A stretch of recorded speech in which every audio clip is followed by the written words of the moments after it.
necessary countervailing measures to level the playing field for their industry. Senate nearing a bipartisan compromise on short-term continuing resolution that would keep the government open for 4 to 6 weeks once passed. America's outside of the wealthiest 20% of the country have run out of extra savings and now have less cash on hand than they did when the pandemic began. According to the latest Federal Reserve study of household finances, for the bottom 80% of households by income, bank deposits and other liquid assets were lower in June this year than they were in March 2020. Wow. Don't worry, there's more. There's more. We're not done yet.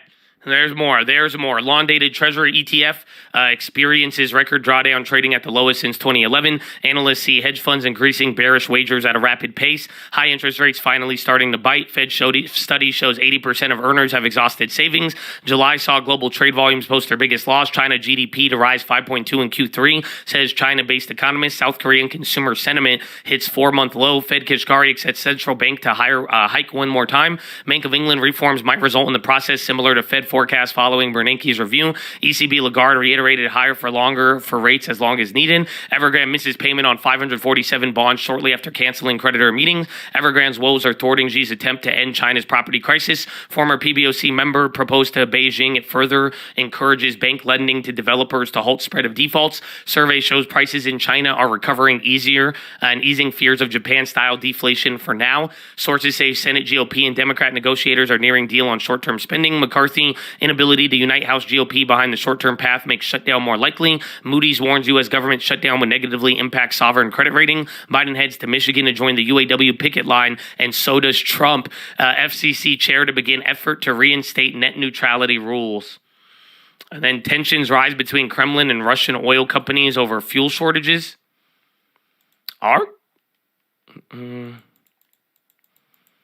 Spy puts going hard. I can't believe this is what the market looks like. But Chad, we already got through a lot. But again, we were down pre-market if you were there on the Twitch. But it's kind of already crazy to see this. I think the markets were actually green here in the morning. I was up on my bond play, so I sold out of that bond play for a profit, the one from yesterday. But you're already getting a lot of movement here. But Chadadonia. That's a lot of news. That's a lot of news. I think we got a lot of time here, so let's just get into the plays, and then we will give it a second. But as far as pre-market movers, you have LSXMA. That's a long ticker.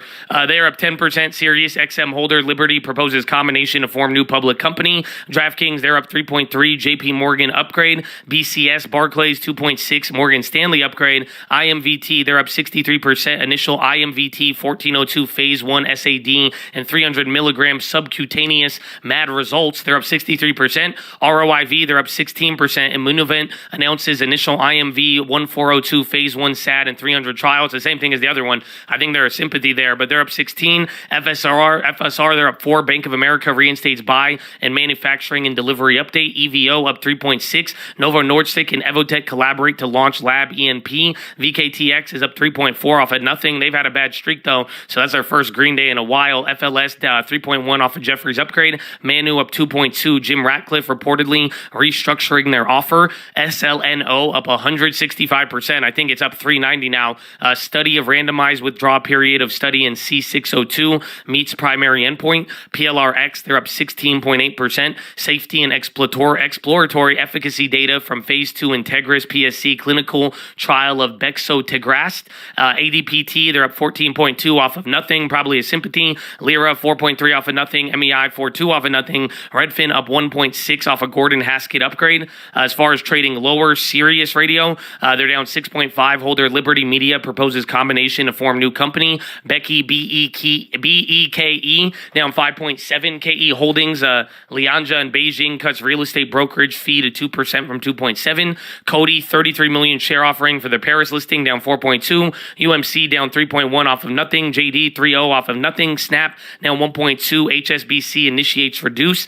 United Foods down 18% off of earnings and bad guidance. MDGL down 4.3. Chief Officer Remy Sukigia to leave company. Morphic Holdings down 3.5 on the follow through from yesterday. THO down 3.3 off of earnings. AONC down 9.5 insider sale. VACC down 8.2 profit taking. They're up 90% from yesterday. And then OMGA down 8%. Preliminary data of OTX 2002 from ongoing Michelangelo 1 trial.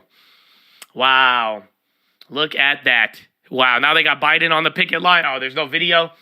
Well, I'm going to go to the bathroom. Follow me on Instagram at the Trading Fraternity. Yeah, somebody upgraded Redfin. We still got a lot to talk about. We'll go over plays, and then the day begins, Chad. But I'm telling you, the bond, bro, this is crazy pre-market. You haven't seen a pre-market like this in a while, so I hope you enjoy it while it lasts, baby. I will be right back. I think that's the closest thing you're ever going to see to a president of the United States joining a picket line. Not sure if he'll actually pick up a sign or not, but that's what he's going to be doing. Unlike the former president, who I believe will just be giving a rally tomorrow, really in some counter-programming to the Republican debate, the Republican presidential debate that'll be airing on Fox News. For this administration, even though the president is walking a very tight rope right now, continuously asked yesterday at the press conference, Karine Jean-Pierre said that they are not trying to weigh in on negotiations, but the president wants to stand in solidarity with workers. He'll be taking that chance today when he heads to Detroit. Kayleigh, aren't those workers going to have some questions for President Biden about his EV push? I mean, part of this is about the concessions they made post-financial crisis, but a lot of it is about that EV push coming from the White House that they're concerned threatens their jobs. Yeah, this is one of the fundamental difficulties for the Biden administration, because while he is trying to be the most pro-union president in history, as he has self-described himself, he also has this big push toward electric vehicles, and is the future job security of a lot of these workers, and frankly, what their wages will look like in a more EV-centric world, that is one of the fundamental issues in these talks. This isn't just talks about wages, although the union remains far apart from all three automakers on that subject, but also the issue of job security, in addition to pensions and everything else that we have seen in the past, Matt, as you allude to. Now, as for progress on those conversations, we know that Ford, of course, was spared the escalation last week because of progress in those talks with that specific automaker. The union said yesterday that those talks are very active, though there is still work to be done on a contract. What is interesting, though, and this ties back to EVs, is Ford's decision yesterday to pause construction on a $3.5 billion battery plant in Michigan. That was due to scrutiny on the part of Republican lawmakers because of ties to a Chinese company. The union has blasted that decision. Sean Fain called it shameful. So that could be something that is maybe coloring these talks as they move forward, Matt. Yeah, absolutely fascinating developments with that battery factor, because that is actually quite old news, that partnership. In terms of former President Trump, and he's moved on. He's like, that's just old news. But anyways, Chatadonia.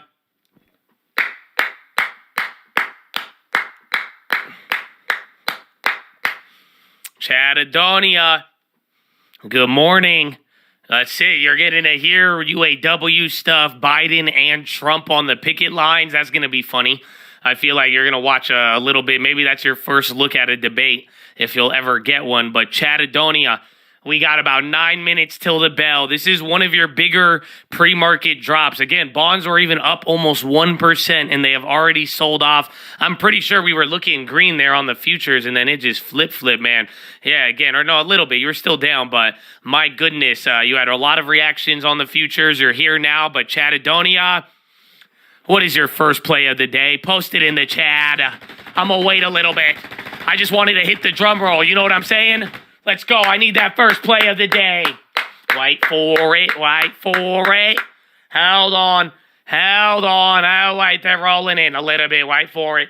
Short VOY, Zion, Schwab, DraftKings, Shopify, Nikolai calls, IWM puts, SPY puts, told you, Hell puts overnight, Flip it, Tesla, Defense, SPY puts, 426, SPY 425 puts, DraftKings, SQQ, Infobird, Tesla, Amazon, looking for bio, $8, Bloody Tuesday, we long on Tesla, ChargePoint, IYR calls, IMVT, MO puts, watching, NVIDIA puts, NG long, still holding long puts, Nikolai, Apple puts, Tesla, MO shares, NVIDIA, SPY puts, Cost Butterfly, Airbnb short, nothing, TLT puts, SPY puts, TQQ, NVIDIA, ChargePoint, Mulan puts, Bill, TQQ, snap for the long-term outlet, DraftKings long 28.5, Bitcoin long, dividend stock, SPY calls, gas, calls on Chad, sell SPY puts that you swung, SPY credit spreads, Tesla short, SPY 431 calls, 0 day, NVIDIA calls, wait and pay attention, then play, short AAP, crowd puts, crow puts, fuel sell big, MGM 25 puts for January, NVIDIA to 400, Baba or bust, coin, DLR long, SPY 433 put sell, Microsoft put, buy Disney, SPY calls, Juicy Peach, Uber shares, Neo, Tesla, IWM,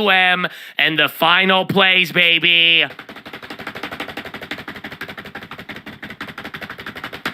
Target calls, RTX, KO shares, Lift Short, LNG, ES, an arm to $5. Oh my goodness. Wow. A lot of bears. Juicy Peach came up. Juicy Peach was on there. I didn't really know what to do. But anyways, I got a couple plays. I'm going to be going with the bonds again. I was going to hold that play yesterday. I didn't want to hold it. I held it all the way till this morning, got out of it. You're going to watch me probably flip ZB depending on the data. I would watch the dollar. Maybe we make some plays on the dollar back and forth. But that shouldn't move too nuts. And then XOM oil, don't forget about that. UNFI, they had bad earnings and bad guidance. They are related to some of the food stuff. So I'm going to be watching there. And then SLNO, PLRX, I have them on my watch list. These are just the hype plays with data related to this SAD drug that just had some really good, I think, phase 3 or top line results. So I don't know if I'm going to play it, but we will see what happens. You know what I'm saying? We will see what happens. But Chatadonia, that is it. We have 6 minutes. Oh, wow. We're early today? Oh, my goodness. Oh, my gosh. We have a lot of time here, Chatadonia. So you got about 5 minutes till the bell. We got 2 minutes till the pledge. Tell me what you need, man. Do you got any questions or comments? Again, if you're not familiar with what happened here, the futures last night were pretty nutty. There were comments at the financial minister of Japan. Then you had Kishkari. And we woke up. You had negative news there. JP Morgan talking a little crazy. China didn't get better, but it got worse from yesterday. I think Europe kind of calmed down, and then the dollar went up. That's it. So we're going to be watching here. Bonds up, equities down. I don't know if we're going to get a day like that. If anything, we're waiting to see what yield at the bonds on the 10-year. Does it start breaking stuff? And then also now we are watching for other currencies to weaken for the dollar. But other than that, I wouldn't get too caught up in trying to find a relationship between equities and bonds. Okay, I think that's it. I think it could go a long, long way. It could go a long, long way. So you let me know, man. You let me know, bro. Asia dumped. How much time? We still got a couple minutes. You got 1 more minute. You got 1 more minute. Here, I need to post the Twitch again. If you have any lagging activity today, because some of you discovered the Twitch yesterday and it was very good for you. You know what I'm saying? I'm probably going to play the bonds. Again, I closed out of the ZB from yesterday. Remember, I was down on that. I closed out for 500 this morning. I'm just going to go back and forth. I'm going to wait till data. If the bonds, turn into a boy band and go in one direction, that's it. Try to keep it tight, keep it slow, not hold overnight there on these plays, and then that's it. Even though holding overnight helped me this time, but hopefully you get the idea. But ladies and gentlemen, boys and girls, I want you to get a better idea of what we believe in and what we do every single morning before we try to chase a dollar, before we try to enrich ourselves. It is us paying homage to a very special group of people that has sacrificed more than most of us ever have and ever will. And I am talking about the veterans of the United States of America. So on behalf of the cult, the people here, the people not here, I want to give a huge special shout out all the active servicemen, past servicemen, anybody who has served this country, even their families, for real. Thank you for your service and sacrifice. We want to be here without y'all, and this commitment, it goes overlooked every day. So the least I could do is tell you thank you, thank you, thank you. We love you, and shout out to the vets, baby. And I encourage all of you to show that love and appreciation, and big shout out to anybody else out there giving back to their local communities, all the doctors, nurses, teachers, firefighters, police officers, the janitors, the coaches, the nonprofits, people giving back, making things run, baby. I hope you know you appreciate it as well, too, baby. We appreciate you. God bless you. But ladies and gentlemen, please rise. Place your right hand over your heart. Say it with me.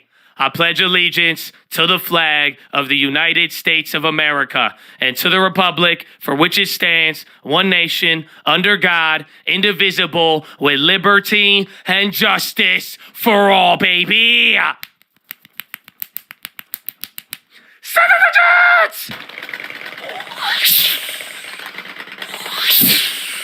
Oh, it's game time, baby. Oh, no.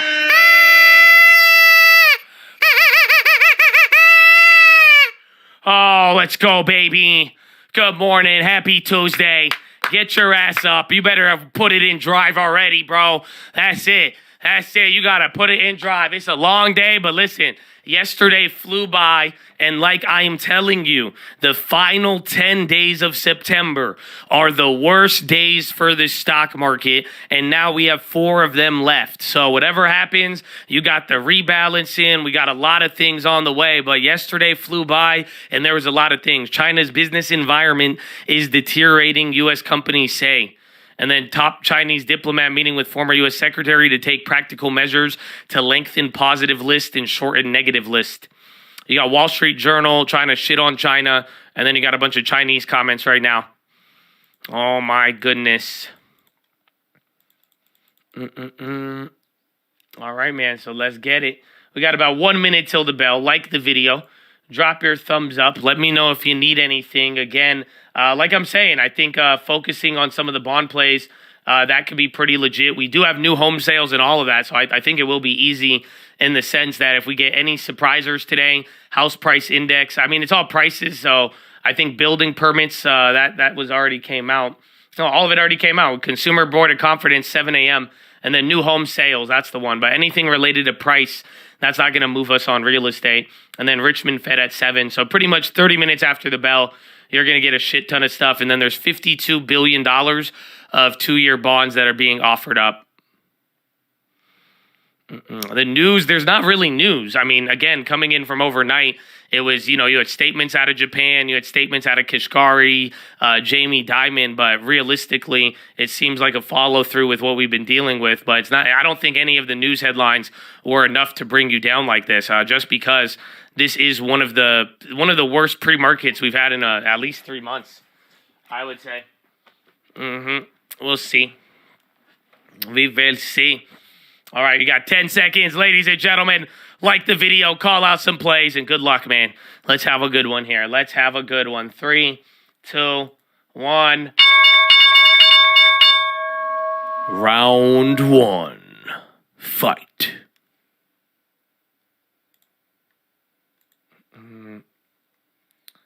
All right.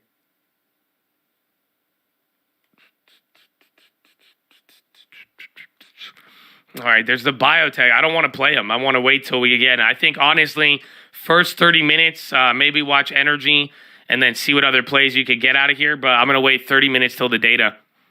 The bond offering, you could go to the Treasury website or tradingeconomics.org. It'll have some details. Even the wire on the screen at the result of the bond offering, you will see them on this right here.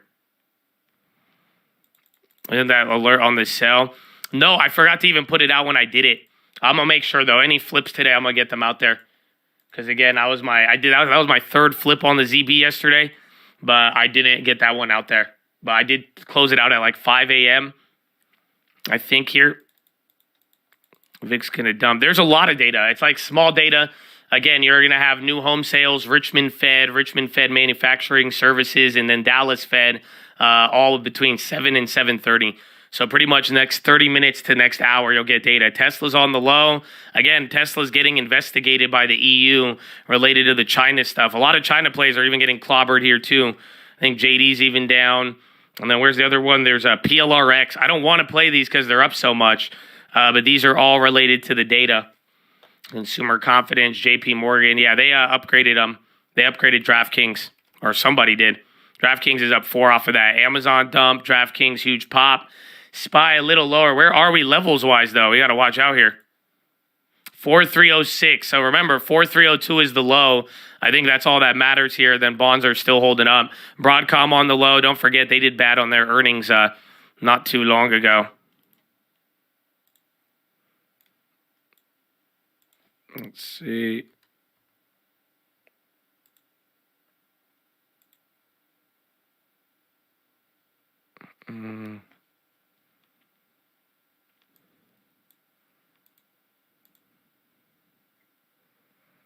Arm Chicle, DraftKings. All right, let me see if I could get this. Again, watch Costco. I have the event calendar. Again, all the data here, I think that's going to open up the door for bonds, and then we'll even see. So people were asking about the relationship, but just take a look at the dollar. Once again, the dollar is climbing. So this is, if anything, although there was headlines, I don't know if it would have killed us like it did this morning. A lot of people are focusing there on the dollar. Couple of biotech plays still moving. NASDAQ down 0.8, SPY down 0.7, Dow Jones down by 0.5. Russell's down, XOM is popping right now. So see if energy wakes up here. You're getting a candle on energy. NVIDIA, they're flushing. Overstock, again, they've been selling off. They are hitting that lows. Advanced Auto Parts, too. Again, that was another value play. And then where's young Costco?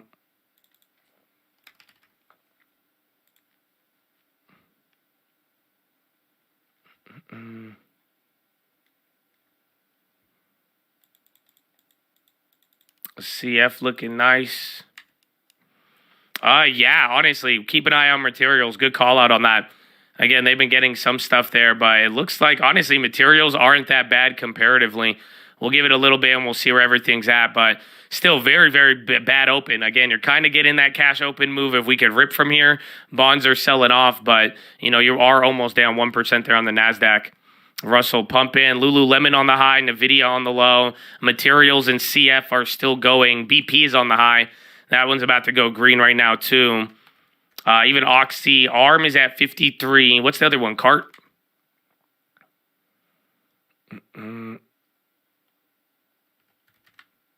then Tesla barely hanging on there.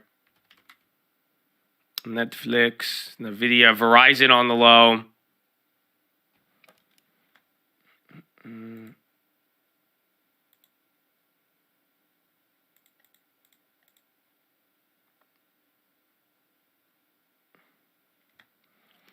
Tesla, AMD trying to pop. CF, I'm keeping that one in the low. That one just looks like its own little world. And where's UNFI? That one's the one that should be in its own world to the downside. Yeah, they're down 20%. Aramac on the high. Rivian pop. Rivian is going up. Again, Tesla and then NIO. A lot of the Chinese ones, they got, again, that's why Tesla's there. They got investigated by the EU. Boeing up. Boeing is going up. SPY kind of holding, but we ain't out of the gulag just yet. I mean, we're closer to flushing the lows than not. That's what we got to watch out for. Coinbase on the high. Yeah, so 4,305, just 3 points off of the low. These were the lows you bounced off of yesterday between 7 and 8 o'clock. SC running, they moved. Regen pop, good call out, Chad. There you go. Regen kinda, they're up there. I mean, we'll see. You might get some, again, you did have biotech stuff today. Nikolai is up, they're up 3%. XPO on the high. Logistics, why does that not load? IYT. Housing news just dropped. There shouldn't be. Again, there's a lot of housing data came out 30 minutes ago. So Case-Shiller house price index, the prices, they came out about an hour ago or 30 minutes ago. But in 30 minutes, we're going to get new home sales month over month, and then new home sales just in general, the percentage-wise, and then Consumer Board of Confidence, and then Richmond Fed, and then Dallas Fed 30 minutes after that. PayPal running. SPY's working its way up. Keys on the high, too. UNFI running now. This thing is just murdered.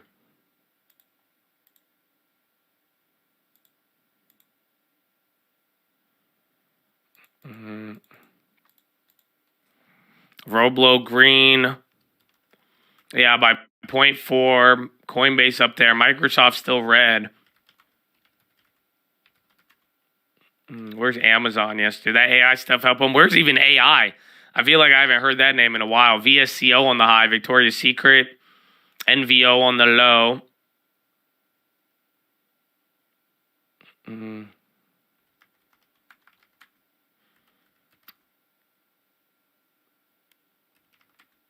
NVO. Is this the...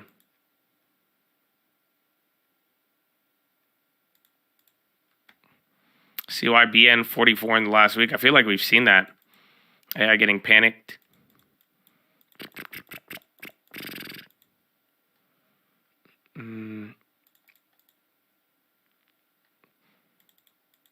Yeah, I'm still in Rite Aid. Yeah, I'm trying to close it out. There's no, the last couple days too, again, same thing, Wall Street Journal. There's been no bankruptcy filing, but I'm trying to cover my covered calls. So I'm still at that stage ever since it even dropped. Because like I said, I have those plays tied up. I was looking to make my play after I got out of those.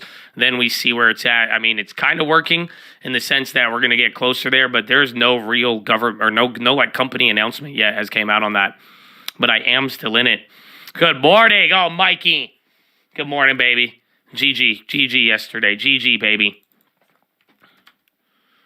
Crocs on the high.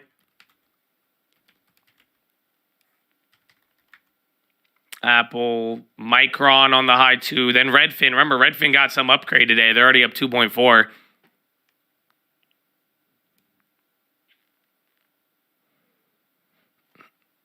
Cruise lines, Boeing, crypto, Tesla now.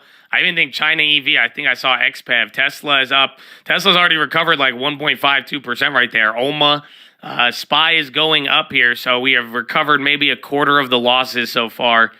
It's actually still very small, just where we open. But you are working your way up. Bonds are starting to move up here too. I got TLT. We got IEF.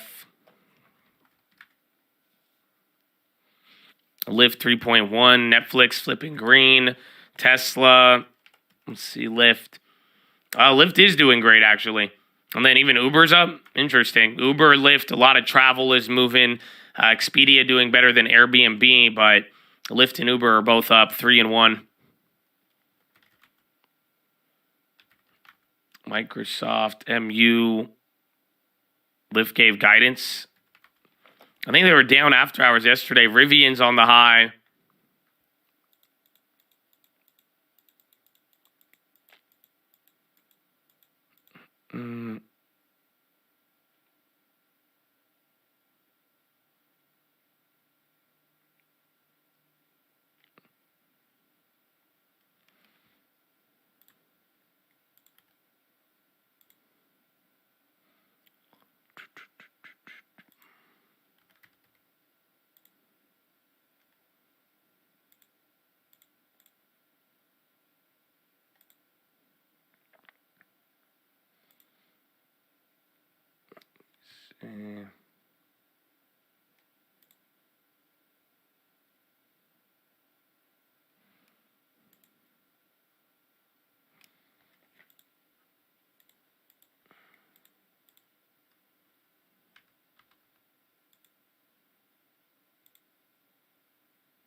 Let's see.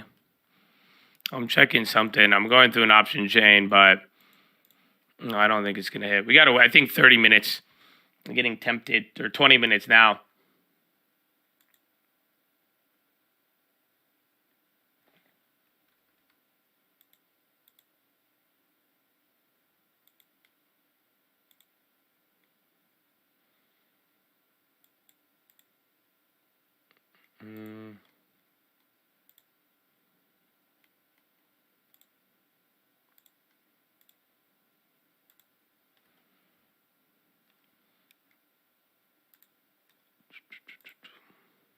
Affirm up 12, Abivai, Intel. All right, let me see other screen. Dollar's still up. Dollar was up a little bit more. I'd watch out there. Procter & Gamble on the low. They're kind of dying. 0.7 down and flushing through here. And then J&J. I don't know. Is there something? Check even Pfizer there. You know, Procter & Gamble, Healthcare, J&J, PG. They all look hideous.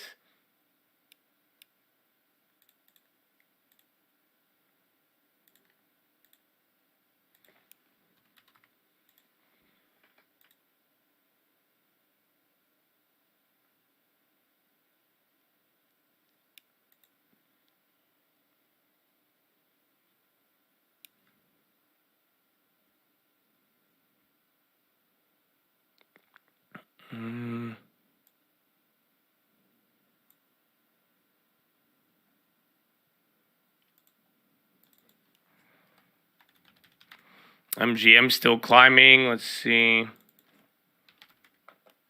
Yeah, I don't know. I think the contracts dropped yesterday. Where are they at now? Oh, shit.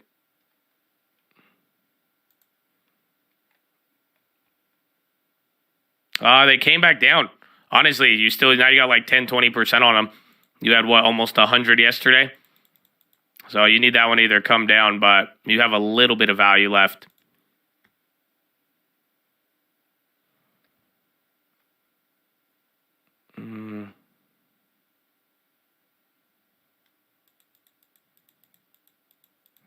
End phase.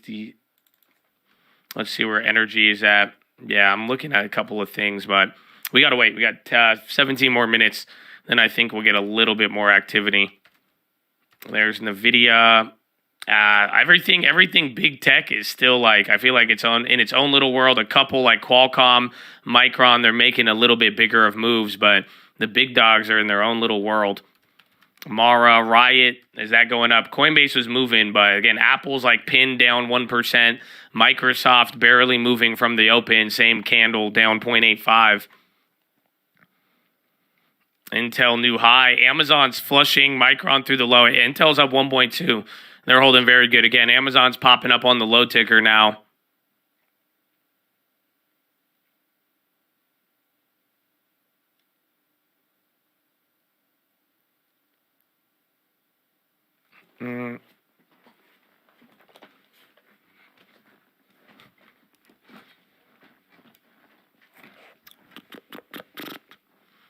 What is that? Yin? Dell on the high. So again, Dell, Micron, Qualcomm, Intel, a couple of the tech names are actually like holding up. Or again, even a couple of chip names are moving there. 9:44, got one more minute or 15 more minutes.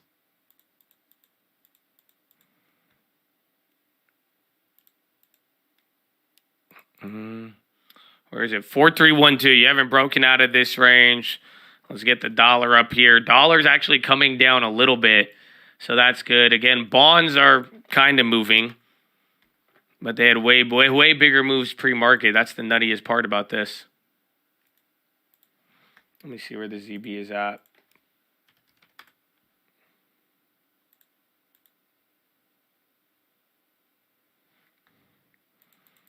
Am I looking at for the bond play? Just looking at the data to see if it's actually going to move it. So realistically, I'm looking at the price I was trading it around yesterday, because remember, yesterday was a pretty big level there. But what we're looking for is that if that home sales data comes in too hot or too cold, it should either kill or make the data or make the bonds run up. Intel's going. Bonds are still trying to catch a bid. A little bit of a red. Myrna on the high. Oh, yeah, Myrna had some news here with like supplying EU or something in the morning. The data, you're going to get new home sales and then conference board of confidence, consumer confidence, and then you're going to get, what's it called? Dallas Fed and then Richmond Fed. Fed services and Fed manufacturing. Playing Costco for consumer confidence. That could be an interesting one because they even have earnings here too, so you can keep in mind the pre-earnings run up.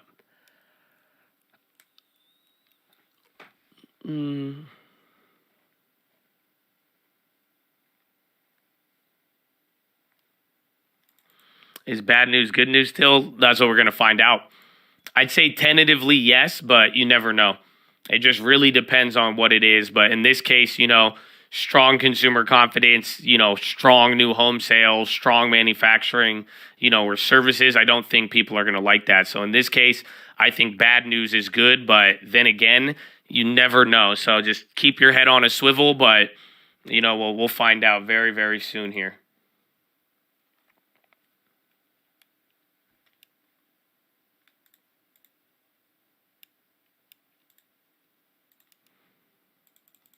Down Asia, down Europe.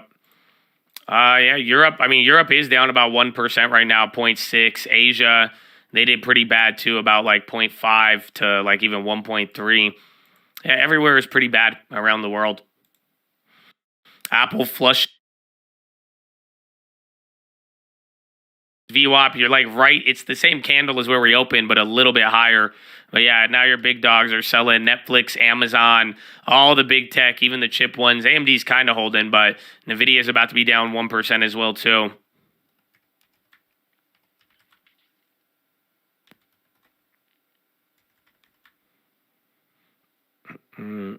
agree to halt.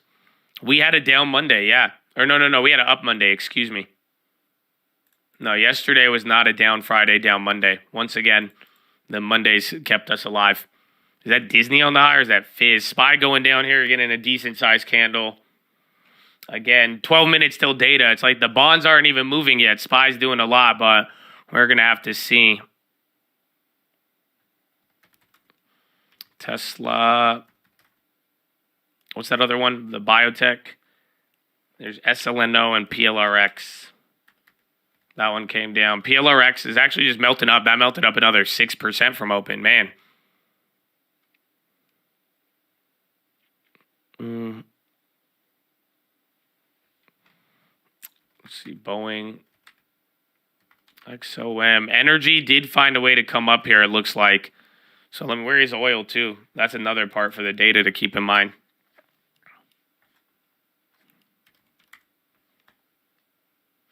DKE on the high. And then 4308. We're just chilling. Yeah, oil's back to 89.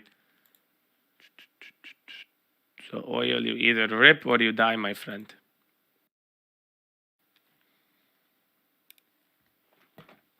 And data today. But most of it will be here in the next 30 minutes to an hour. But you're going to get new home sales, Richmond Fed, Dallas Fed, and then a 2-year bond auction. But that's a little later. Then Fed Bowman, and then oil data as well. I use Trading Economics. Yeah, the Chad knows. It's a free website. They don't pay me to tell you this. I've studied a lot of macro over the years, and I've realized that is the best website for free live information. You hold in CLF. Google on the low. Google flush in alongside Apple now. Bonds are trying to catch a bid there. Quite interesting.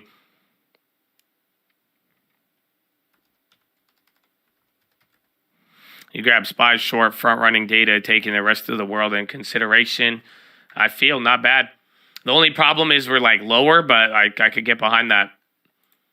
You know, like we're saying, you know, just from yesterday, just remember where, like, this is just the lowest point of yesterday. Where it was, remember that little pop we had? I think that was the S&P thing, so we'll see. But bonds are holding. They look like they want to move. Is that a flush? Did I update? Yeah, SPY coming down now, so there it is. 2 candles, Apple, Microsoft, everything's leading down on like as far as the big dogs. I'll get you the breakdown. But where has it been?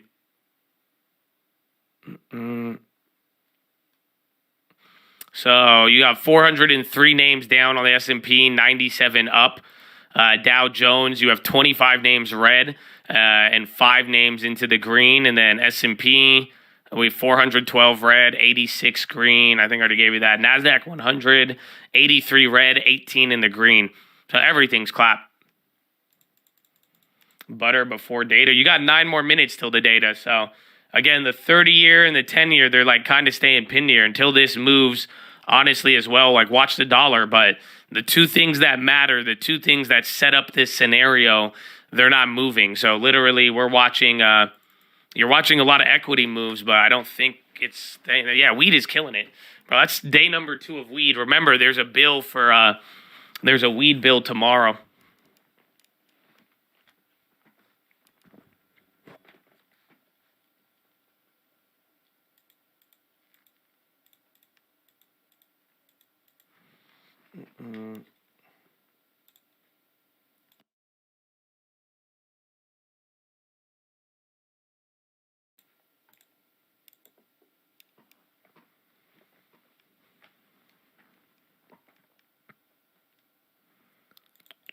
Weed is moving higher. yeah, it is. Dollar pop. But there's 2 days. That's 2 days in a row. We were talking about the weed stocks yesterday, and they kept going up. CRM drop a little bit. They're down by 0.4. Rackle down 2. These are high-risk stocks. yeah, get it? High risk. Coca-Cola, Verizon, AT&T. Interesting. Some of the value plays on the high. Now even MO. Abivai off the bottom. A little bit of this SPY. We got 8 minutes till the data. I don't have any. I have Tilray because I had that. We played like Hexo and then it converted, but I have a small play there. Other than that, I've not been able to get in on the weed hype. I'm down with it up until up until the election, but this event on Wednesday, I wonder if it's going to be a sell the news or not. So we will see. Intel still going. That has been the leader there, holding up great, 34.68. Hey, Josh, this sucks. Why? It was good. Patience. I mean, again, whatever sucks now, I mean, I think in due time, I think we will get a lot of clarity. We just need a lot of patience. And, you know, it's kind of good, though. It's kind of good. I think the market's very fascinating right now. So many little things to juggle and how it turns out. It'll probably fascinate us just how end of last year and beginning of this year played out. 4 points off yesterday's low. Yeah, and then bonds moved a lot more. So bonds are like near the low of where everything was. That's the ironic part. So again, I made my play yesterday at like 15 flat, 115 flat. So compare that to yesterday. Again, bonds are like near the low. They did good in the morning, and then SPY. I mean, we're just right back to here. So bonds and stocks do look the same, though. Let's see. We'll see. 4301. Watch out, Chad. Remember, 4,300 is the danger zone. That's the problem that we're going to have here.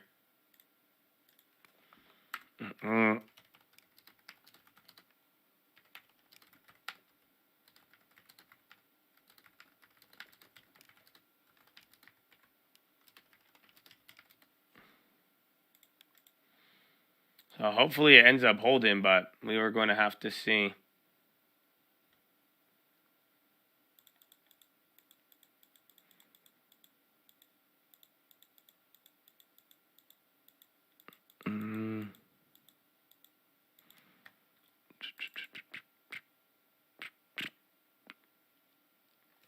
What's the other one? CL. Let me see. Wheat.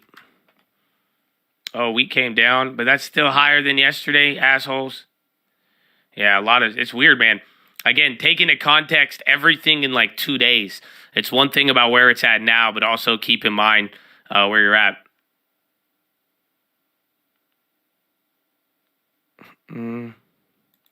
Arm climbing. The chart you put up yesterday was a massive red dump, and you said the market looks similar. I am not. We looked at Japan's inflation chart, but I don't think there was red on that one.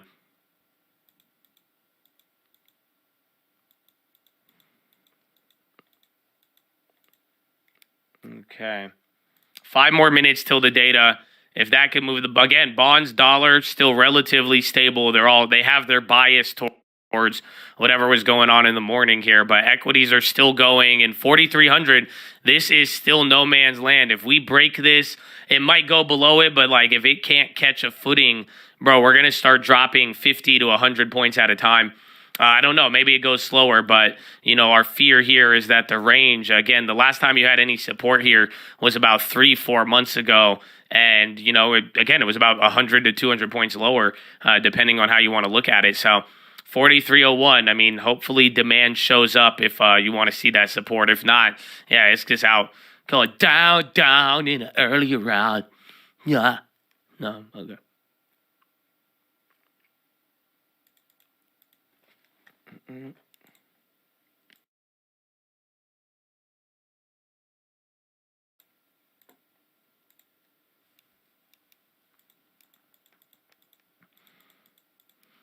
Data is bad. I think bad data will be good though. So that's the thing. We got to watch. I don't know. I'm biased towards bad data is good and good data is bad, but just you'll know with the bonds. You know what I'm saying? It's going to really what's going to happen. The data is going to come out. It'll probably move the bonds, and then the market will move. And then if the data doesn't matter, the bonds won't move, and then the market will actually just go crazy. But bonds will say it's nothing. But the way I'm looking at it is bad data will be good and then good will be bad. But we don't know that is what I'm saying is I could be really, really wrong about that. And a lot of people can, but just be cautious. That's kind of the attitude. We're going to take that in, but you know, we'll see how it ends up playing out.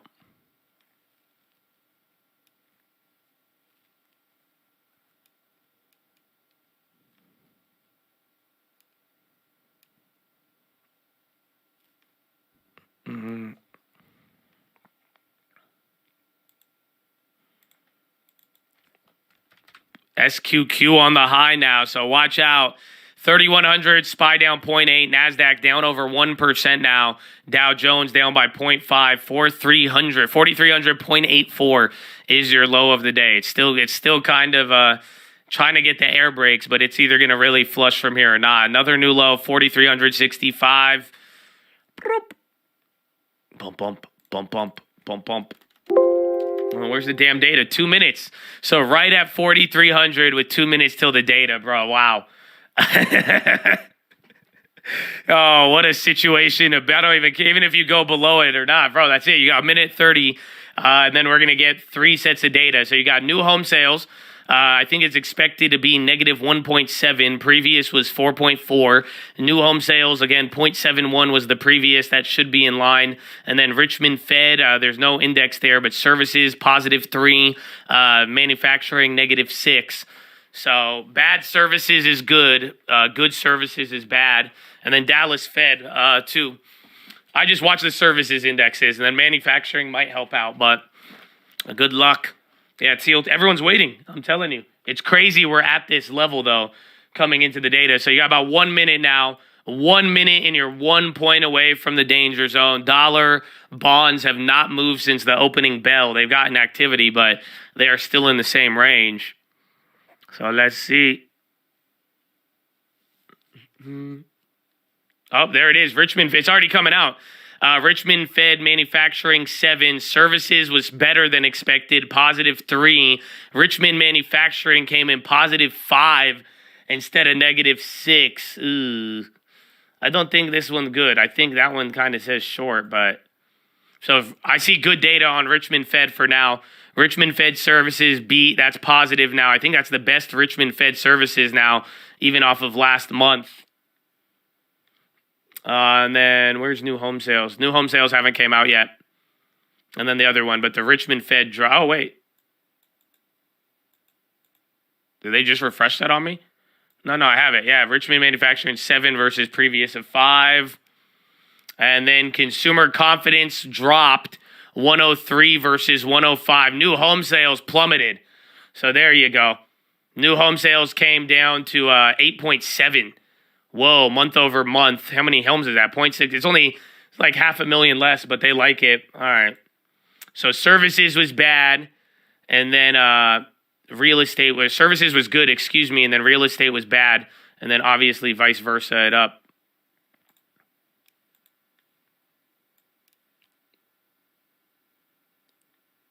All right, I did 1 ZB to the upside. We'll see. That was the same play I had earlier. I'm going to try to flip it out earlier just because we're in the middle of it, because my first read was negative, but that consumer confidence in real estate supporting. But there's also Dallas Fed services that could be here. It may not be enough, though. I wouldn't fall for that one. Like I'm saying, be cautious on that play.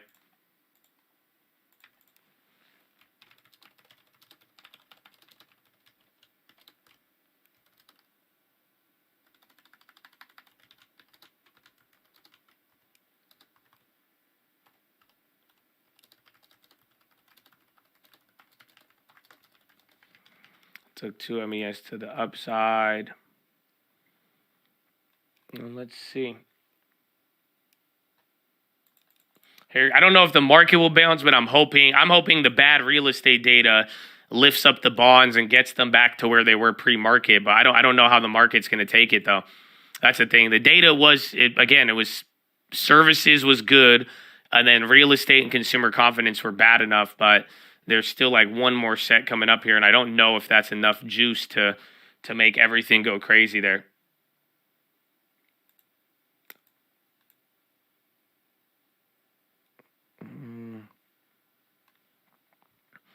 MU.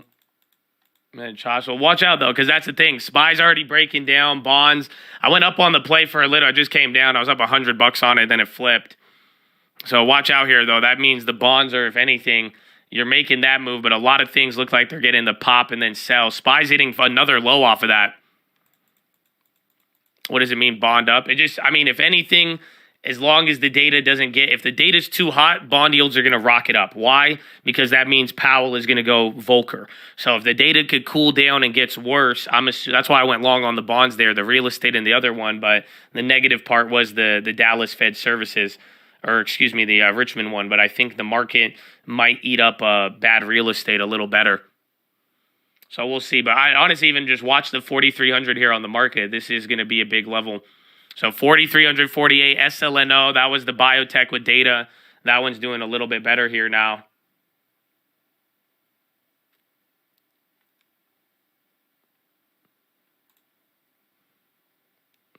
And then 4,301. Let's see if we could get out of here. Bonds are trying to creep up.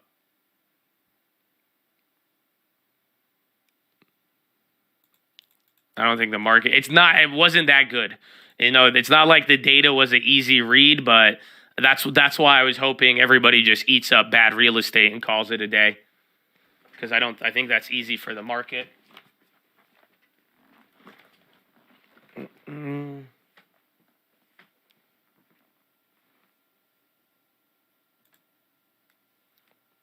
All right, bonds are still going. This thing's kind of lagging a little bit.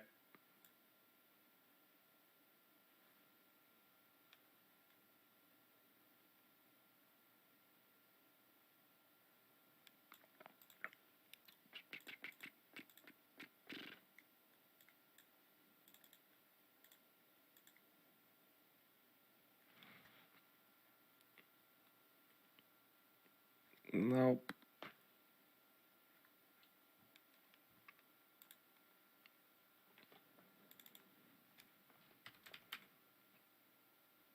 Fed Kashkari published his essay on Minneapolis Fed web. Is that from yesterday? I think he's giving an update there.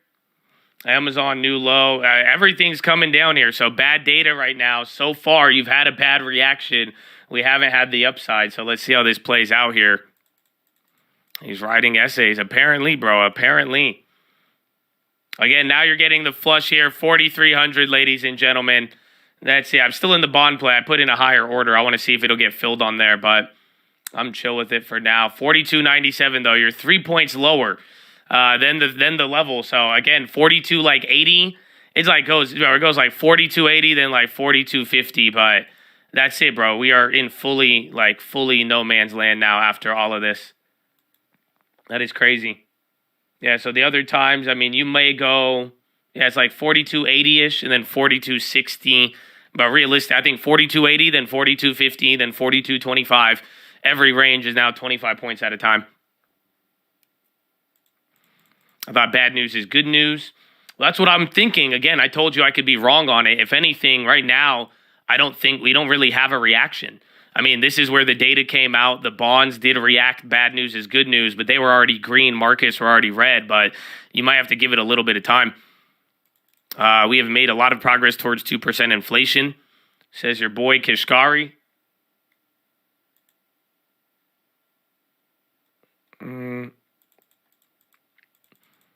Google and Amazon, I don't know.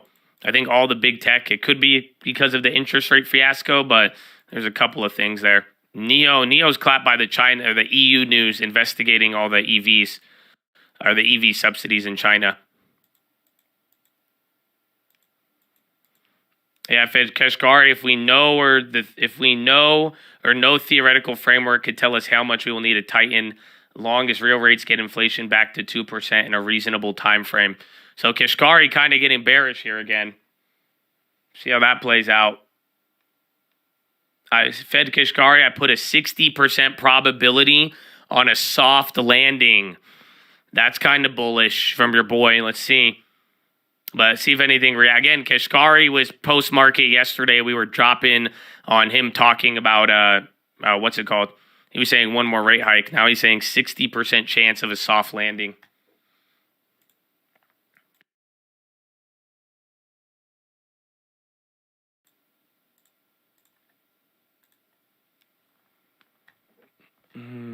Intel, where's everything else?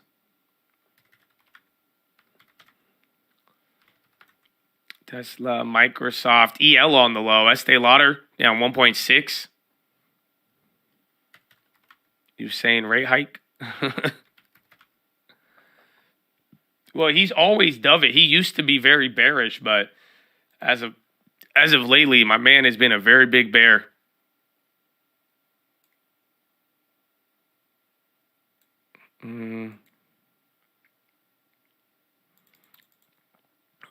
Is this the article? Is this for today or is this part of yesterday's speech? That's on May 6th, I first published an essay on long-term rates to evaluate. Ooh, this looks good. We might have to read this. Kashkari got a newsletter. It looked kind of good. SLNO is still going up. That's the other one. Again, from just yesterday.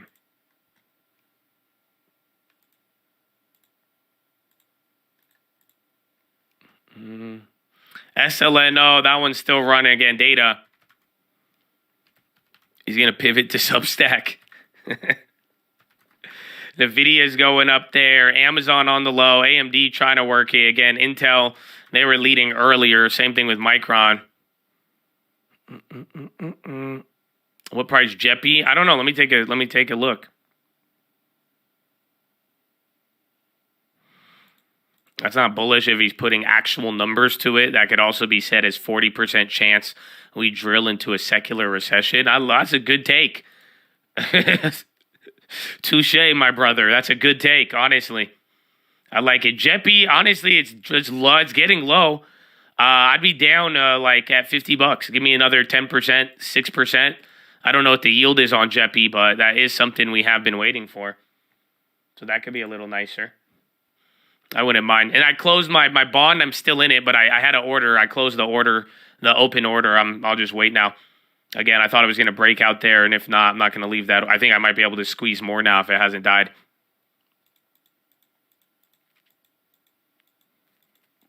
Bivy Biotech, I've been running the past 2 days.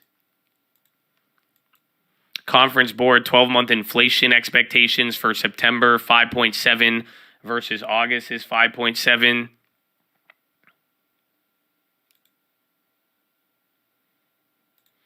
What time is it? 7:09, 10:09 Eastern.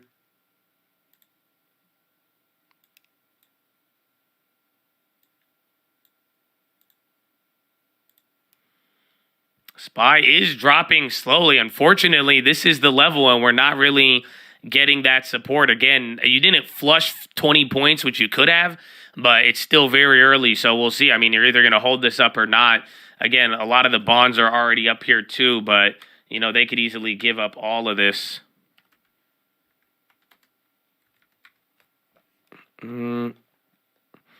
SQQ. It could be I'm down on one set of SQQs and then up on the other. So it just depends how you look at it.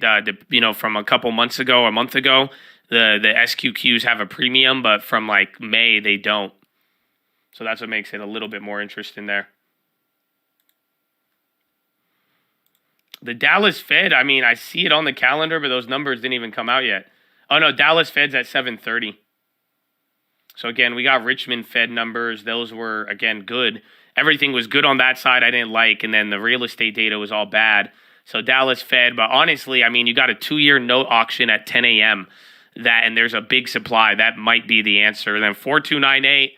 I mean, you are 2 points off of the low. Market's trying to hold something. NVIDIA, AMD, why are they running like this? Hold on. I got NVIDIA and AMD going crazy now on the ticker. Yeah, AMD, especially NVIDIA, though. It's not too crazy, but that's probably like 0.3% in 1 minute. Kashkari sees 40% probability Fed needs to push rates higher. Jeppy's yielding 10.3 right now. No shit. Nice. And wait a minute. That wick. So this wick is like 2 points off the low, or if this goes bad, you're about to flush into a new low on this candle. Again, NVIDIA is moving there, kind of dramatic. Dollar is trying to go up too, so that's not good. And then bonds are, if anything, bonds should sell off. Dollar goes up, people will get mad, or people won't like it, the market sells, but my goodness. And then oil, 89.48. SPY, still 0.9. NASDAQ, 1.05 down. I do like Starbucks. They got a lot of premium, though.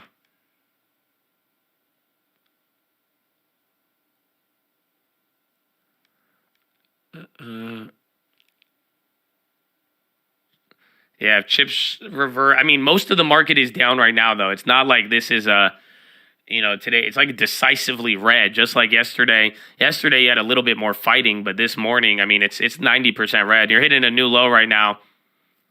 The ASML, TSML chip news about low demand was misinterpreted from last week. Where'd you hear that? Send that. Bonds are starting to catch a bid, though. So watch if TLT breaks. Maybe market bounces if TLT breaks out, but still, we're going to have to see here.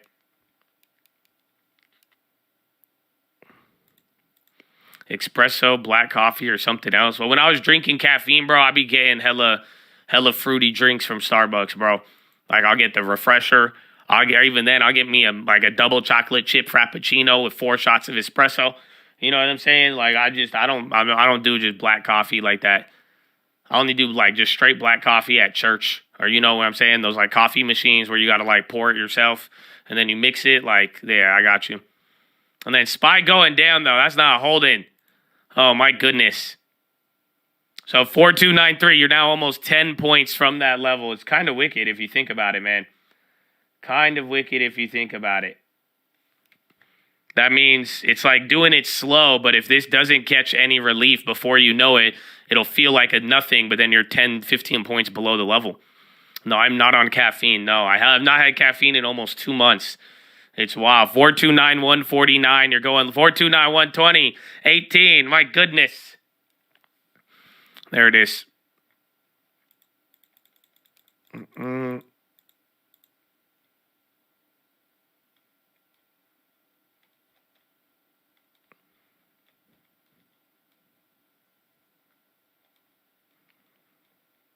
We're 29 out of 100 on the fear greed index.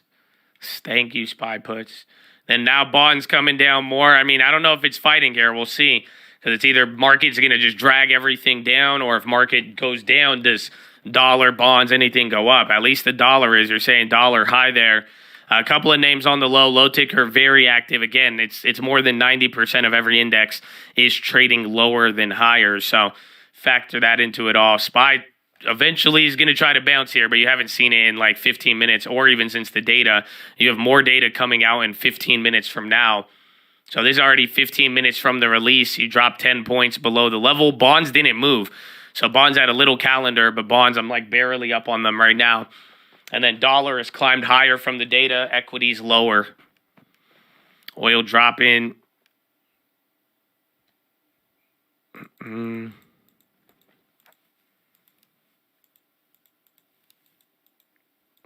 A real crash if it is. I don't think it's, again, I don't think this is a real crash. We very well, October, you might rip to the high heavens. I hope everybody is aware of that. And then like I'm saying, all day yesterday, I think we had a great discussion where you have to understand how there could be an imminent rate cut soon, but also that there's a long journey ahead of us.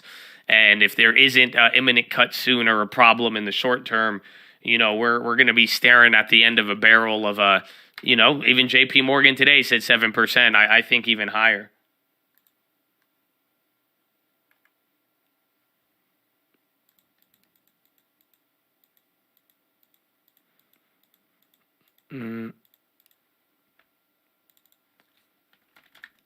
SPKY.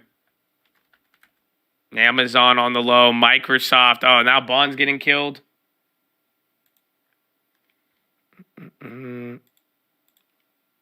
Let's see, young bond land.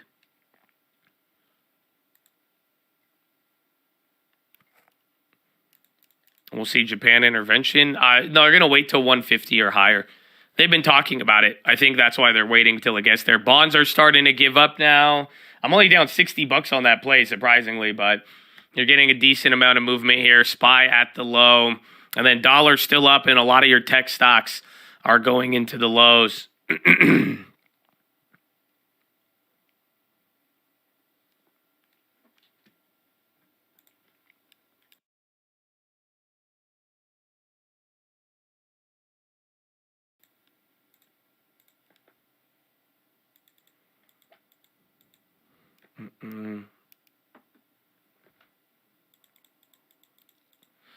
Higher for longer, much higher for longer.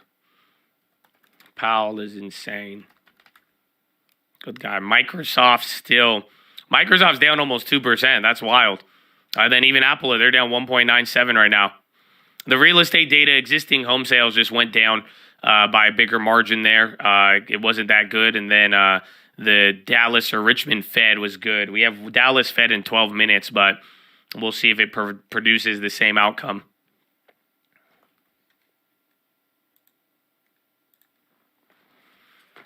Need big bounce here. I don't know. Again, this is the danger zone.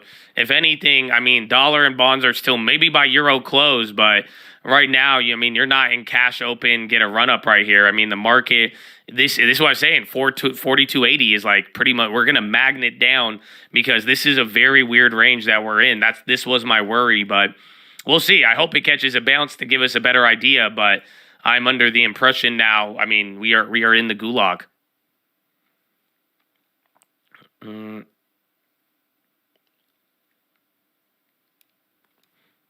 Hibbs is up 82. Nice. Disney about to break 80. Let's see. Nvidia's coming down. SPY. Yeah, Disney's at $80 flat. And Nvidia. Well, we'll see. You got a couple more data sets yet. I don't think today's like guaranteed. It's one thing about the levels, but that other Dallas Fed, we'll see what comes from that. But mainly, I think now the 2-year bond auction, depending on the yields that come through on the bond auction, that could probably get people reacting. And then 427.11 on the SPY. Bonds are still trying to come a little bit lower here, still within the range of the data. But then SPY 4285.56. That is your low, about 15 points from the data about 15, 20 minutes ago when it came out. Bonds didn't move. Dollar only went up. Boyle's on the high now, and SQL and Rumble, SQL, and Boyle all on the high, and then SPY still kind of tweaking here at the low. I think 4,200. I don't know about today, if today really was going to get bad, but this should either maybe 4,250, 4,200 though. But so if let's say we don't bounce up above 4,300 today, I think that will mean we're probably going to hit 4,200 by the end of the week. Maybe I could get behind that.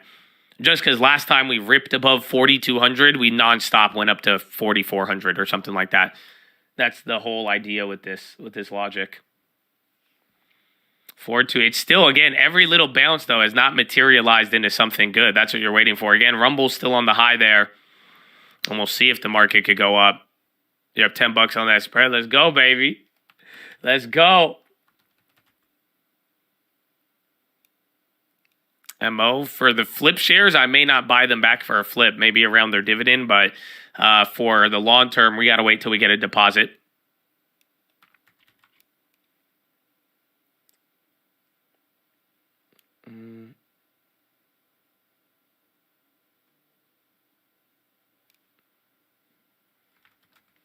SYNH on the high. Dollar came down a little bit. Yo, SYNH, Syneos Health.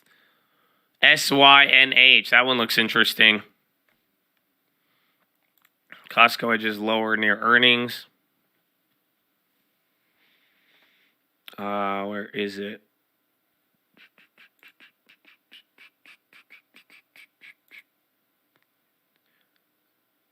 Synth names Tertu Haring, president, cites clinical sites in patients. A leading integrated biopharm has announced the appointment of Tertu Haring as presidential clinical sites. So they announced some data and a new CEO. I don't know if it'll keep that movement though. And then Rumble's still on the high. Watch out for J&J. They're moving up. Remember, J&J, Procter & Gamble, they looked really weird. Procter & Gamble still looks weird. SPY trying to hold on. Bonds sold off. I'm down $100 now on that one play.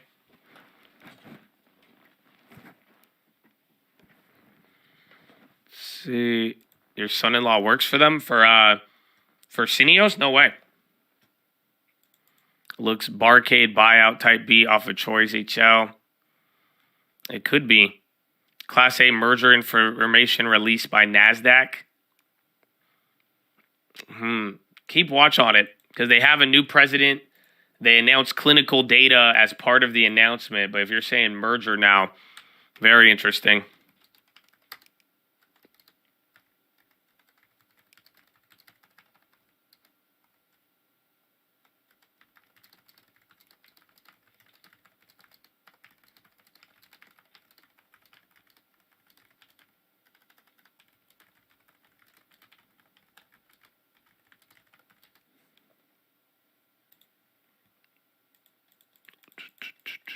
I'm not buying it. No, I put out a stream alert, though. Keep watching it. I made my bond play. Now I'm getting destroyed on that. I'm down 150. So far, data and stocks sold off. So you had bad data. Again, Richmond Fed. That was one part of it. So maybe we should have believed that. We'll give it another 7 minutes. But so far, even the dollar sold off a little bit since. But let's see, 7 o'clock. No, dollars higher, bonds are lower, and then stocks are lower since 7 a.m. Maybe all news is bad news. We'll find out. Again, we got a couple of things to wrap it up with. Dallas Fed is next, and then you're going to get the one thing we talked about. I keep blanking on it. The bond auction, the 2-year bonds. This is very big.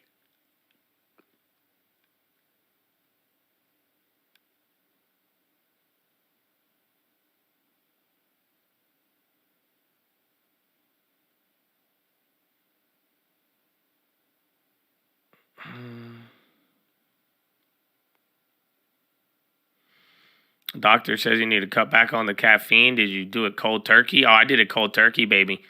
Wait, why did you need to cut back on the caffeine, though? Because I just did it randomly, but, you could... Everyone says you'll get headaches and stuff. I don't believe them. Don't believe them.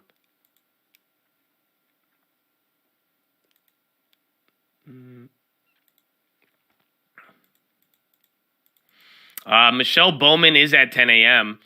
I believe she's a voter, maybe. Or she's at 10:30, though. Oh, shit. Bowman's in 6 minutes. Wait a minute. No. Bowman, that's Eastern time. I'm tripping. Bowman's in 3 hours. Or that's Pacific time. So Bowman's at 10 my time.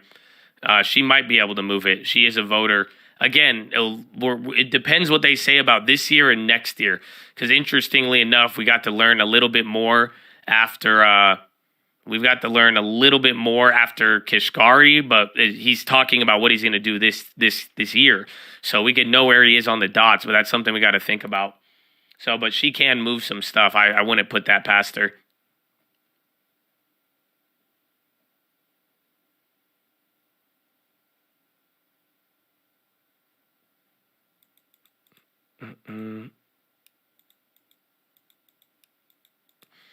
Bonds breaking down. They did. They bounced off the bottom. We'll see, but if that doesn't hold, if those little pops don't hold, then that's it. Otherwise, go look at TLT or the ZB. It just looks like it's holding. And then the market, too, finally calming down. But it's like basing at this level for some reason.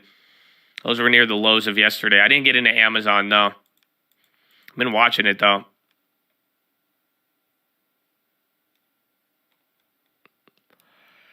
Nikolai.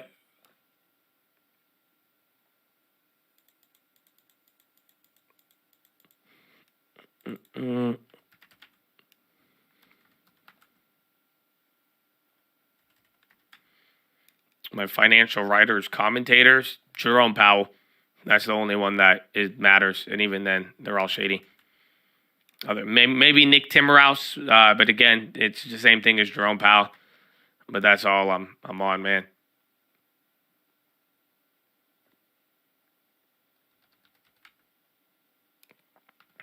Nvidia, Tessis, SY&H still holding up there. I don't know if there's any other update.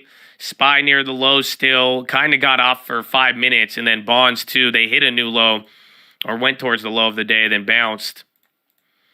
But my goodness. 4288. You're 3 points off the low of the day on the SPX.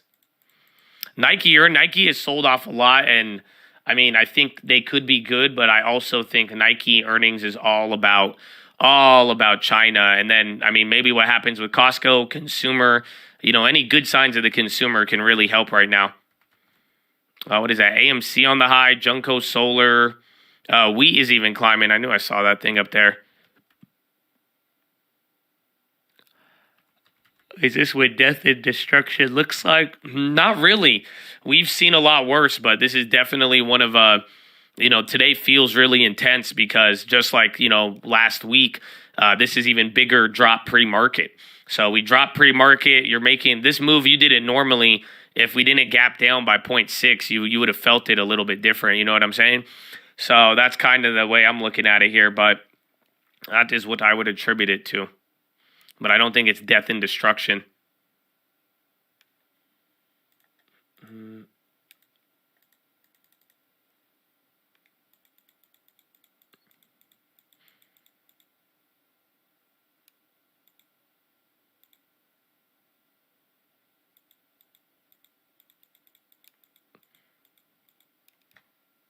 All right, Microsoft.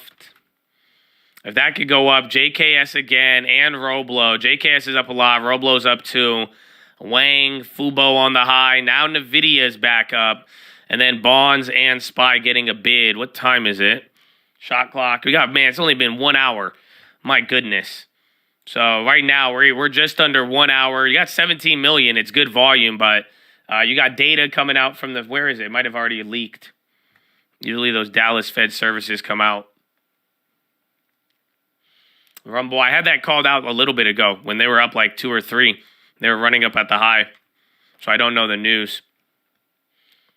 Richmond Fed. Dallas Fed is supposed to be 16.2 for services revenue index. And then Fed services negative 2 point. Or no, positive 8 and then negative 6 is what we're expecting. House McCarthy, Kevin says, I don't know what his name, I just read that. Says House vote on GOP stopgap measure. Kevin McCarthy, what I call him? House member Kevin. Mr. Kevin. I said Kevin. It is a Kevin. That's what I was about. I read it wrong. It was like Kevin, Speaker, House, Mr. Kevin.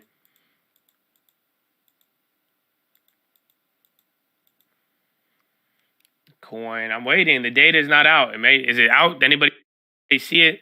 It hella lags. The Dallas Fed service. It's supposed to be out, but it's not. It's not showing up anywhere. The other one came out earlier, and I'm not seeing it. But stocks going up. Bonds are moving around. Bonds are getting clapped now. The VIX is rocketing. Yeah, this was a bad gap down. It was a bad gap down and a bad move here. But yeah, VIX is even about to break out from the August levels and then highest of September. Low-key, that September seasonality on the VIX looks like it's playing out.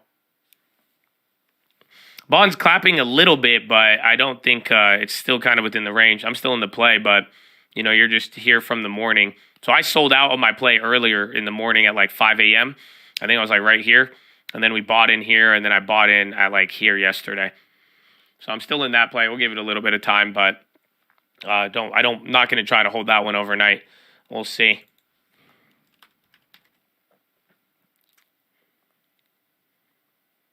VIX convinced us it was broken and rocketed. Oh, that's still broken. I don't.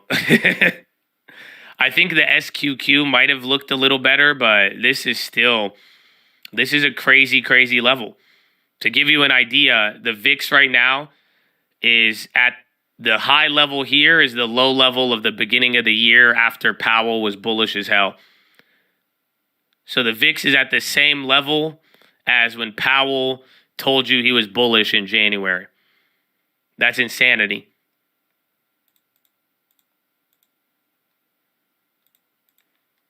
Tesla, big pop. Stick. 247.80. It's up by 0.3. Again, all they had was negative news. Bonds down, stocks up here now. So it looks like the 30-year kind of going down. Let me check the 10-year. They're probably just giving up a little bit of those extras. Yeah, the 10-year is kind of chilling. And then negative or break even on Shy. Nvidia going up.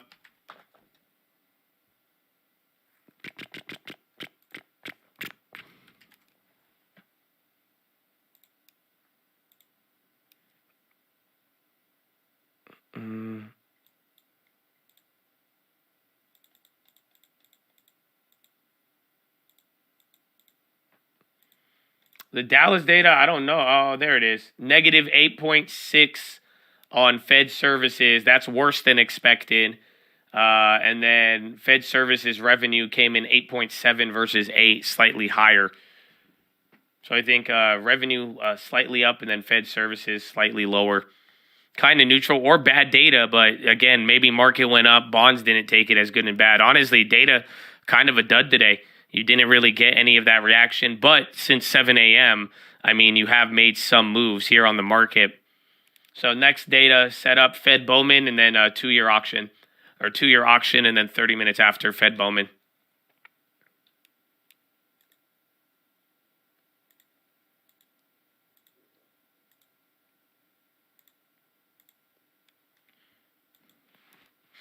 Costco higher or lower? That's going to depend on earnings. So Costco fully in earnings play. VW curbs production at 2 German sites on cratering demand. Or? What's their ticker? VWAGgy. They might move on that. That does not sound like a good headline. They're kind of crushed a little bit. Apple Danger Zone 172. They got $1. I feel like even Microsoft and Amazon's hold it a little better. Nvidia popped. You guys just saw Tesla ripping at the high there. They went negative to green very, very quickly.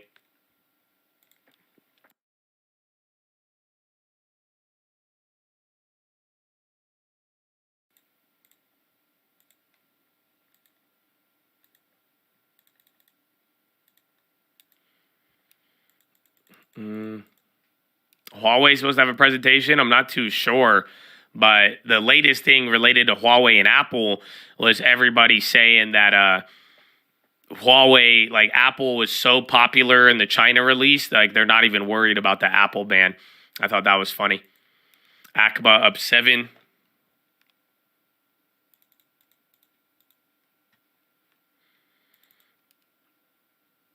McCarthy says, I don't think shutdown ever helps. Tesla.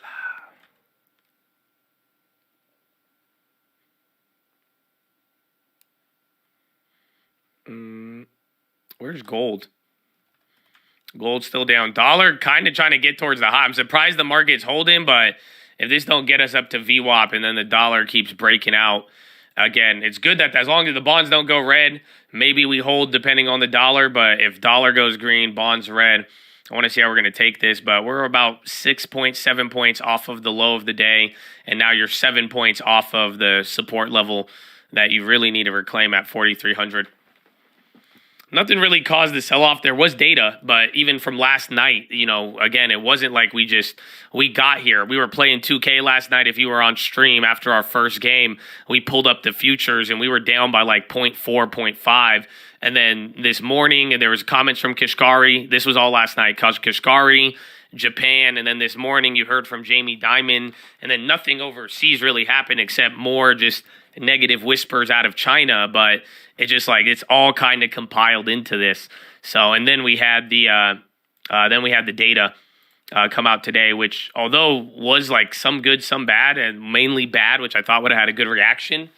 We've moved a little since then, but it seems like whatever the wind was pushing leading into this morning is still kind of overhanging. So let's see by Euro close, even we have another Fed speaker today, as well as a big bond auction, and I think that could get some things moving.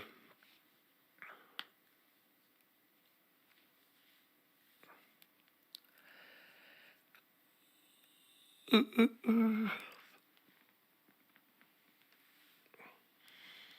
do you get on the 2K party? I say it every day, man. We're on the Twitch, 6 p.m., give or take. But that's it. You just got to join live, baby. Join live. It's been a lot of fun. All right, kind of coming down a little bit. We got the dollar in the bottom right. I'm going to shift that. Tesla's still holding. Apple's still struggling.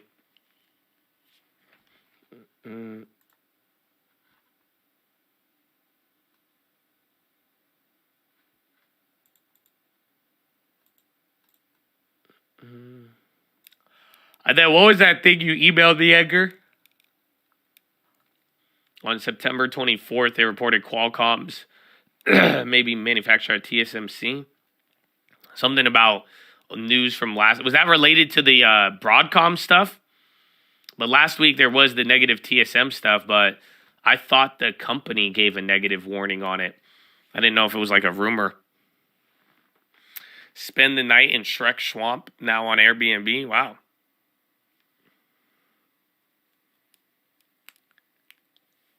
I don't think there is news on Tesla.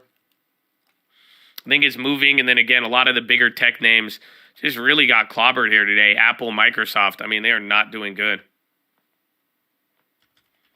This is the article title. But you said it was from last week, or I'm not? I was trying to follow along with that. I remember hearing the TSM guide down and then the Broadcom bad news last week, but you said something about it was like early or from yesterday, but where does the week before come into play? Or am I just making shit up?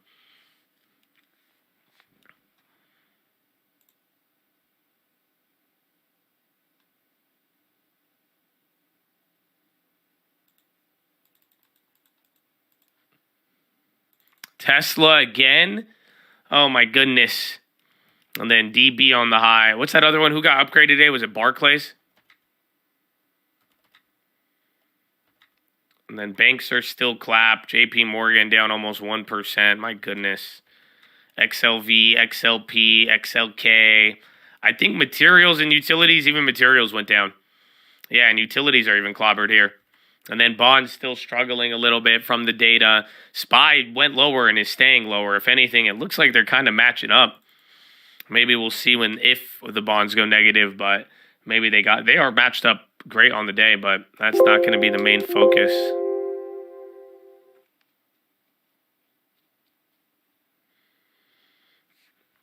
And then Tesla through the high, MRNS on the high, Marinus Pharmaceuticals. Crude is up by 0.5. CL. Oh, I got two of these. The yen is just staying pinned. Watch out, bonds about to hit a low. Lower than the pre-market. Yeah, and then oil came up 90.13. The more that holds, that'll do something, and we'll see what the dollar ends up doing with it. The Canadians are about to pump Amazon. How so? I don't know what the Tesla news was. I think there was bad news in the morning on Tesla, but I don't know if there was good news that made it run up. But there was news about them being involved in the European Union investigation into China's subsidies with EV companies. But they were negative like 2%, I want to say, 1% in the morning, and then they just rocketed up here.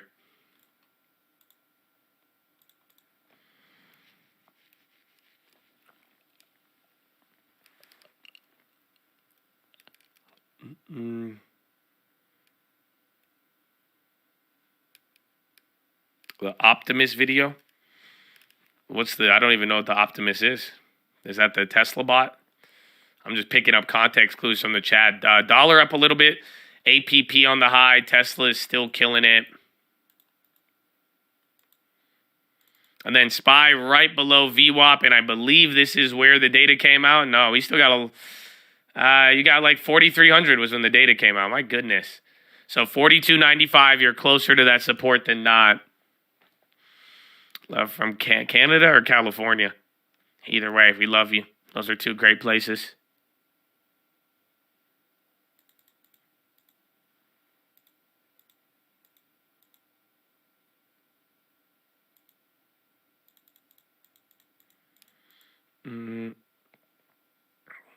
USO on the high, so oil's starting to rip now. ANF, Abercrombie. I haven't seen a retail play on the high in a minute.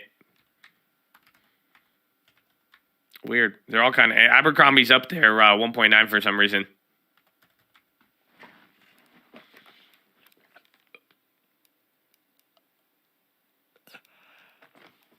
Yeah, Rovient is a sympathy. There was one in the morning.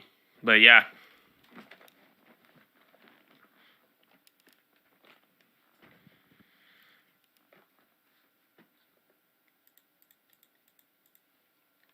Let's see. VTGN on the high. Couple things. Again, we're holding. Let's get the breakdown. So you're holding. I'm sure it's all 90% lower, but let's see. S&P 500, 422 names red, 78 in the green. That's worse than when we checked earlier. 81 names red, 19 green on the NASDAQ 100. And then Dow Jones, 25 red, 5 in the green.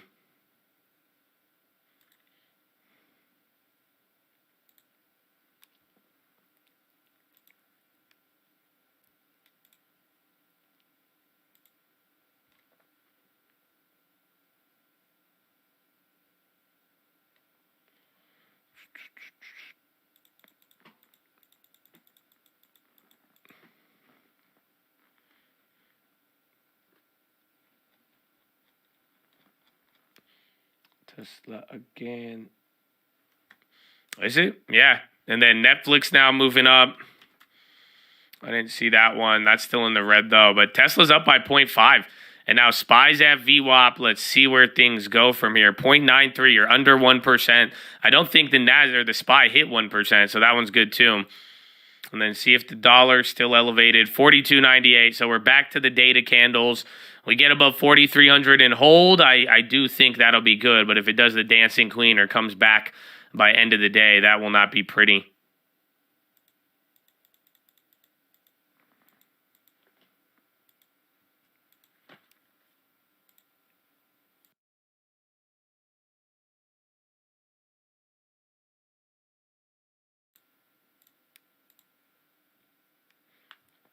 PayPal breaking out. What about Lululemon?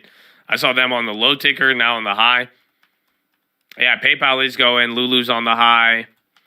Meta.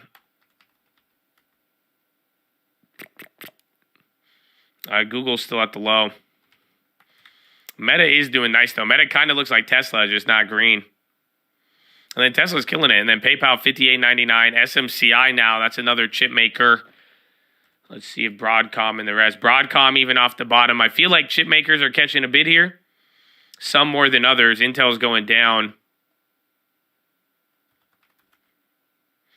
And then SPY back to VWAP.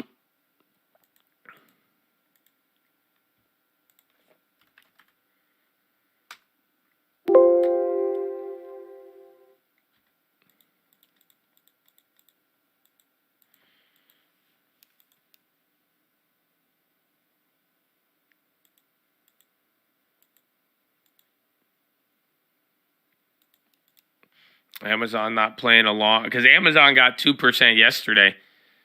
Maybe that's it, but now they're down 3%. Amazon likes to do that. But all of the high flyers, like Apple even 1.4, that's not pretty. Google got no love while Meta's going up. And now everything's above VWAP. You're back above 4,300. Coinbase into the high. NVIDIA again, even Netflix, Tesla. Bonds are still lower, though. So there you go. We're getting a lot of equity moves, but you moved 15 points in the last, 45 minutes now, and then even from open, I don't know if I got to zoom this out a little bit. Yeah, so decent if this can neutralize, but if we start to come down again and break below. So again, if this turns red real quick, we have a problem. If not, I mean, then we chill until the bonds and Bowman.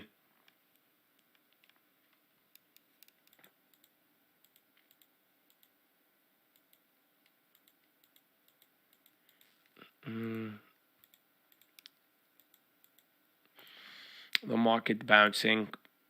Yeah, I just think a lot of equity moves are going to happen. But, Mr. Bondland will be the company order filled alongside the dollar. Order filled. Order filled. So utilize order filled. Order filled.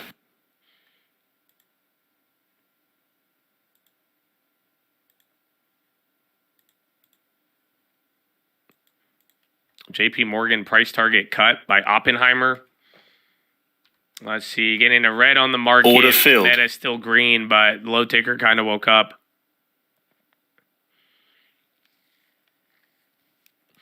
The market hit snooze.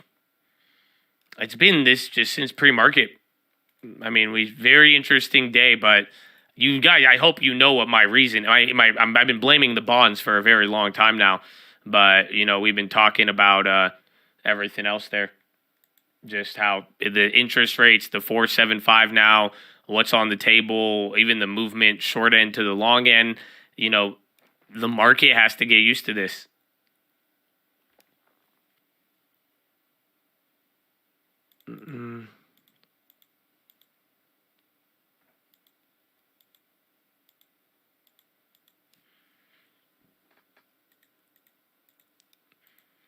The chips, I don't know.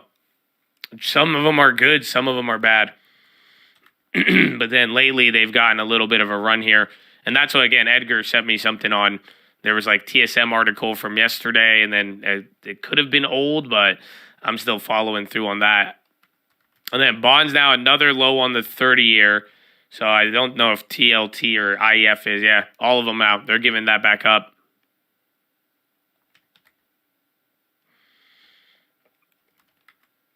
Tilt oil. As oil stays up, I mean, watch out if that moves with the dollar or not. And I think that kind of makes sense, but market will be a problem still.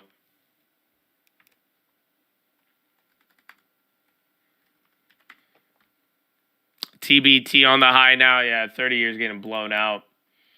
So I'm down 330 on that. Gave up some of the gains from yesterday. Or I guess the ones this morning.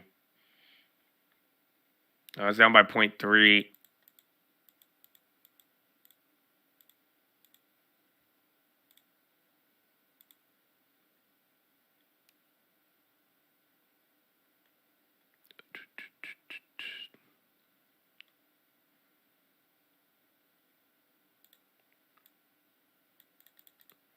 Moves up 10% in the last 3 minutes. Really? Move has not been moving. That's why I kind of like it. Again, bond volatility, even though, I mean, the VIX is up, but bond volatility move index, not so much.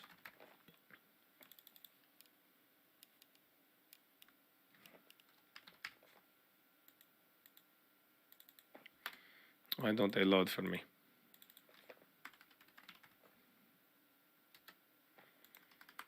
Why won't this load?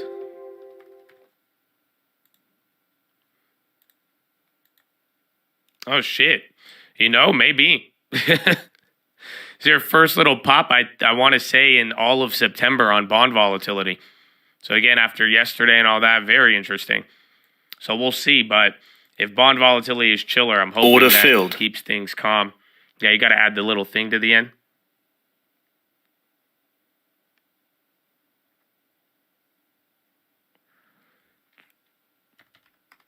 $4,295. So again, hit 4,300, came a little bit down. Bonds are still now flushing all across the curve. Long end, middle, short end. Short end's actually staying the same, but we will see.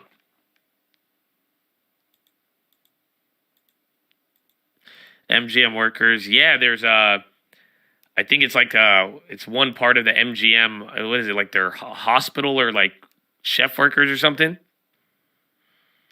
Like, I think that's it. So we'll see.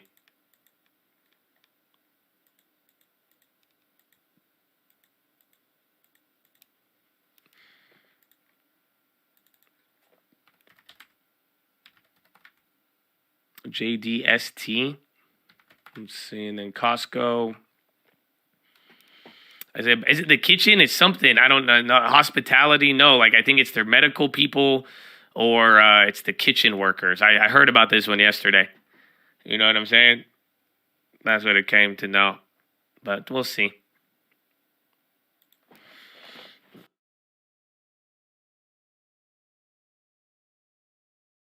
So watch any of the other laggers and leaders there. Was it culinary staff? Yeah. I think it was culinary staff.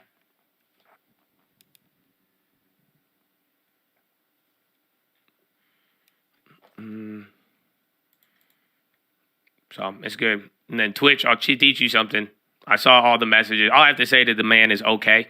I saw all of your messages, but you know, you just wanted a reaction. Y'all just notice. If you see ignoring, you could do the same thing. They come to make the thing. But I love you. So God bless you, bro.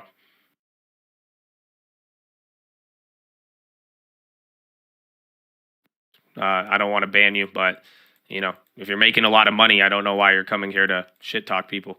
It's a weird concept. You know what I'm saying?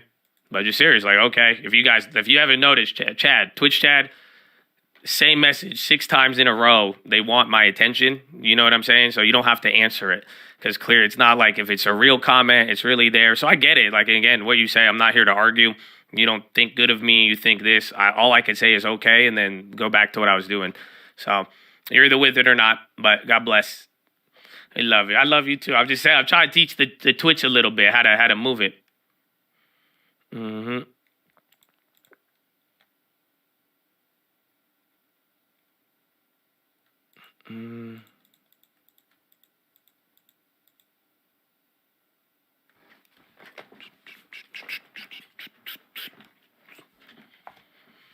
Coach Yash, baby. Amen. I'm telling you, Coach Yash is developed. He's developed a lot of people at work. Y'all got way better. I was just after 2 nights. It's beautiful. I ain't mad.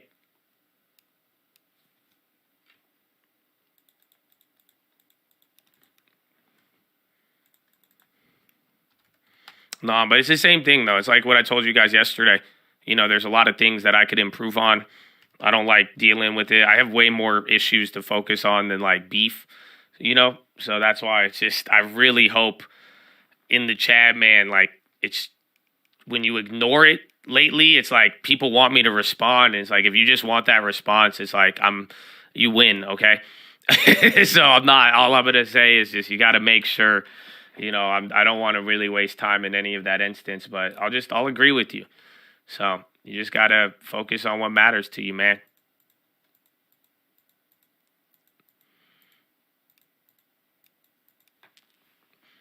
Yeah, no, it just sucks because I've gone to ignoring rather than, like, responding back. But, you know, if you're going to send 10 messages, like, I'm not trying to ban you, you know? And I didn't ban anybody, but just like, come on.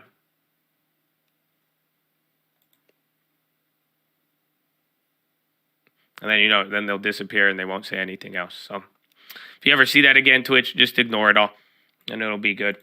And then take side bets on how long they'll go until they give up. That's what makes it more entertaining. October is very good for stocks. Yes. October seasonally it starts to get very good. That's why I think the market's going to be very interesting moving forward. Like, it's going to be when the market's up 10% year to date, and then after August and September, there is usually good seasonality.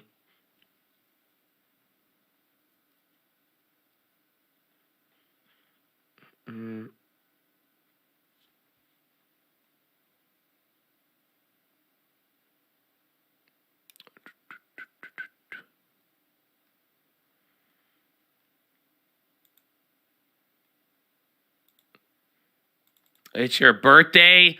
I've been tuning in for the last couple years. Thank you for the wisdom all the time, Alex.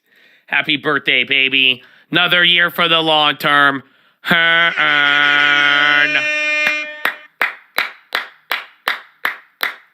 what I'm talking about.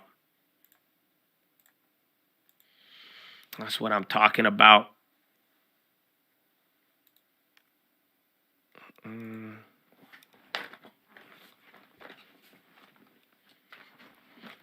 Happy birthday. That's crazy, man. Get the long term. Get the long term. IBM on the low. AMAT. Yeah, AMAT's actually flushing right here. About $1.70 in 2 minutes. I'd check news on that. I don't know how crazy it is, though.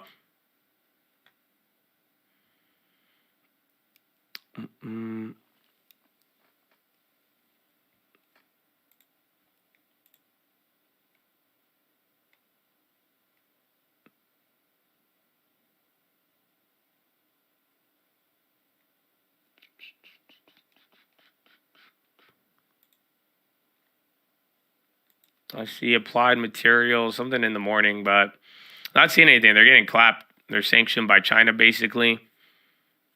They're getting mocked.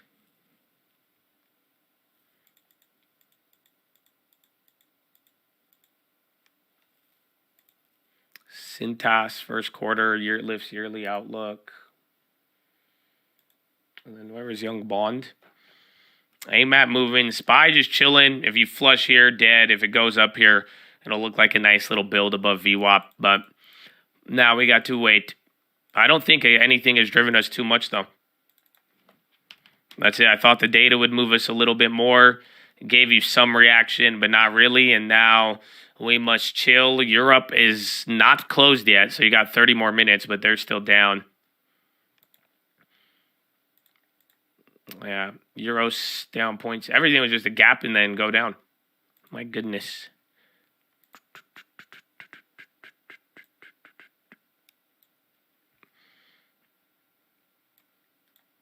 Oil coming back up. It was at 90 earlier. Remember, 90 and then 92. That's where you want to be looking at.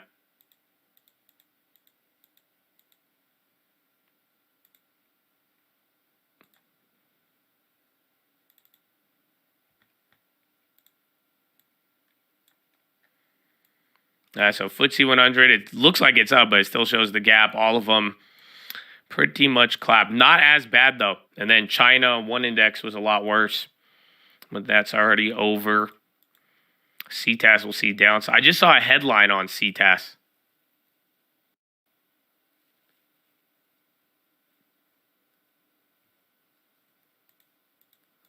Good morning, Christian Lachoga.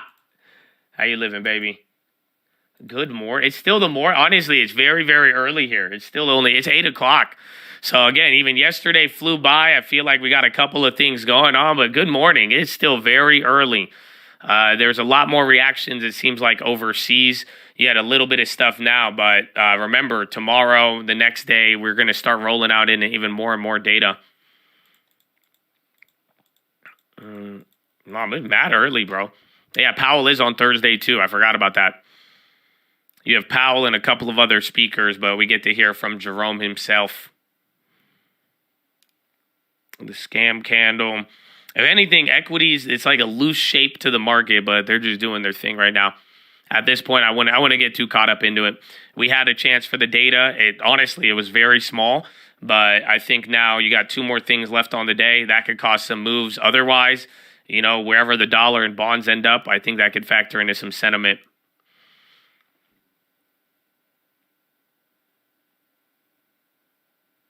Flew into San Diego, first time. You just got some food. Or you flew in last night. Good spots to grab food. Oh, anywhere, baby, anywhere. Try Crack Shack. It's by the airport. It's a good one. Chicken. You like chicken? I don't know if you like. I feel like if you don't like chicken, I don't know if we could be friends. But yeah, taco stand. Don't forget. Honestly, I told somebody about taco stand yesterday. I was like, you have to run up taco stand. Don't even sleep on it, bro.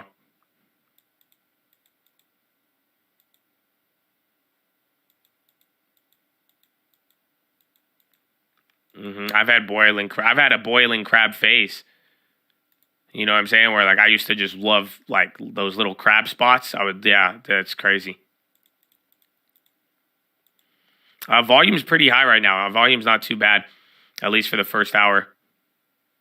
And then SPY's starting to get another bounce here. It's good for how the market looks. Again, however this is going to set up from now, all I care about is whether we're below 4,300 or not, and then the macro factors. But as long as you don't reject here, get above 4,300, either dancing queen or hold up, that's better than not. But like we said, if that fails, maybe we see more downside below 4,300.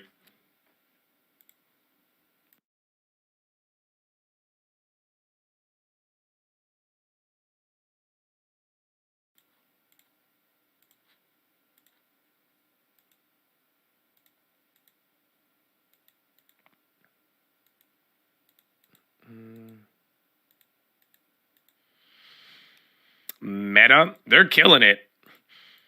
Gold and silver into the end of the year. Rates, that has to play with the dollar. I still like gold if the rates come down, but unfortunately, I'm not, until that happens, I still, it's the same situation on gold where I think it's getting murdered by the dollar. Honestly, gold was really, really up at the beginning of the year. It's still doing good. It's not like gold has came down. But I think the real takeoff, and then if something bad happens, I just think we need lower rates. So I still like it, all of it in that sense, but it's just unfortunate it's been about a year and none of that has really happened.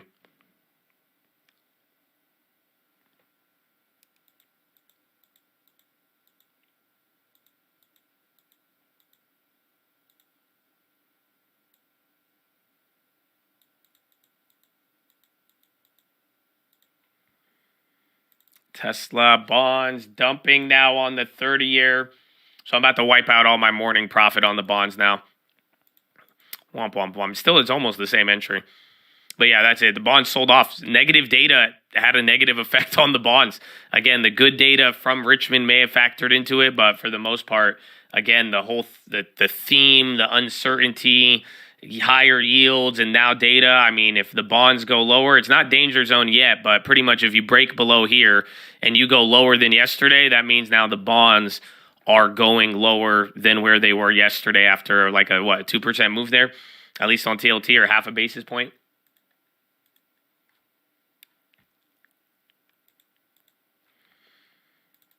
I'm gonna keep up that 2 there. Where is it? There's 89.17. You're already below it. So if bonds don't get bounced from here, they might start going. I don't think the other parts of the curve are moving. Let's check. As IEF lower. So 10 years about to be lower than yesterday. That might be the point. But 30 years already going higher.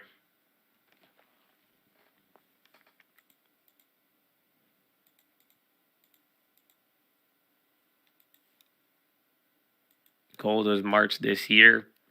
Well, that was on the debt ceiling, and then again when SVB, and all that stuff happened there. There was some lowering of rates, but we've been watching gold for a while. I've been asked this question a lot, but we've always just said you wait till the rates get lowered. That's gold's moment to shine. No pun intended. I'm just waiting on my moment.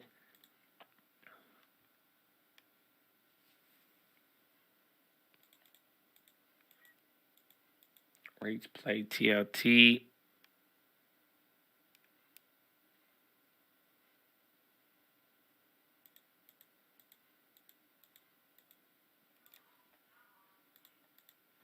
Let's see.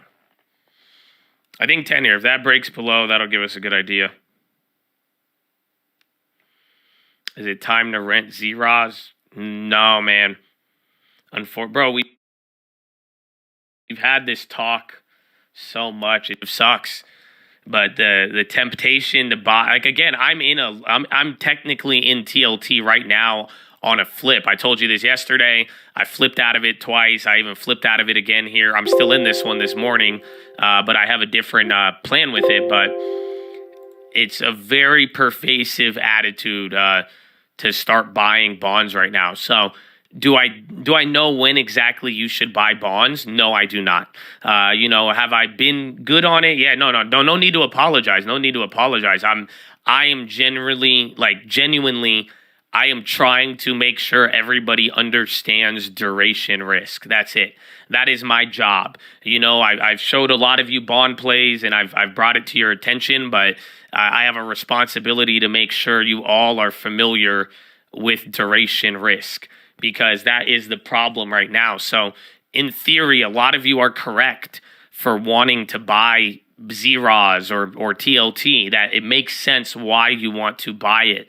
But just understand the downside of that play is still very real, meaning that it's not going to, it's not going to be where you just buy it and the downside is limited. No, because the duration and how long things take, we don't know what is going to happen.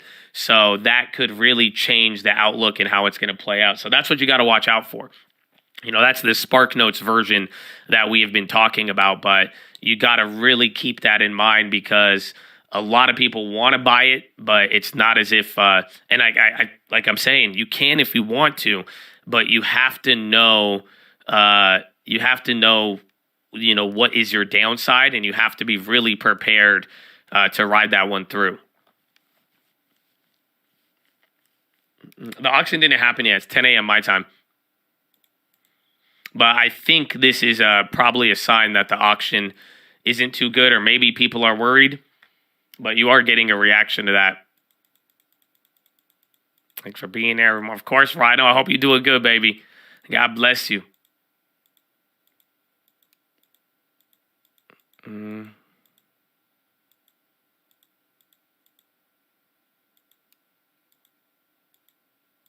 How much more downside to TLT could there be? 20%? Yeah, maybe more. And then it stays there, and then you spend another year doing nothing. So if you drop 20% and then spend another year going zero, but that's time. And then if you're going to lever up, how much is that going to cost you to lever? And then so on and so forth. But it's the odds of going lower or doing nothing. And that's where that could take. Dude, 30 years getting blown out now. So that's already killed on that trade. Almost down a full basis point.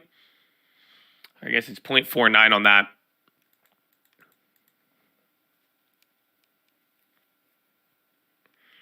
Elf Beauty, I like them.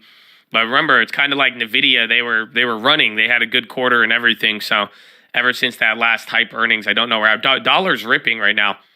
So I think that's what's kind of killing us now. I was telling you earlier, if dollar starts hitting new highs and bonds hit a new low, that's exactly what's happening. Only difference is now market's holding up a little better. So we'll see by the time maybe bonds or dollar chill out, watch what the market does. But overall, we're seeing what's going on. Oh, Bradley Frizzle in the peach, baby. Oh, my goodness, Peach Nation. Oh, no, let's go. Amen. Amen. Peach Nation, it's here bright and early in the morning. A Tuesday is blessed, baby. Oh, man, God bless you.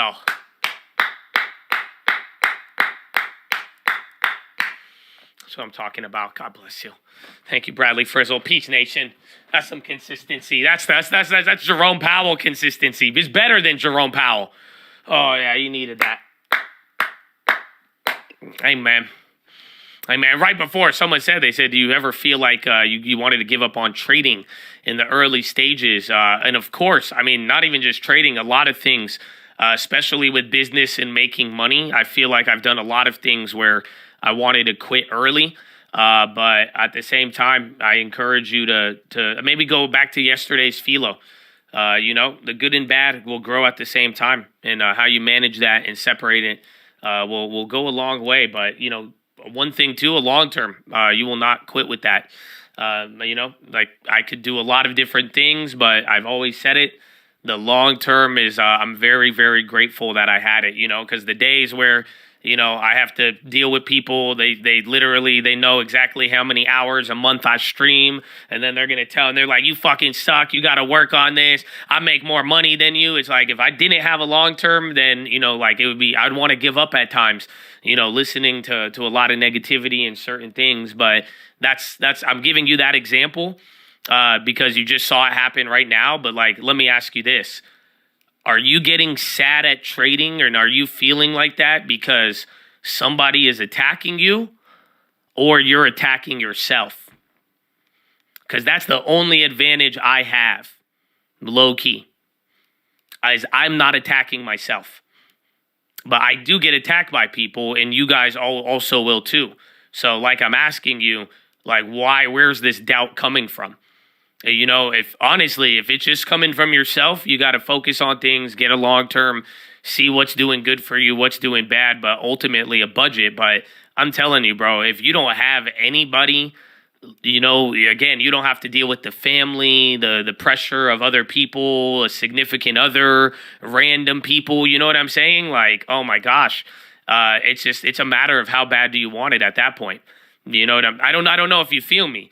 It's one thing to be deterred from going after what you want, but deterring yourself versus somebody else. You know what I'm saying? We're talking internal versus external. So I hope internally you're focused on what it is, but again, you got to balance things out though. And I think having a budget and, going by and seeing what's doing good for you and not getting a long term is part of that safety and making sure you're ready to go. And then let the externals get in the way. You know what I'm saying? So that's what you got to come down to. But no, I'm sorry too. I don't mean to bring up the other guy. Whoever was my example, thank you, Chief. I appreciate you. But, to help somebody else I think it's very simple, for real. There's different stages of trading because some people get into beef online with trading. Again, some of you have family and friends, or you have other people who call you out on stuff. But it's dude, let's figure out if it's internal or external first. And then at the same time, though, if you're trading without a budget, you're trading without a long term. I mean, I know how the story goes financially and emotionally. Oh, you're good, baby. Great one.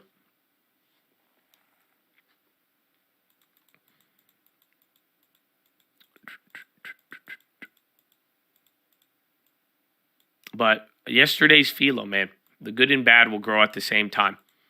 But if you want to pull out if you want to try to get rid of the weeds, just make sure you don't pull out the seed and don't pull out the plant that's already there. So you could either let the weeds grow and learn how to navigate and separate them at the end, or you could try to pick them now and pull up everything and uproot it and call it a day.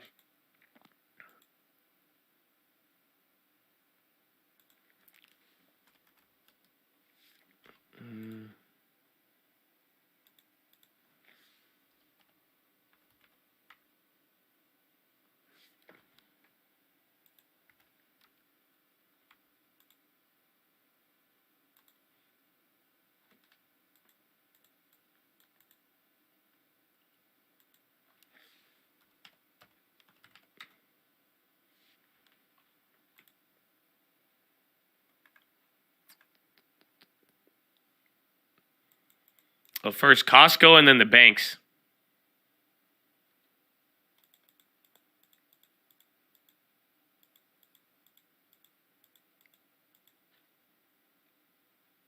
It's again, that's something I think a lot of people have ignored, is that the banks come in the other day. You randomly popped into 2K. I saw you had 34 points in the rec. Not gonna lie, I thought you'd be bad. I mean, bro, I've been dealing with a lot of 2K drama, bro.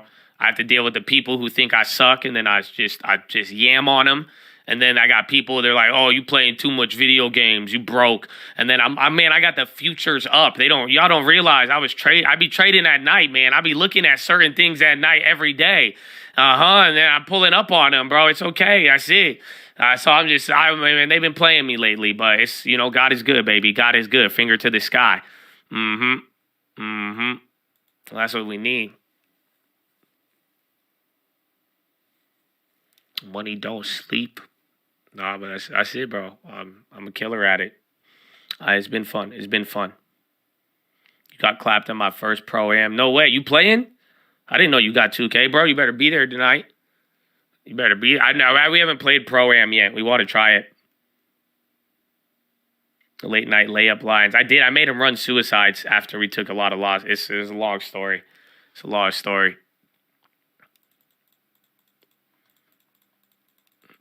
Praise Jesus on that one. Amen. Bro, I found out how to flex. I learned how to flex, bro. Or I learned how to like do it without feeling bad. I learned this from my dad the other day. He literally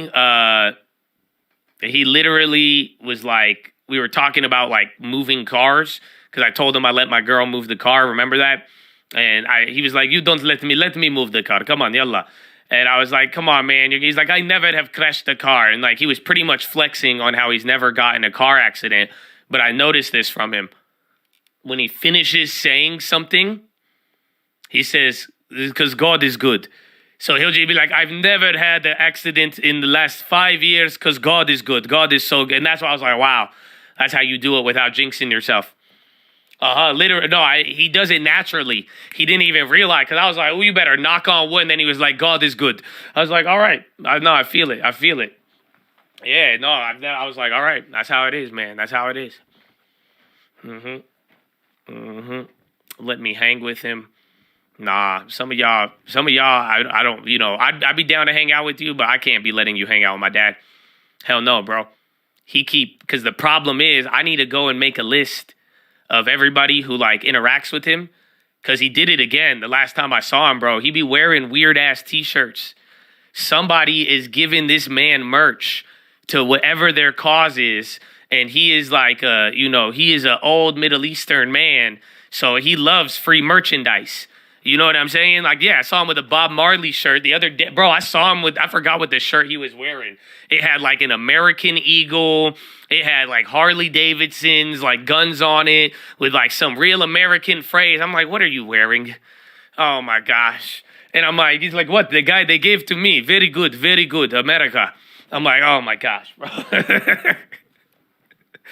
So that's it. I don't know if I can let y'all chill with him, bro. I don't know, because then y'all gonna give him some merchandise. I don't know what he's gonna be wearing.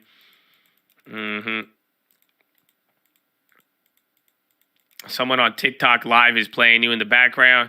Follow me, youtube.com/the stock market. The streamer that's playing this is too lazy to give me credit. And if they charge you for any of this bullshit, I do it all for free. That's amazing. Oh my goodness. Horna. There you go. I got you, bro. I got you. No polo assassin.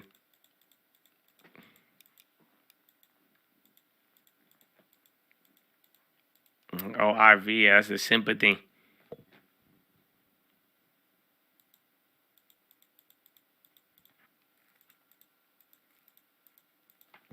Fubu.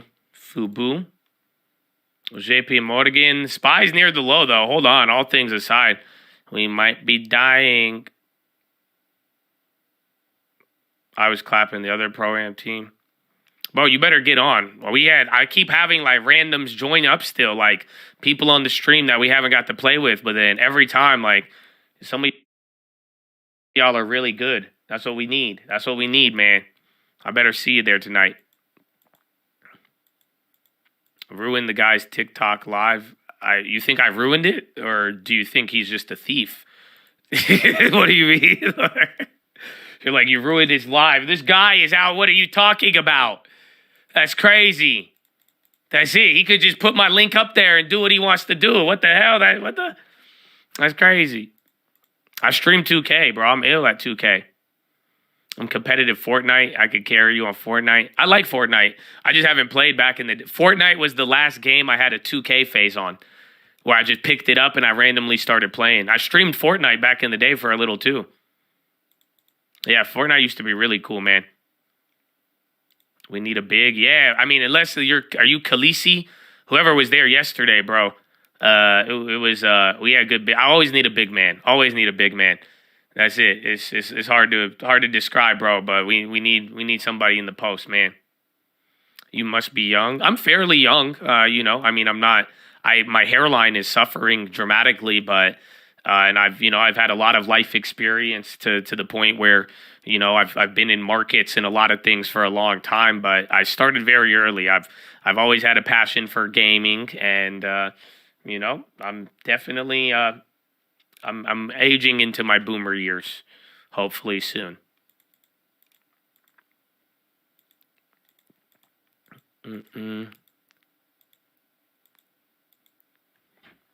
Your dad's 56 in games daily? No way. That's cool.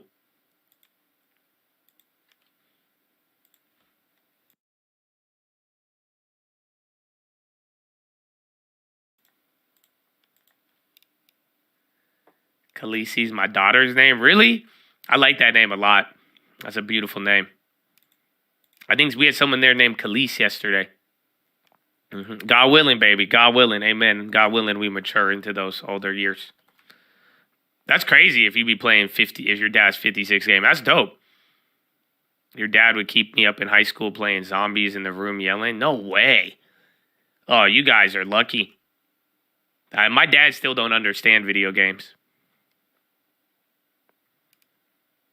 And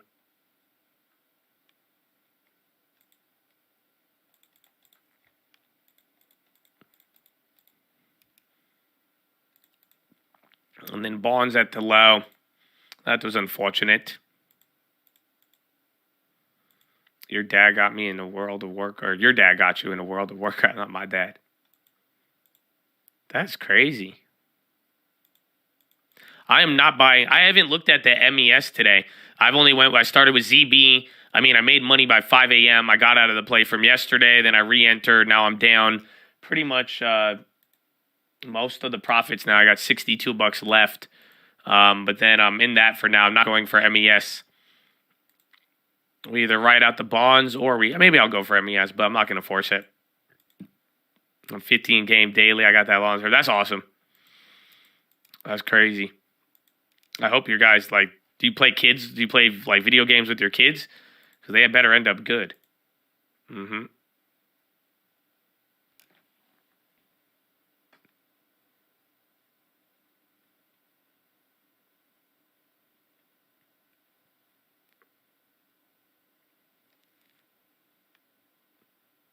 My thumbs still work. It's the back that's the problem. What about VR? I feel like they're going to come out with like virtual reality, like physical therapy games. I think they have to. I feel like there's not a future with all of this where I feel like there's going to be a fake Zuckerberg doctor. He's like, yeah, well, come on, let's play. What you got to do, stretch out your arm. And then there you got to go. Boom.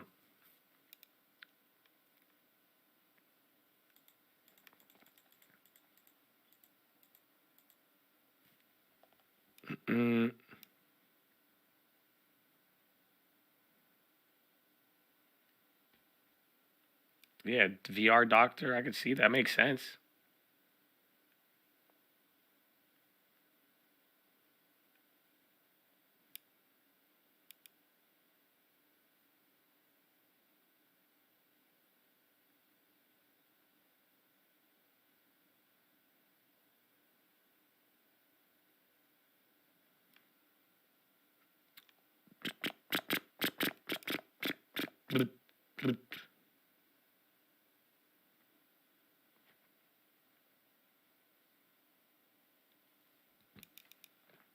Would that really be good for med students? Maybe, or just, again, maybe you want to play games and your back hurts.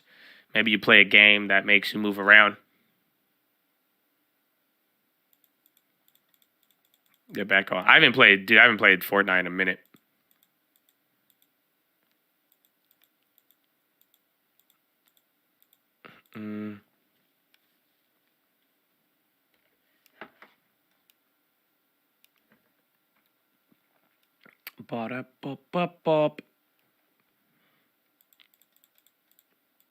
FIFA. There was a cool VR game I saw. I don't know if it was an Oculus game. I can't wait till earnings though.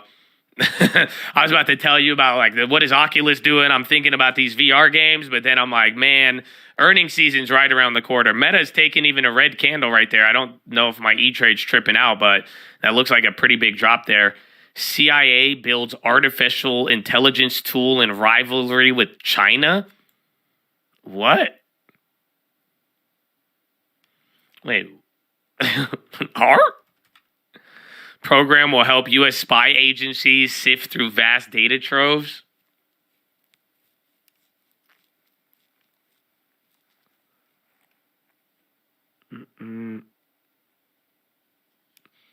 Bearish for personal liberty. I don't know. I read something wicked the other day though. You guys didn't. I don't know if you want this bad news or not. I don't know. Someone, you could go and verify this. I don't know if you are aware, but I think it is already passed. There is a plan that is going to make it where they're going to create a database where the SEC pretty much is going to have the Social Security and information on every transaction made in the stock market. I don't know if this has been approved or not. I believe it has. But what that means is that, at some point in the future, the SEC and all the brokerages, they are going to have to send in information of the trades you make tied to your Social Security. And pretty much the conclusion is you will walk away with, you have a right to privacy unless you own stocks. And then that will change some things right there. So yeah, look it up and verify it for me. I read something on this yesterday, but I couldn't understand if it had already been passed or not.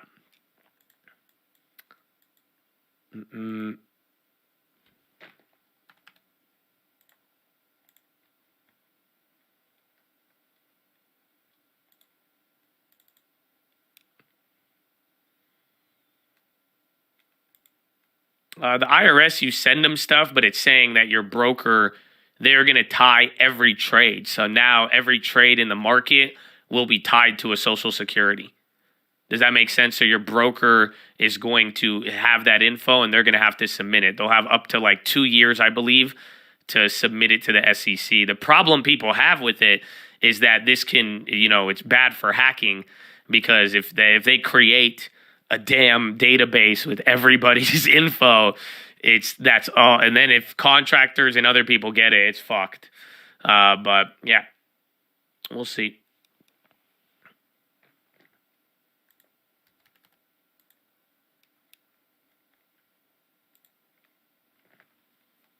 What's the name? Let me find it. I had to. This was on some of my reading yesterday. I saw one of the headlines and I clicked on it and I read it. Let me see if it shows up on my history.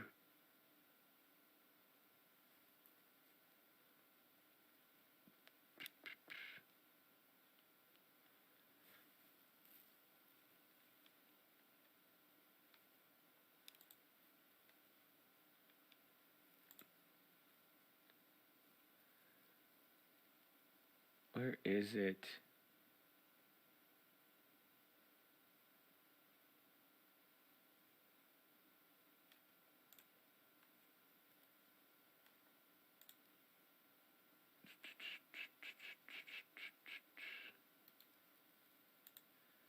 Yeah, here it is. Well, it's an opinion article, but it's from the Wall Street Journal, so take it with a grain of salt. I'll post the link if you want it. It says the SEC wants to spy on your portfolio. See, I had the full thing. I had the full article, but this is the actual source. I can't believe Wall Street Journal. But it has there's some, I don't know what the actual law is called, though. I think that Wall Street Journal was from 2 days ago. Data comes out right now. Oh, wait, no, Dallas Fed Services. We already had that. No. We have 2 more, hour and a half. I was tripping. The 7:30. We're selling off now. Again, dollar has rocketed throughout all of this. Even the data earlier didn't have an effect. Bonds sold off. Dollar went up, and then we hit the low prior, and then all of that stuff started happening, and then we just continued to catch up with it. Euro closes in 2 seconds. So now into the low. Euro close, 8:30. Welcome.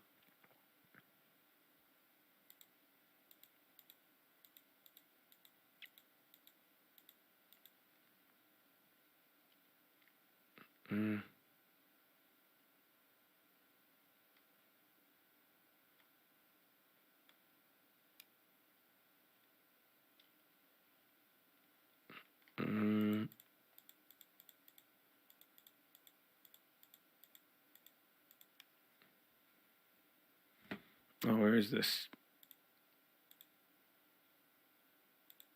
Marcus Hanlon, baby. Oh, at a new low, too. Bonds are even break even on the day. Back to yesterday's low. Mr. Hanlon, baby, my man. Oh, no, God bless you, bro. I'm excited for that video. Hey, man. Yeah, they're planning on sharing. Dude, read that article. Like I said, it's an interesting one. But it's wild. But yeah, it's like apparently they'd share it with like 3,000 contractors, but then it's literally like a data risk. That's what I'd be worried about. But I don't know if it passed. Verify that, because I think it's made its way in Congress already. I don't think like this isn't new. Again, that's why I was surprised when I read about it. But I think there's something in place. Again, I could be wrong about all of it, so verify that. But you have the link there.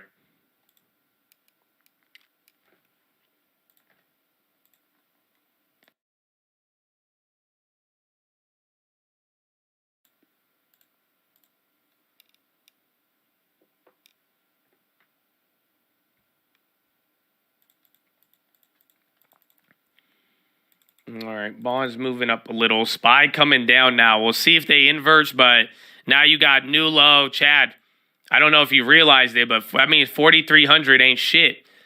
We broke it, went above it once, went right below it, then sold off, and now you're 18 points below that. It sounds like they expect something to break. Who? The SEC? I don't think so. But like I said, I have a pretty wild theory, even though, a lot of people would argue there's no real sign of a rate cut. I mean, I'm not trying to gamble on it, but based on the dot plot, I feel like we are close to either the Fed is going to have an imminent rate cut, or if they don't, Powell is going to go full Volcker. I mean, I was just telling you yesterday, I think Powell could take rates even as high as 10. And this morning, you have Jamie Dimon telling you that worst case, it goes up to 7. I don't think I think a lot of people are in the ballpark that I'm on that. I don't know if people want to admit that a pivot might be closer because of something bad, but I do believe that as well. So I think that we are either close to a cut by the end of the year, which even though it's unlikely, I think there's, a little bit of read between the lines. But then on the other side, I do think that if nothing happens by the end of this year, rates are going to massively go up. And then, we go from there. So, yeah, I know it's pretty crazy, but I gotta believe what I gotta believe there. I've explained it a lot yesterday. We'll make another video on it, but I'm okay. I like the pivot opportunity. It's either something by the end of the year, and if not, your rates are guaranteed ready to run. Say ready to run. Apple looking strong.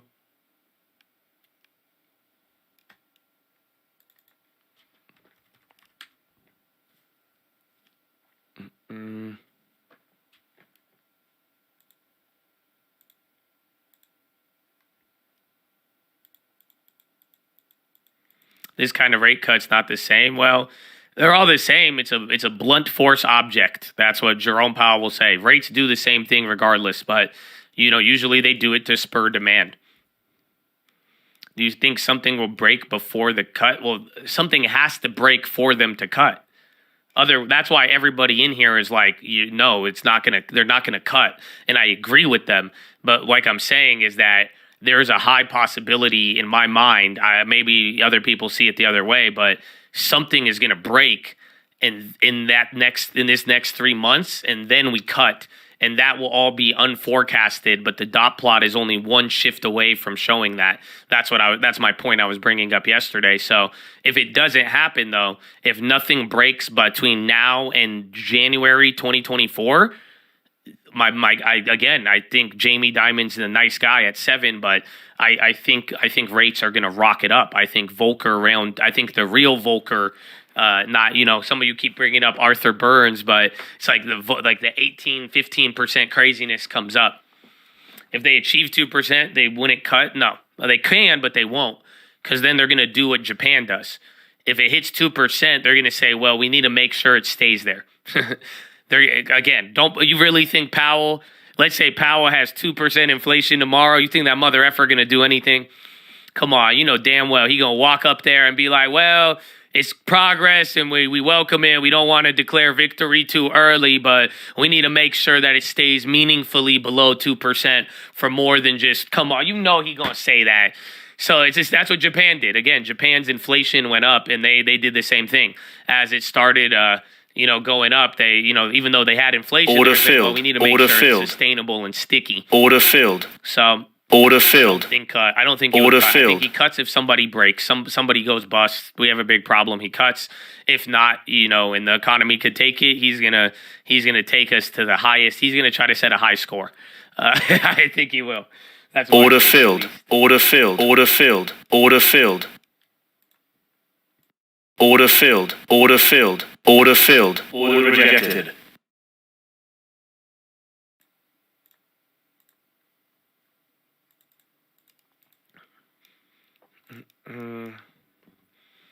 We must continue to assess the totality of the income. Order filled. If another bank fails, he'll either new BTFP or that could be a cause for it, or there's something else they see going on. But then again, though, at the same time, we're talking rate cuts there, and you have to understand the low likelihood of it, because what's happening, right? It's like there's a chance something can break, but there's another factor globally right now that's telling you your boy Powell is not going to be able to cut rates. I'm sorry. Regardless. What do you think it is? It's easy. You should know about it. It's been in your face for the last couple of weeks. There you go, baby. Oil. Now, the currency's part of it. That's why I hope you guys see how we're juggling. That's why I'm like, yesterday's video, I want you to understand gold and why the dollar and oil are going up. You could understand how the other currencies are at play. And then it's another thing about rates and policy. That's unfortunately, that's the juggling. But yeah, oil. Overseas, and thank you for saying overseas inflation and then oil, because that is a way better way to define it. Overseas inflation and oil, those are the things that are going to make it very difficult for Powell to cut. So you need something really to get clapped for Powell to justify a cut, because if things get bad and then oil is running, my man cannot cut interest rates, dude. Otherwise, unless you want $500 oil or something, I don't know, $200, but it would be wild.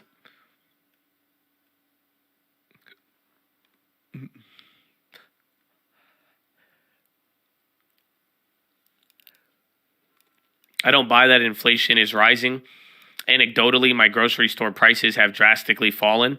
It's not as bad as mainstream FUD says. So the answer, I had to explain this to my foreign father. You should watch the video. Order filled. But at this point, though, now, when you hear about inflation, it's already happened. We're worried about it happening again. You see what I'm saying? Because the problem right now with it is that when you look at CPI, that is a rate of change. So right now, CPI, even next month, it's going to be like 3.94%. But a year ago, it was 9%. And then the year before that it was 5%. You see what I'm saying? So add that up, that's like 20, 30%. What I'm trying to say is that prices are already high. So when it's easy to get caught up looking at the rate of change, but simply put, why do people say inflation is high? Because Honda Civics are still double the price of a couple of years ago. Your house prices, again, we get so angry about a lot of things, but I'm telling you, the price of housing is a big deal, and that affects people. That even reflects on both administrations, people, everything. It's big to society. That's all up. So there's a lot of things where the rate of change lately, I cannot deny that the rate of change on inflation in the last year has came down. But does that mean that your dollar gets you more items? No, it gets you substantially less. And that is kind of the problem we're at. So I feel you. You may not notice it, but it's like, we're looking at overall just how much prices have elevated and stayed elevated. And then unfortunately, above all else, though, you got to welcome to America. There's one factor. Before I show it, I'm going to show you something. There's one factor that even, you're like the grocery store, yibbity bobbity boo, but nobody give a shit about the grocery store. That's crazy. What matters? There's only one thing. It's very perception-wise. Housing is very important, but we like to be ignorant towards it because it's so high and we don't know who to blame, but you know who to blame, but we don't want to blame them. But then we're like confused. So then we're like, wait a minute, it's all corporations, but we love these corporations, but they're ruining our housing. So we're getting mad at individuals. You know what I'm saying? Yes, you guys got it. RB, baby. /RB. Gas prices. Perceptionally speaking, gas prices can fuck with inflation more than not. That's why I said this already before, but you got to right now, even with this coming down, this is going to help because gas prices come down. Even if oil goes up to 100, you're going to feel good about it. But perception wise, as far as inflation, go look at inflation spikes, go look at RB. The price of gas is it has a huge perception effect on Americans because you fill up at the pump a lot. Even then, whether or not you fill up, guess what? After you pay a lot of money for gasoline, what do you do when you drive around? Even if you're not trying to fill up today, you see a gas price every day you're out on the road. You're driving by somewhere, subconsciously, consciously, you're noticing a price of gas. As that moves up and down, that is the number one perception of inflation for a lot of people right now. You're on the stock market, you're like, well, what about oil? No. Look at the citizens, Main Street, everybody in the world. Again, consumer confidence, all that. It's gas prices. It feeds into a lot of that stuff there. So that is what I would tell you there, where it's like, yeah, maybe the grocery's good, but think about it. There might be a time where your grocery store rockets up, but then your gas price drops. You're not going to care. But then vice versa, watch, let the grocery price drop in half, your gas price doubles. You're going to be like, Josh, I really feel inflation right now. And that is sadly the impact or the pervasive impact of gasoline prices on inflation.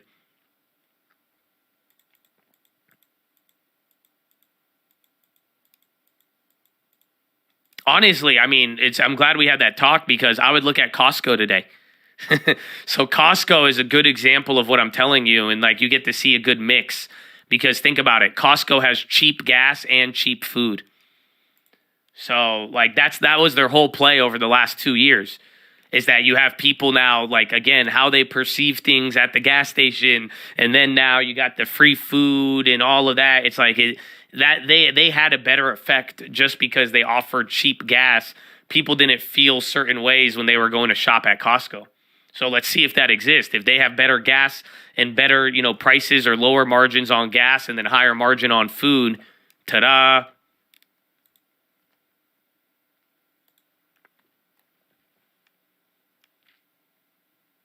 Air Force One gaggle. I need to go pee. Market's here at the low. We'll see if it bounces. So follow me on Instagram at the Trading Fraternity. I love you. Good morning, good evening, good night. I will be right back. Go ahead, Sungmin. Can you tell us where specifically in Wayne County he will be, which plant? So I don't have any specific details to share with you for security.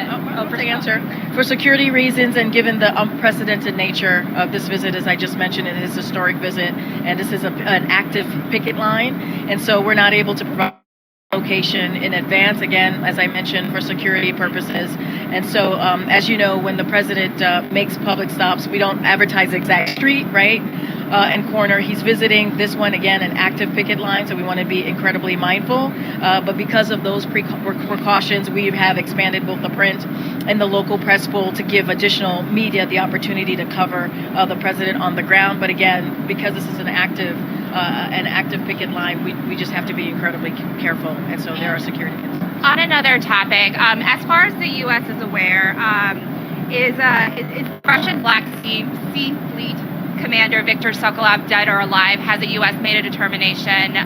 Ukraine claimed that he was killed yesterday. So we've seen the reports, and certainly we are aware of the video. I just don't have anything to confirm at this time, but obviously we're aware of the reports.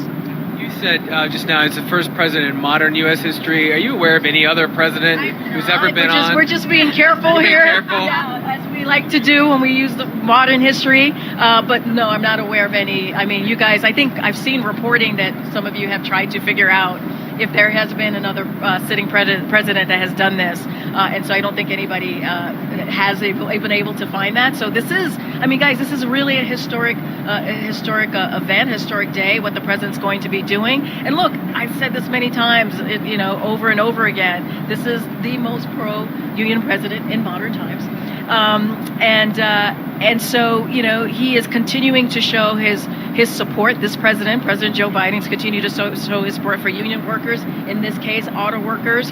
This is something that he believes, and you see that in his economic policy and in the big pieces of legislation that he's gotten to pass and also sign, that he puts workers at the center of it, right? When he talks about the middle class, he says the unions built the middle class. That is something that he's said for years. So what you're going to see is this president continuing to stay in line or in the same vein as what he's been saying for some time now. And so again, a historic trip. He's looking forward to it, and you all will be able to experience that history. Does this undermine his ability potentially, and the administration's ability potentially, to be a deal breaker, or not a deal breaker, a deal broker, I should say, between the two sides? I mean, he's also had lots of meetings with car company CEOs over the last couple of years, and he's pushing the agenda for EVs. Does it undermine that at all, do you think? No, I don't think so. Look, he also has spoken to all the parties, as you all know. They're getting a red there. He spoke to this is the White House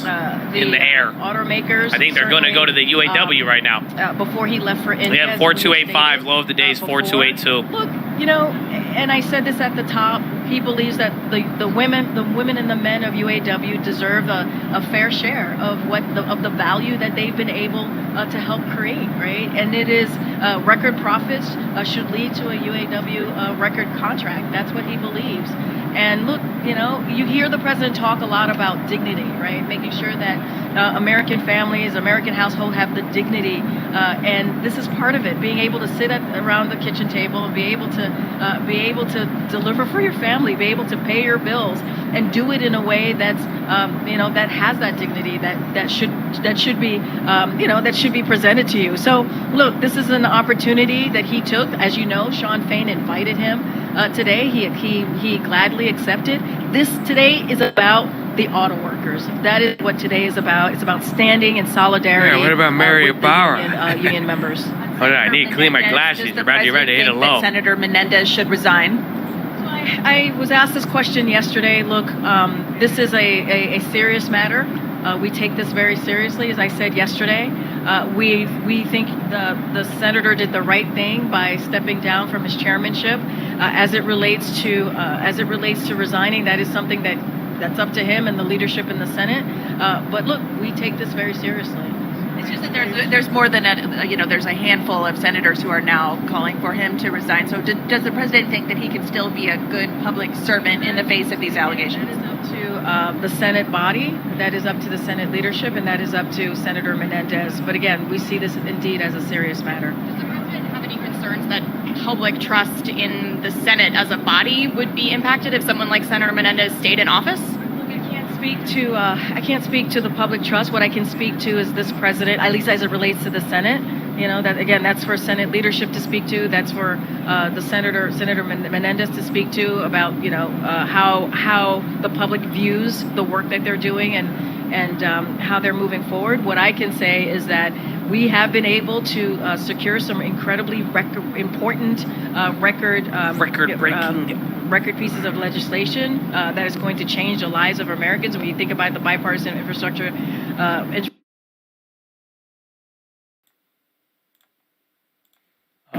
week, now it's infrastructure decade, as the president said. That's going to change Americans' lives and their livelihood and creating good paying union jobs. That matters when you think about the CHIPS and Science Act, when you think about the Inflation Reduction Act.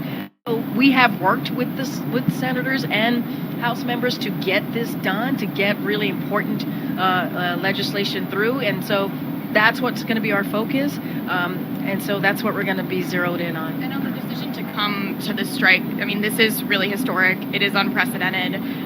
Could you give us any more detail on how the president came to this decision? I know he got an invitation and he accepted the invitation, but did he have any other conversations? How did he get to this point? I mean, I'm not going to go to blow by blow to the president's decision. As you know, as I mentioned, and you all know and reported on it, Sean Fain had sent an invite, the president of UAW, and he gladly accepted. But from the beginning of this, right, the president has always said for almost his entire career, right, that he stands by the side of union workers. And so he sees this as an important moment. It's not the first time that he's done and been at an active picket line, especially for UAW. I just mentioned how he did that in 2019. So it's not uncommon for him. And he thinks and he believes, as someone who is seen by labor, by union, and he believes this as the most pro-union president, that and he shows it with his policies, that he wanted to stand in solidarity of the workers. Today is about the workers. That is what today is about. Go ahead. So just to clarify, today is about the workers, but will he be meeting with the auto executives while he's in town, and why not? I don't have any other, besides going to be part of an active picket line, I don't have any other meetings to read out at this time. When was the last time? This is really about workers. When was the last time the president spoke to Speaker McCarthy about the shutdown, or Today is about the workers, yes. and is he willing to let the speaker kind of twist in the wind and let the government shut down until something is resolved? I mean, to be very clear, it's up to the speaker to twist in the wind. I mean, seriously, this is a deal is a deal. The president made a deal with the speaker, and a bipartisan deal that was voted by 2/3 of House Republicans back in June. And this is something that they know how to fix. The House Republicans, the extreme House Republicans, know how to fix this, right? Which is doing their job, their basic job, which is getting this done. And so I think the president was asked this question if he's spoken to Speaker McCarthy recently, and he answered that question. To read out, it's what the president. I mean, that was less than 24 hours ago. But as you know, a lot of things happen in 24 hours. I just don't have any readouts to share with you at this time. Look, I mean, when it comes to a potential shutdown, which does not have to happen, it would be a Republican shutdown. This is something that they can avoid. We made a deal very early on in the summer, and like polling wise, like most government shutdowns get blamed on Republicans. Work in a bipartisan deal. So she's kind of saying a fact, but I think she's trying to lean into it. But usually every government shutdown gets blamed on Republicans. That's kind of factual by like polling, and if you ask like Americans afterwards, that's usually what they come up with. It's up to Republicans to avert this. It's like 60% or something like that. I really want to just lay out a couple of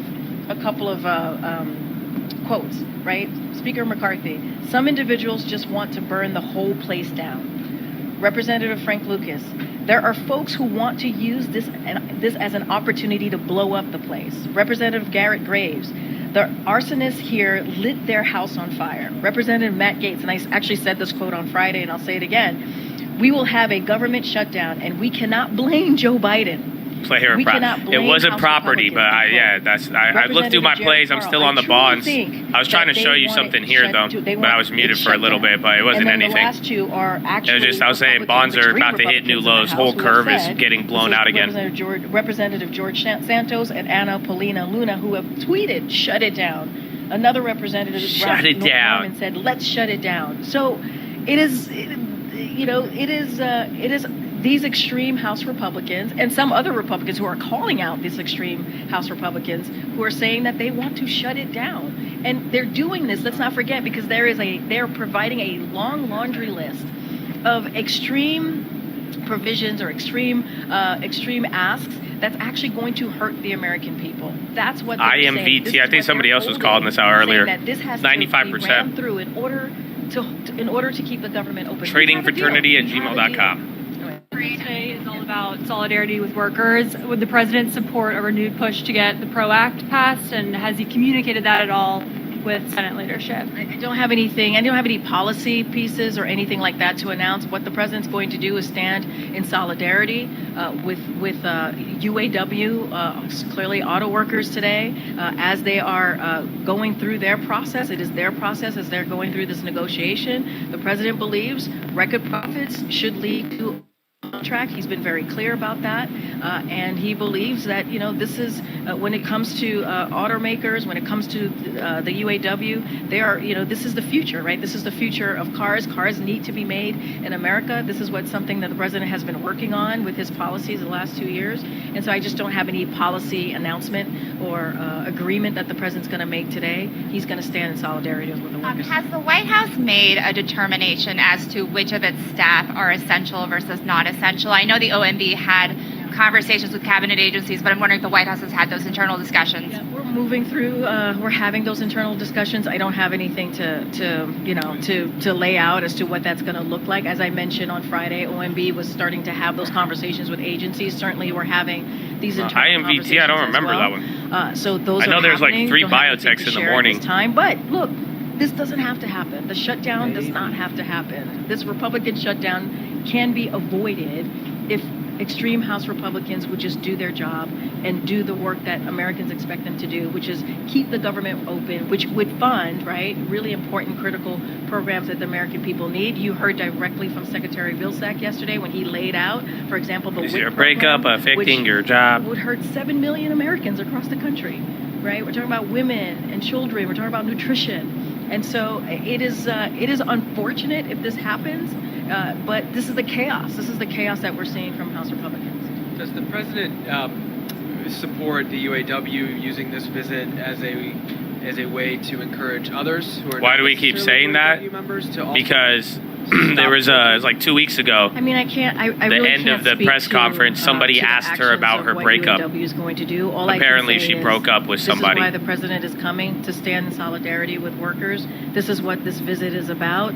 S&P credit conditions, North America, U.S. really economic specific about the expansion question that you're will asking. likely I slip get the below question that trend you're next asking. year. They're encouraging others to join in solidarity, and they're citing the president's I mean, look, the president is joining the workers in solidarity, right? That's what he's doing. He is, clearly doing this and showing example what it looks like to stand with. So you're telling me she's women, single? Yeah. women Are you, and bro? men Are you, Randy? Of Good luck. UAW who are asking for what he believes is a fair share, a fair share of Which a profit. politicians will join him on the picket line? There will be, when he lands, there will be some politicians from Michigan that will certainly be greeting him, and so we'll have a list. Governor? I believe so, but we'll have a list to share with you as we do every time we land in a state. I just don't have the names in front of me right now.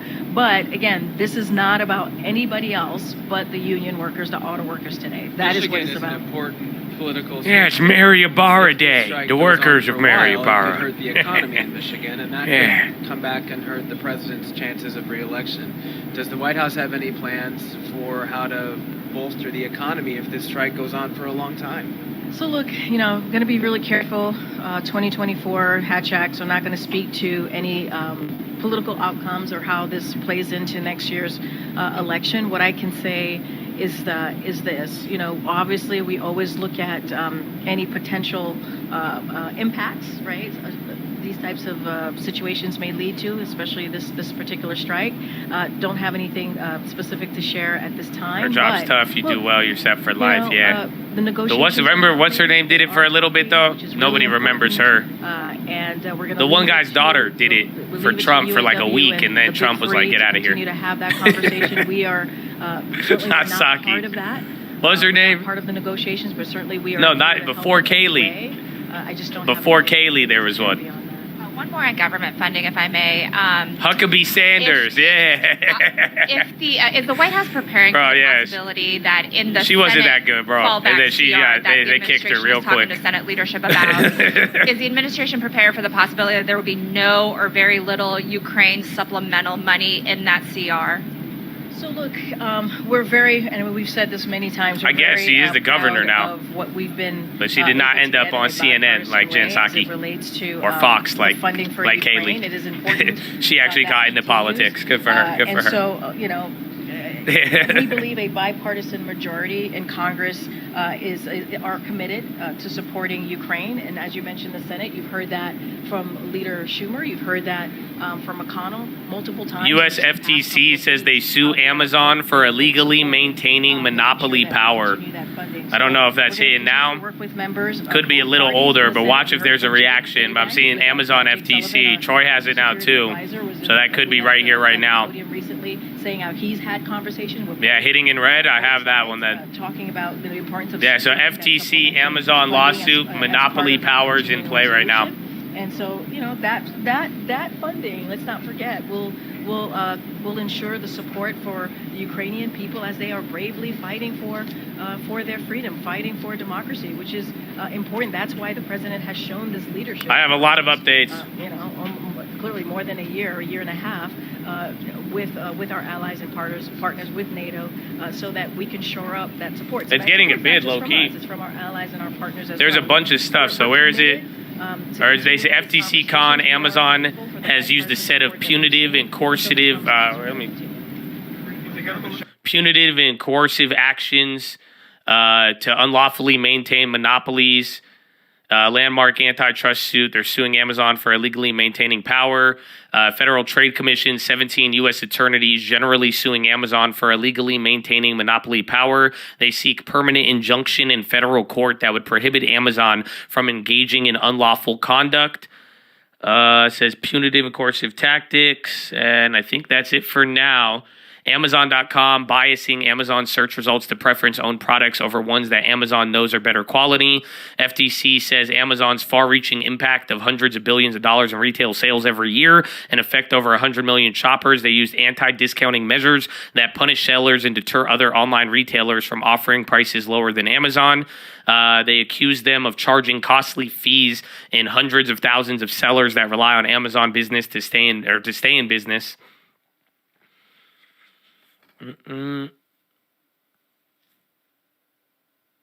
SAP AI assistant. Oh, that's dropping now too.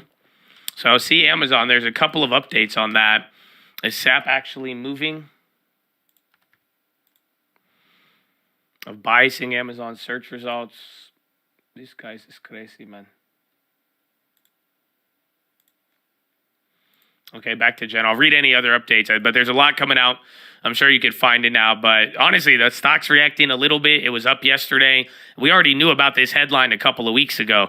You know what I'm saying? So it's kind of, we were just waiting for it to actually hit, and now here it is. You're hearing the charges and all of that. But we'll see how it plays out there, see if there's any other sympathies. But for the most part, very small reaction. I would watch if it does its own thing or if it just flows with the market, but they are down already 3%. Shutdown does not have. Enjoy this historic stop. Okay, yeah, we're done. So it's over. Great timing. Great timing. Right as the FTC news, they land the plane. Literally, not like they were on a plane. That's why it was the... About buying calls or shares of DRV for commercial and buying puts for Sherwin-Williams. Real estate is related to the bonds, sadly. I don't know if any of you remember the first time I ever told you, if you thought I was an annoying person pumping real estate in 2020, 2021, 2022, you thought I was the worst person alive because I kept telling you to buy a house. I totally understand, but I told you to do one thing. I said, if you don't believe me, short the bonds, because that was how you were going to short real estate. And in this case, why I'm bringing that up is because bonds and real estate are kind of the same, and there's a lot of duration into it, and that's something we've been talking about here with these plays. So a lot of commercial real estate plays, they are tied into bonds. So all of these mortgage REITs getting clapped, that is a result of what's going on with bond land. I would keep in mind duration. So that being said, picking an option that is defined by time, I think that is a very difficult task with that play. I think you have the right logic? You know what I'm saying? Where you're kind of like go after, short Sherwin-Williams and then buy the commercial real estate stocks. I see what you're getting at there, but it looks like you're trying to take advantage of the value now and then short the retailers. Honestly, buy commercial and then short home builders. There's so many plays you could do with that. I'm telling you, if you want like these pair trades, like you could pretty much go for any. Like you could go for stuff like that, but I wouldn't be going for any stocks or options on durational plays as of now. You do it right when it's immediate, when you could see the whites of the eyes. So I'd be shorting the commercial market, but what are you doing it on? You're doing it on duration though. So by putting an option tied to it. So what I'm saying, honestly, I would just maybe even go short on the bond, short the futures, call it a day. Or I would go one long, one short, but my problem is tying it to a straddle is what I'm saying. That's the simple one. All I'm saying is just stay away from an option tied to a bond play or real estate play just because it'll be there. So if you're going to buy the shares, I don't know about buying an option on it or whatever you're going to inverse it with and go after another. Just keep it away from there. And then, like I've been saying, for anybody trying to buy TLT right now, it's like just keep in mind that play that you're looking for, be mindful of the potential downside and be mindful of how long it could stay without doing anything. In the sense that that's another opportunity cost while holding. Amazon's not really reacting. Again, FTC landmark case against monopoly hasn't done much.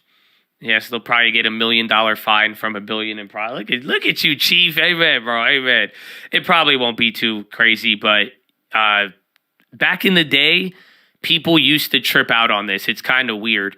Like when I was early investing in Amazon 2014, 2015, you know, when they would get hit with headlines like this, it would hurt the stock. It would be like back in the day when like Tesla recalls on seatbelt would drop the stock 20%. But I don't know. I feel like Amazon antitrust, Google antitrust, monopoly, Meta even, like I feel like those headlines don't hit. If anything, we saw a green candle and then it did what it needed to. So yeah, I could get behind that. Small fine, no changes. That seems reasonable.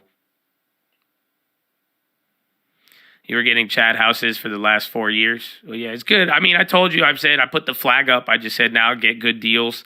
But even then, it's still hot. I still love real estate, and it's good. But, you know, I think it's better investment for the long term in some instances, but only if it's a good deal.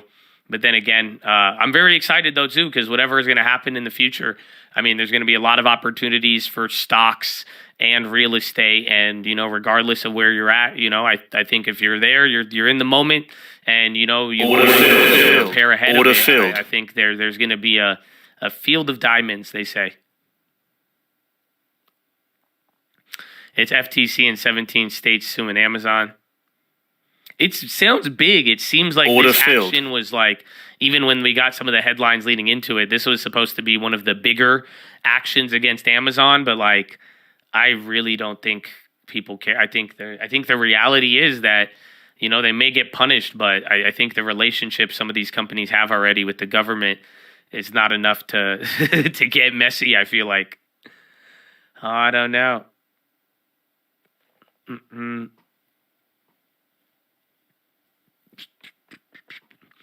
Trying to learn about stocks. Do you have a course? No, I play 2K though.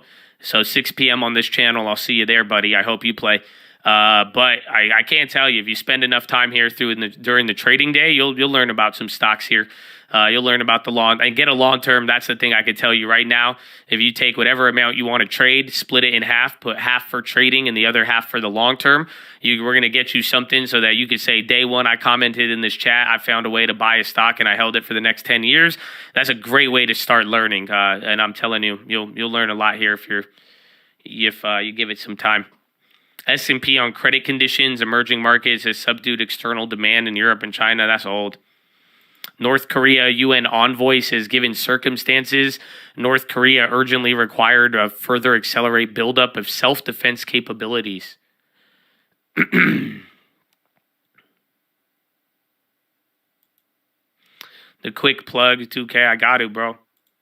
And honestly, man, I'm just hoping that, you know, I'm down, bro. If you got stock questions while we're playing, you know, sometimes I don't look at the chat the same, but you know, I'm sure we were talking, bro. We were telling me we weren't. I'm just saying, I know you guys get mad. You're like, oh, 2K, you nerds and stuff. You know what I'm saying? But it's you know, we were talking Kashkari and futures last night. I'm just saying, we had a little break. I had Jesus posting the Japanese finance minister in the chat still at night. That's all I'm just saying. I find my information through public sources. I have my own proprietary system. You can see one little news source that's part of it up there. But usually, I mean, Twitter and anywhere, man, usually it's not hard. You know, if you asked me that question a couple years ago, and I like to think we helped, but it used to be where finding news was a lot harder. But like finding info is easy. You know what I'm saying? It's just really there's too much info now, and there's so many plays right now that it's really you're gonna have a glorious time trying to figure out trading. And again, that's where I definitely could get you fast as fuck news. But I will tell you this. Get the long term, though. You know, a lot of people, my trading depends on when you catch me. You're going to either love me or hate me. But at the same time, getting a long term and making sure that you own stocks, though, that'll go a long, long way. So that's what I'd start with. But info, honestly, tuning into the stream, if you want to focus here to simply answer your question, this will get you a lot of real-time news. And then if you focus here on the high-low ticker, this will tell you a lot of active trades that are moving up and down in real time. And then I hope you play 2K. Otherwise, if I'm answering this Twitch question and I don't wind up with a power forward or a big man, I'm going to be very disappointed. I need a point guard too. That's all I'm saying. That's all I'm saying.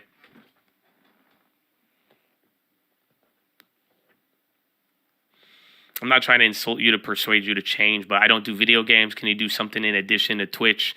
Nah, because legitimately, it's me enjoying my free time. That's it. I've liked this game lately. I've given myself about an hour a day to play it. You know what I'm saying? So, and I just know I have fun with my Chad, bro, on a day-to-day basis. So, naturally you could get something out of it, but at the same time, it's not like, whatever if we miss anything, I'll have it here on stream. But the 2K is just kind of, if you got the time or not, but it's just my free time. You know what I'm saying? Like, I don't even, that's what I think is the funniest thing about it. And you won't really meet too many people who, trade and play 2K. So it's what I do, bro. So I feel. I appreciate you though, Ian. No, I love you. Ian, God bless you, bro. Ian, I like a lot of your comments, Ian. So thank you. And even you're a very mindful person. He's like, I know Josh. He's like, I'm not trying to insult you, sir, but I love you. God bless you. Halo 3 was great. Yeah, it's fun to watch. I don't know if you like basketball. Yeah, you may not have to like video games, but it's just basketball. But at the same time, I totally get it. Don't worry. Give me like a month or two. I'll get over it. That's usually how things work in my life. Don't worry. That's why the squad needs to. Exactly. I only got 1 hour to play. Amen, bro. That's it. Sometimes I'll go above it, but I give myself that. From the way you yapping, it sounds like you play past your bedtime. Nah, that's what I'm saying. Y'all talk mad shit, but like, I'm running y'all on the court and off the court. That's what you respectfully. That's all I'm saying. Like, you know what I'm saying? I knew about why the market went down while playing 2K, and some people were sleeping or they didn't know. That's all I'm saying, though. They've been sleeping on us on there. And I say you got to put some respect on it. That's it. I mean it all respectfully, because they be talking mad smack on that Twitch sometimes, and I'm just like, hey guys, you better y'all talk a lot, but I hope you doing though. I hope you doing. Amen. I'm patient, even though these are volatile times. Amen. Amen, bro. Amen. I feel you. Well, we got to be patient too. That's that's why I've been liking some things, entertainment value, but at the same time, I do think it's game time. I'm very excited for October, and I think the market, like I've been yapping about, it's either going to be something imminent or 2024, and then we have to have that patience till then, and then it gets really, really crazy.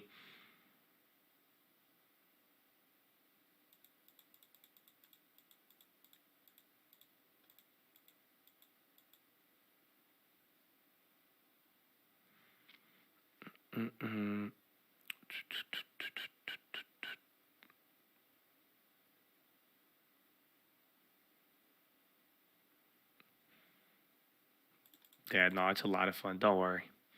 It's like, what do you mean? Same thing as watching Netflix. It's okay, bro. It's okay. You have to be very secure with your video game abilities. That's all. If you're insecure about playing, that's it. The world will rip you apart, man. About anything. If you haven't noticed, social media, they just sniff out. They're looking for you to be insecure about something, okay? That goes for all of you, not just me. I just hope you know. The moment they smell, that's it. So you have to, whatever you do on social media, you got to be very secure about it. I think that's the rule. Imagine how beast the lawyer for Amazon or lawyers for Amazon are, and how expensive. I mean, they're good, but I think it's just a giant game. They all work for the same companies. They got that little collusion thing to make sure that there's no conflict. Blood in the water. Amen. No, they really do though. For real though. That's it. So that's why you gonna play your video games, you better fucking play it with your chest to the sun. Because the moment you don't, they gonna be like, what the? They gonna say, you motherfucker. How you playing? They gonna know.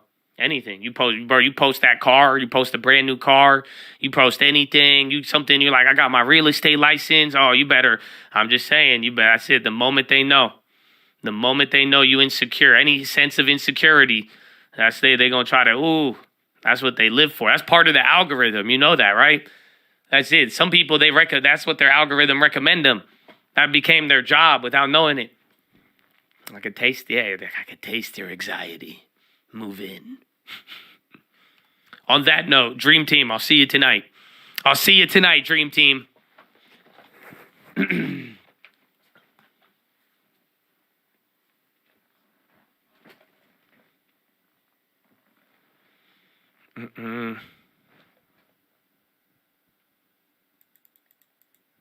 Same with parenting. Show no weakness or they will eat you alive. Oh, man, there you go. There you go. More headlines. Amazon. Oh, Amazon already responding? Amazon lawsuit filed by FTC is wrong. They already knew it, bro. Is that why you're saying stuff about the lawyer? That's crazy because they already have their response. They said, we're looking forward to making the case in court. Says FTC antitrust suit successful. The result would be fewer products to choose from, higher prices, slower deliveries for consumers. I'd say, yeah. FTC win could mean fewer products. That's crazy. They already had their response, bro. That news came out like 15 minutes ago. The lawyer already have a public statement and everything. Legitimately came out 15 minutes ago. Man, they're good. They're good.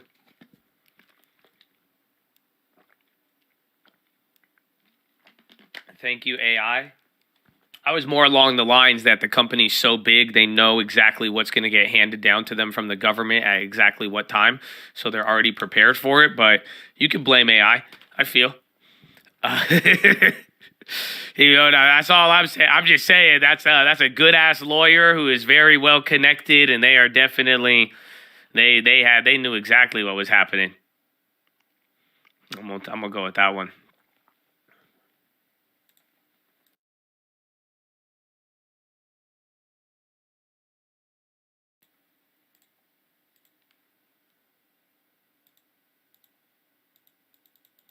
Before the bonds find direction.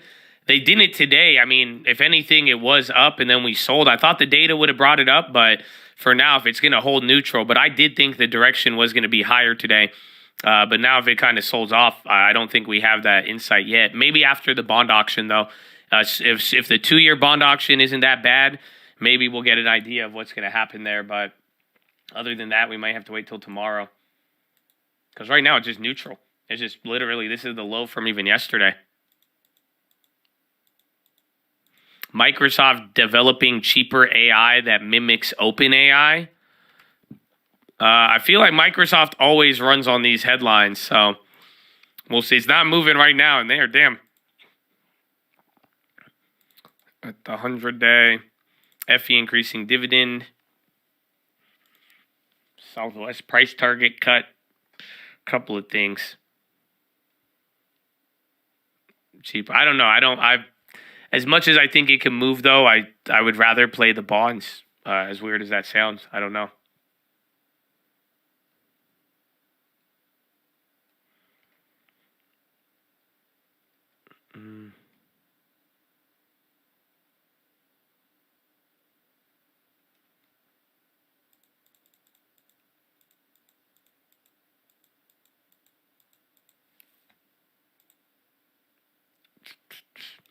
Oh, Disney? No, they need to bring it up, but they just said they're going to spend $60 billion on the parks lately.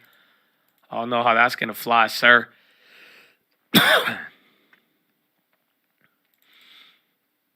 The bond auction determined by the amount sold or by the price? The price. Very good question. So the bond auction, they offer an amount.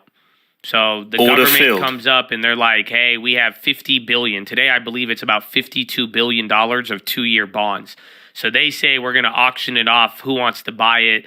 You know, this is the price that we're going to be giving it off, and this is where it's trading at currently. So the general idea is that people go in to buy it, and depending on, you know, the demand, that determines the yield, the price that it will finally be at. So by the end of it, they're saying, well, if there's a lot of demand, the yield, the price goes higher, the yield goes lower, and then vice versa. If there's not a lot of demand, people don't want to buy, the bond yields go higher, the price is cheaper, and then we get those results. That's why at the result of a bond auction, if the yields are higher, that means the bond auction was bad, because they had to sell it at a cheaper price to sell that whole amount, and vice versa. If the yields are lower, means it was a good auction because people were buying and they got to raise the price to even fill that whole amount. Ta-da!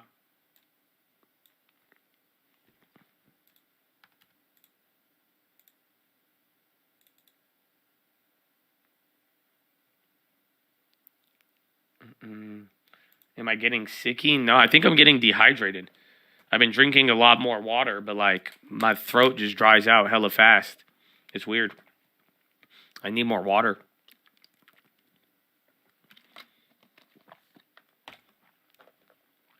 Weed stocks going up. They've been on fire all day. That's the only problem. I mean, still 4, but remember even yesterday, I think it was like 7 or 8. So if auction is good and yields go lower, stocks could go up. I mean, maybe.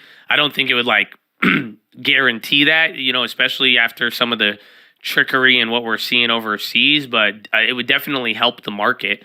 You know, if bond yields, that means people are buying the bonds, they're not selling them out. As far as freaking out about high rates go, you know, that bond auction could give us some insight. It is related to the 2-year, so that's related to SHI. But the problem is, SHI, if that bond auction is bad today, you might watch the 2-year finally move.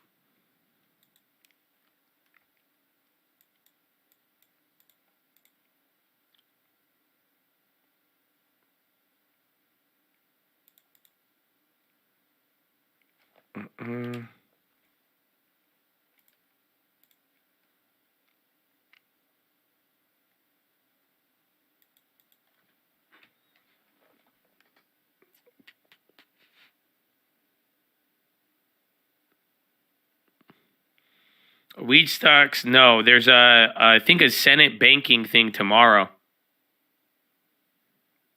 There's like a vote on the weed for banking, and then whatever else happens throughout the election. The dollar sledgehammer is ready to go. The dollar right now, I showed it yesterday, bro. I think, did y'all see it? Did anybody get it on the watch list? I don't know if y'all got it, bro. I don't know if you got it. I gave you something on the watch. I talked about it on stream, and then I finally put it on the watch. I don't know if you saw it, bro. I don't know if you saw it. There was something on the watch list yesterday. I'm not even going to tell you. I'm going to make you find it. Does anybody know what it was? Like, does anybody know what I'm talking about? You got something. Mm-hmm.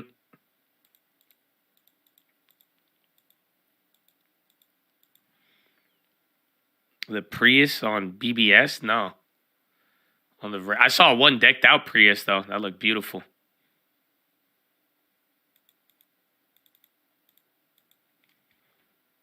What happens during a government shutdown? Update.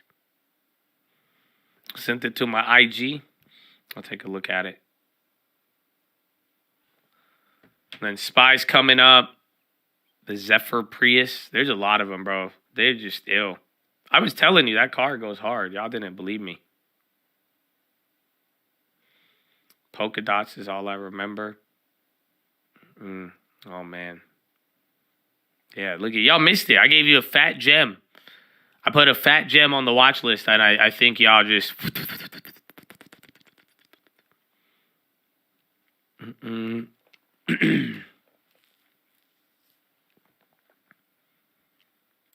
The watch list thumbnail, no, there was something. I'm waiting to see if anybody gets it.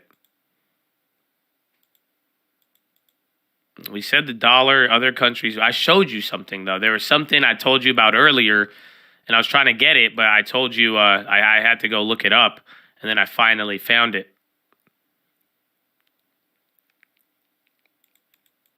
Not the dot plot. Oh, man, that's sad.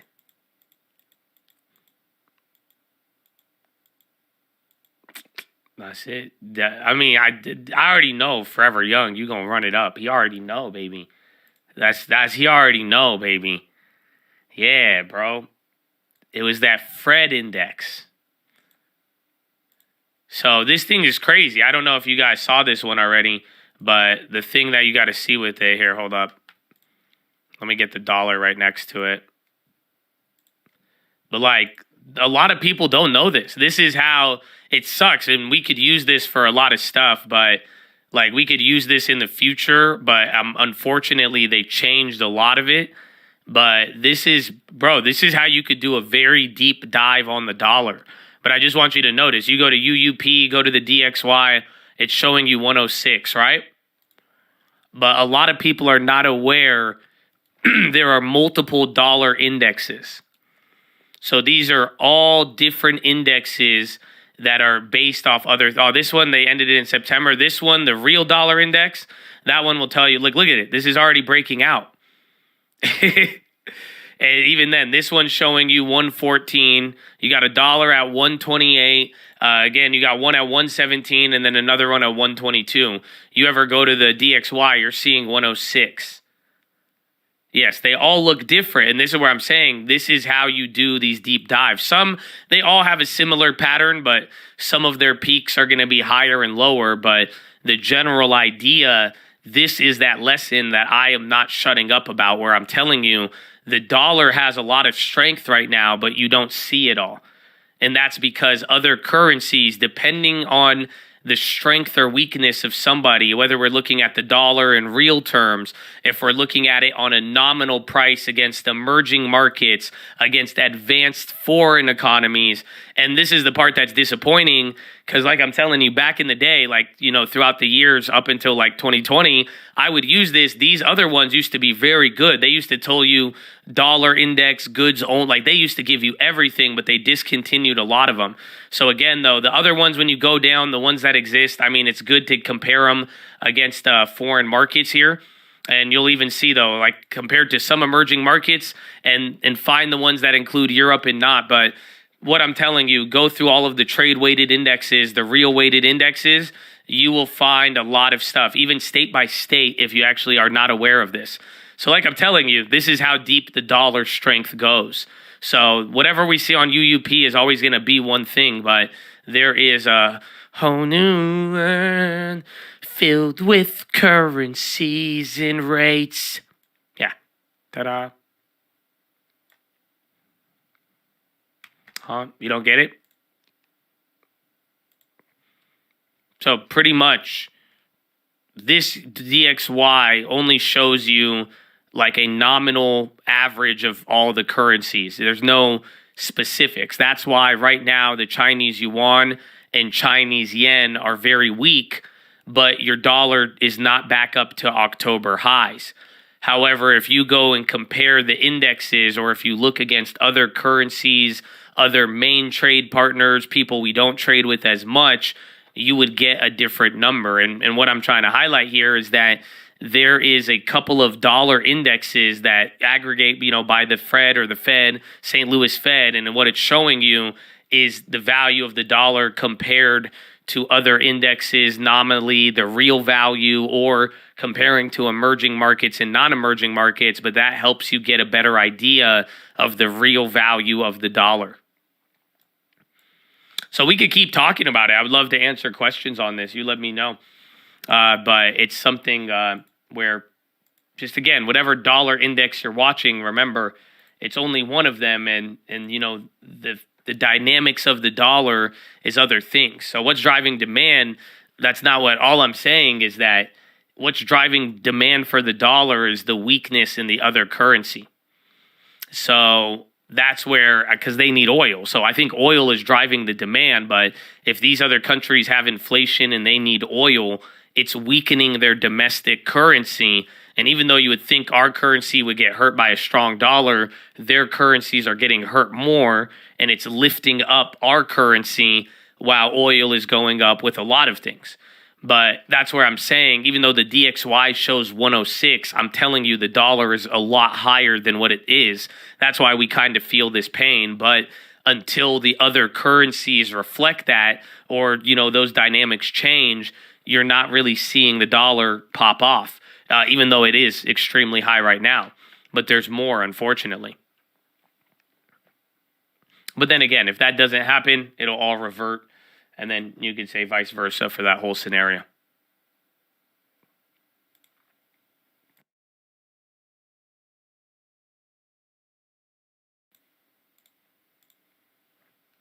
So the dollar should skyrocket if you compare it with some African countries. So here's the deal. I'm going to do you one better. The countries are already, the dollar's already skyrocketing compared to those. That's the irony. So right now, pretty much, you got a euro, you got a pound, you could get the dollar's 106. Everything else is way higher. So even Nigeria right now is much, much higher. So even then, go look at the rate compared to our dollar. It says 700 in Nigeria. 700 naira will get you $1. One US dollar gets you 700 naira. That's not real. What I mean by that is if you go to Nigeria right now, there was a report on it just a couple days ago. It's about 1,000. So that means it takes 1,000 naira to get $1. And that's because of what we're saying here, where the dollar's already skyrocketing against all. If you're weak and your country's already weak, or you need oil, honestly, the Nigerian people are lucky because they have oil. So honestly, they don't. At the very least, their currency gets fucked up. They're selling dollars because they get oil and then they're converting it back. But they want dollars. There's a lot of other people though. That are happening. Nigeria is the canary sometimes. And again, I think with oil, we got something kind of popping off there. But there's all these other currencies right now.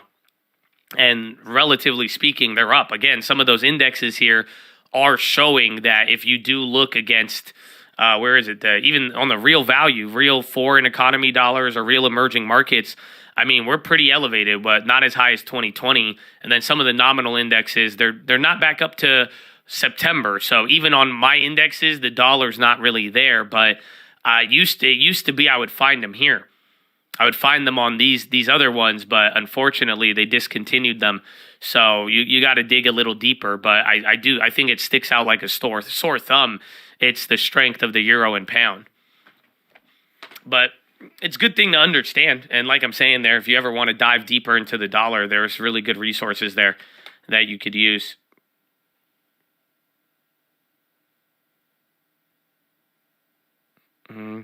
Oh, exercise. Let's go, baby. We miss 8:30. Let's get it popping.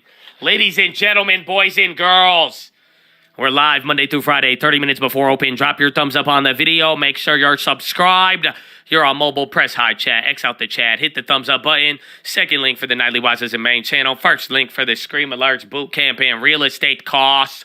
But ladies and gentlemen, boys and girls, we've been here for 3.5 hours. We got 3.5 hours left to go. Sitting is the new smoking. I need you to get beside your desk and do 10 push-ups. Can't do 10, you do 5, 4, 3, 2, 1, anything but move. And then optometrist recommendations, stare at an object 10, 20, 30 feet away. Go blink, blink, blink, blink, blink, blink, blink, blink, blink, blink. Relax those pretty little eyeballs. Blink, blink, blink, blink, blink, blink, blink, blink, blink, blink, blink, blink, blink, blink, blink, blink. Oh, feels good. Then chest to the sun, flex the core, tuck the hips in, legs in front of you. Not wrapped behind your computer chair. You are not riding a dolphin, my man. It's only Tuesday. Okay, don't mangle your spine this early. Okay, stop kicking yourself in the nuts. Okay, and before you type, listen, I will know you are a boomer. Seriously, I will know you are a boomer, and I will judge your love life. If you tell me that you are smoking and sitting, it has nothing to do with you. I'm just telling you that's a boomer-ass joke at this point. So I'm just saying, stop kicking your nuts. Stop leaning towards the mouse. Legs in front of you. Fix that posture. There it is. There it is, Randy. I pray for you, Randy. Randy, he's on it. Randy, you part of a couple of Reddits. I understand, bro. I understand. But get the body moving, then relax the jaw. Go. Breathe in really deep. Go. Breathe out with your tongue out. Do the drag breath. They go.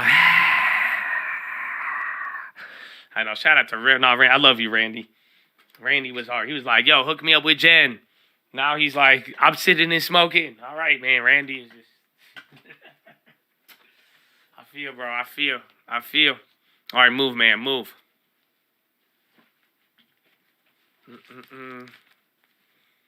Let's see. Hold on. Oh.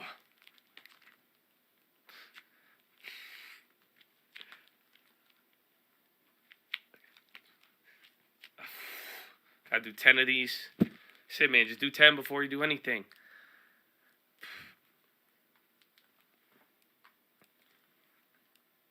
Biotech YOLO. Honestly, the one we got clapped on has an event today, but I don't know what you're into. That's up to you, man. Honestly, though, biotech's been getting drained low-key. But probably towards, the last quarter, though, leading into 24, there might be some good ones.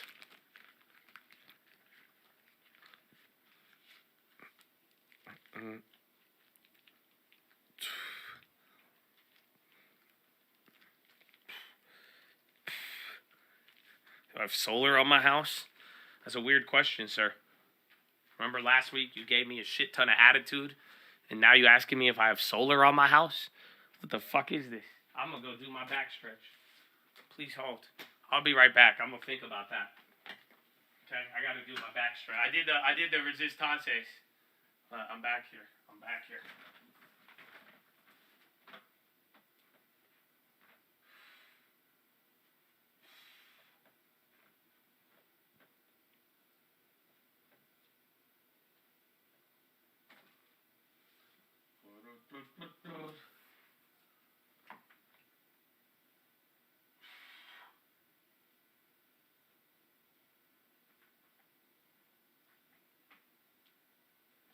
Oh, dang, that shoulder, bro.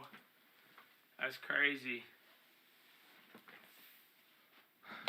Okay, we good. REITs, they got murdered off of rates.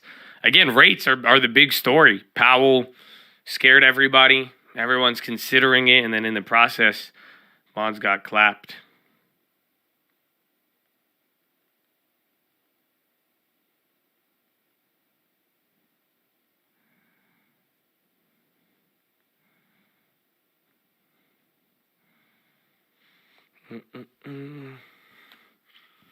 The reach, it's crazy.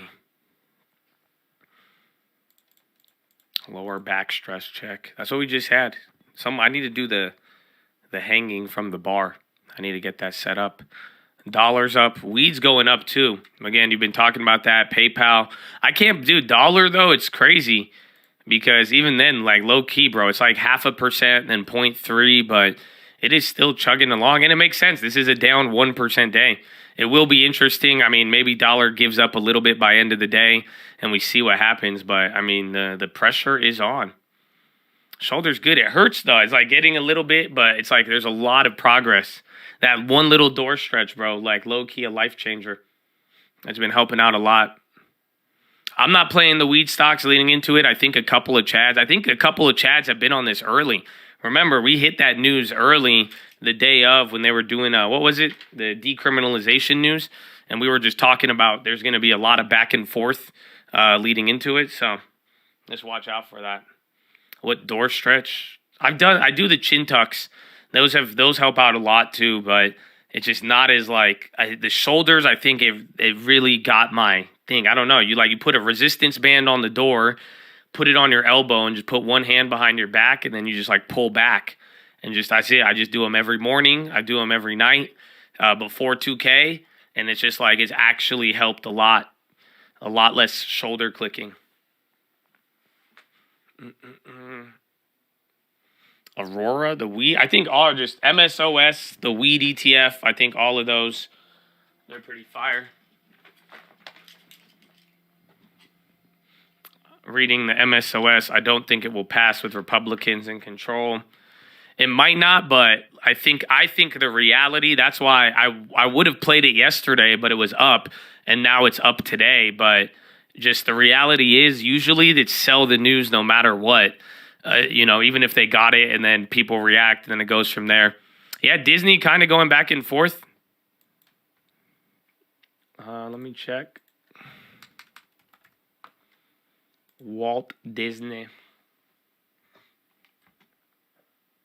Not seeing anything, but it is moving around. And then the whole market was kind of moving there. I mean, we're getting back up to VWAP. What level is this? 4292. So back to 4300. This is actually going to be kind of funny. Because remember, just like that, it was like, 3 weeks ago? I think it was over here, the first 43, 44. Remember, we just kept selling off that level. So it's the same thing at 4,300 here. If we work our way back up here, it barely gets above, and then we sell off. It's not going to be good.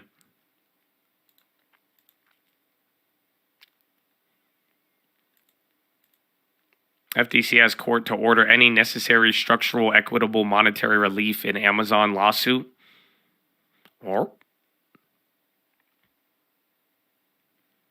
And then gasoline prices shooting up.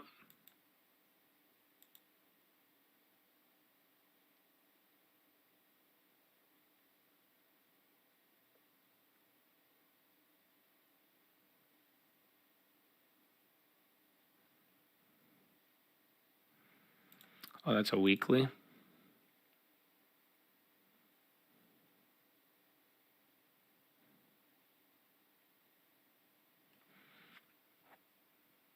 Yeah, that's crazy.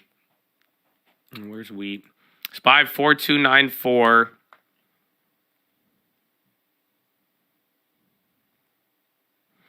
This strap that goes on your door, it allows you to hook the bands to several locations. Oh, hell yeah. I have one of those circular bands. I just put it on the doorknob and it worked. But nah, bro. If you actually do those little bullshit resistance band exercises for like physical therapy, it works.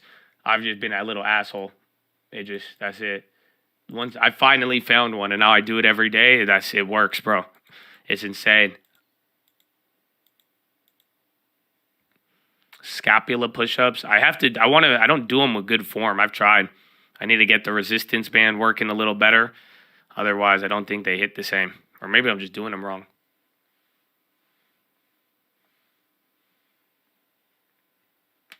And then little red at VWAP, like I'm saying here, this could look like last week. If we don't get above this level, I am afraid of this. So you guys remember that. Once we broke below it, you like danced around, sold off. The next day we went up, bounced. Then you can't get above it. So if we play this again at 4,300, this would essentially be the level. This would be the same exact line. That's not going to be pretty.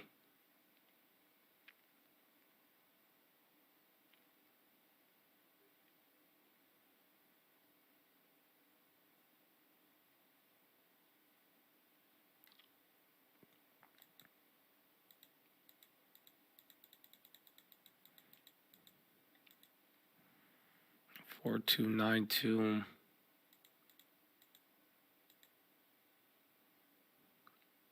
gonna need new line. I would, but this is the gap down. Like that's the thing. This whole range here, it's pretty much there's barely any days that we like. I don't think these days really. This was like one day. It didn't really even count. I guess there was like a couple, but like it was all in this range. But this was after being trapped here. So really, I think 42.30 is the level, but like 42.80, I mean, we're still kind of holding on.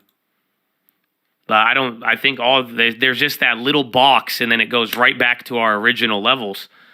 That's why I'm like, it's kind of phenomenal to think about, but everything's still in play. But this was that little gap when we were at one point, this was no man's land to the upside.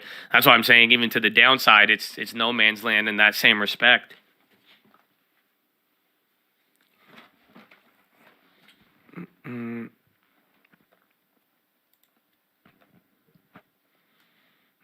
The huge gap.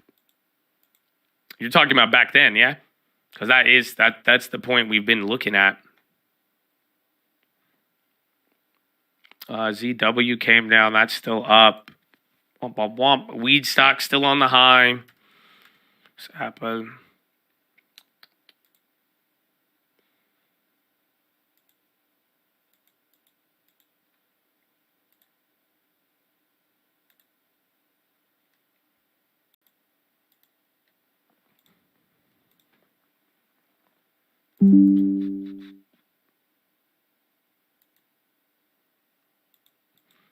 Waiting for Biden's speech?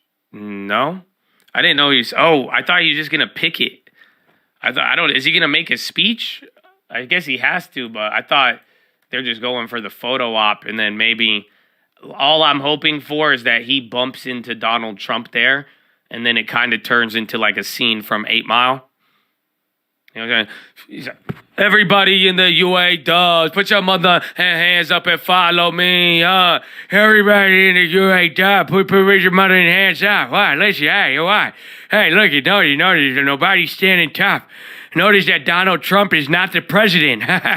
Yeah, these MAGA Republicans got you gassed up. Now, who's afraid of the big bad automakers? 1, 2, 3 into the 4. $1, $2, $3, $4, $5, $10, $30 minimum wage. This guy ain't no motherfucking 45 president. I know everything you got to say against me. I am old. Hunter does fucking drugs. And yeah, it's hard to even live with your mom. And guess what? Ukraine did. I'm still standing here saying we got to save the free world. Don't ever try to judge me, dude. You don't know nothing I've been through, huh? I know something about you. Hey, yeah, you went to Trump University. That was a bankrupt school. What's the matter? What's wrong, Dad? You embarrassed? This guy's a gangster. His middle name is Jay. Yeah, come on, stupid. Okay. That was good. That's good. That's good. We have to get that out. I'm sorry. That's good. You take it? You take it in? I hope you took it in.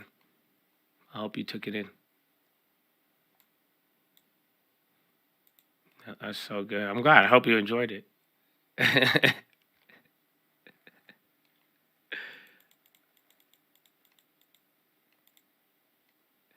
Oh, I forgot about that yesterday. I totally forgot about the elite courts. That was the funniest thing, bro.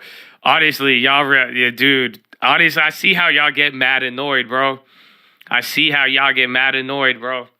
For real. So I love you. God bless you. I'm sorry if anything makes you mad. Because we were playing 2K yesterday against a random team. And it was like a different game mode where they could hear me on the mic. And then, like, once I discovered that, I started talking like Joe Biden to them. And, like, for 2 possessions, they were loving it. They were laughing so hard. And then I started talking smack to them in the Biden voice, bro. Oh, dude, they were getting really angry at me by the end of it. They were really angry. So I was like, oh, I see how this kid... Because I don't know what you're going through, man. That's it. One bad trade and then Biden voice. I understand the rage, bro. Because that's it, bro. This guy, he was loving it. Then he missed one jump shot. I was like, yeah, you fucking suck. And that's it. Set him off. He couldn't handle it. He couldn't. That was just too much for him to handle. I was like, oh, man. I did not stop until the game was over. But, yeah.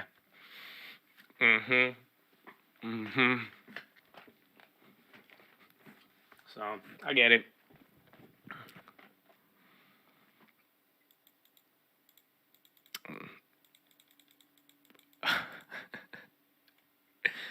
And white till the bonds flush Rooney. Let's see. That's it. They either flush a Rooney or the dollar keeps going. I might have to trade out weed stocks for the dollar. Or I'll just keep the dollar up here.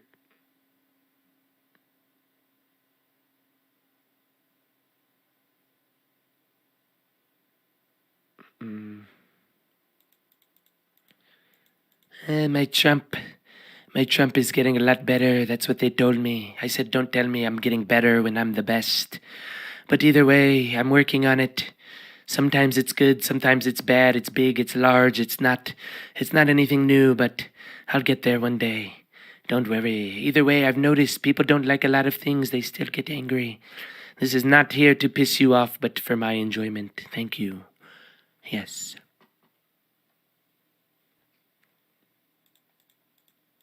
What mode is that? It's like if you play on the courts. But you don't know that? You said you a big man, bro.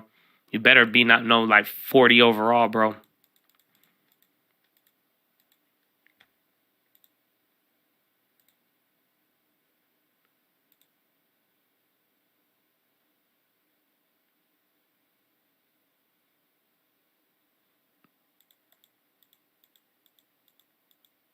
Once 2K comes to Game Pass, I'll set up. They do, honestly, after like, I think 5 months, they either put it on Game Pass or they sell it for like $10.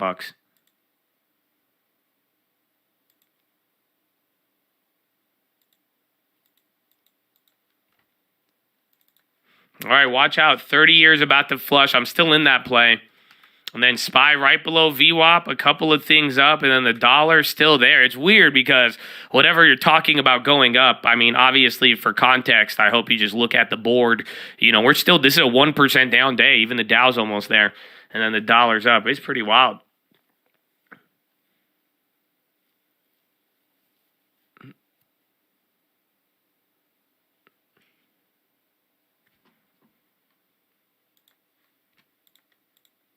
And then I need to go to the bathroom, but I don't have an opportunity to go to the bathroom unless CNBC.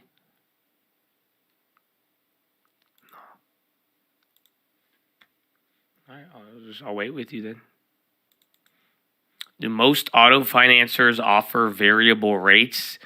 No, they do that when they ask you about your payment. Did you tell them what payment you want? So that's a good way to find it. But I've seen a lot of fixed rates for autos. I mean, it all depends. They could do a lot, but usually, you know, when the loans that you're offered by like dealers, it's usually whatever loan to get you to answer that question of what do you want your payment to be. So I don't know if you guys know that. You could walk into a dealership for any car and just say, I want my payment to be this amount.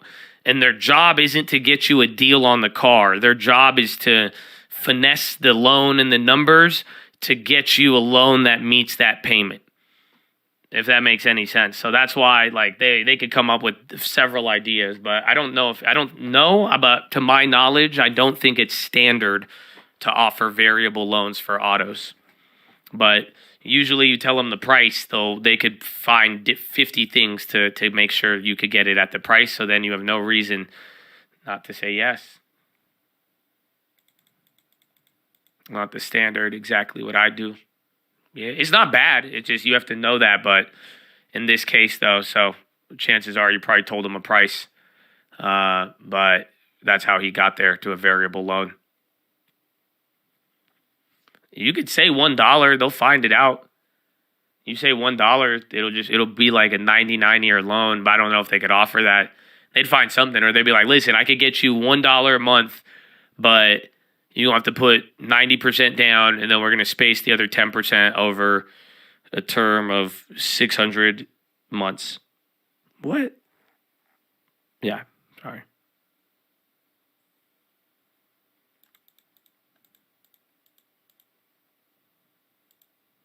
So it's still $1 a month. That's the whole. That's what they do. That's what I'm saying. That's the whole thing. You can make anything, any payment. It just all depends on how much money down, the interest, the term, all of that. And they're like, well, I took your challenge, and this is what I've arrived with.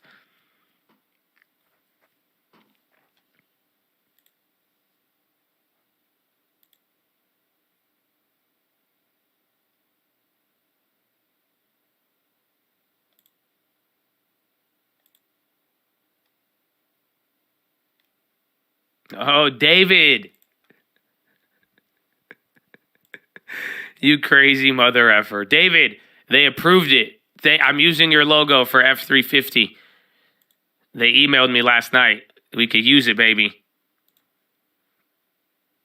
The same guy who made the F350. This is crazy, bro. I don't know what I feel about this. Is this going to be 2024 election?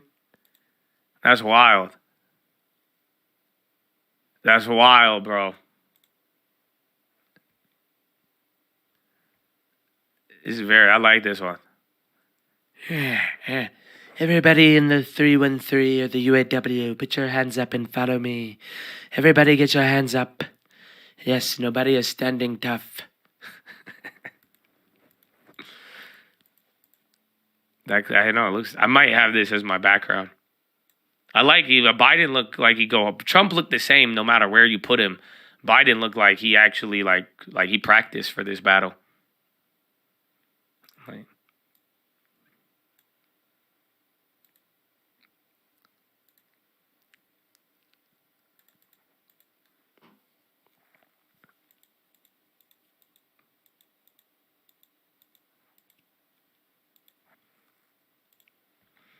Young JB, all right. Okay, can I go to the bathroom now? I think I can. I don't know if these are all commercials. Either way, we'll find out. I love you. I'll be right back. God bless America. And hopefully the market doesn't sell off right before VWAP and we get trapped under 4,300. Dollar Tree is on the high. BRB. Their back, that's really supporting them first. And that's really going to continue to be our focus. Visco CEO there, Eric Whitman. Meanwhile, look, that does it for this edition of Bloomberg Technology, Ed.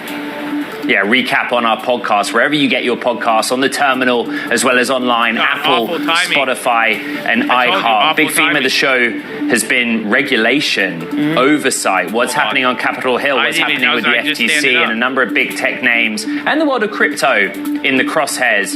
That's all the focus on the Bloomberg Technology podcast. From San Francisco and over in New York City, this is Bloomberg Technology. San Fran. ECB Holzman says persistence of underlying inflation very high. Holzman says should consider reducing PEP system or PEPP earlier. So what does this mean? All right, now you got CMB. Oh, we're taking. Our Dollar Tree still going. I'll be right back.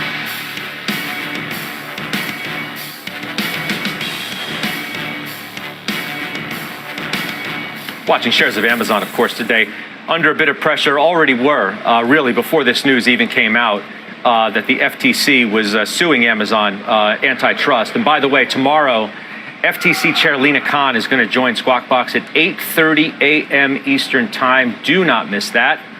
We're back with final trades next.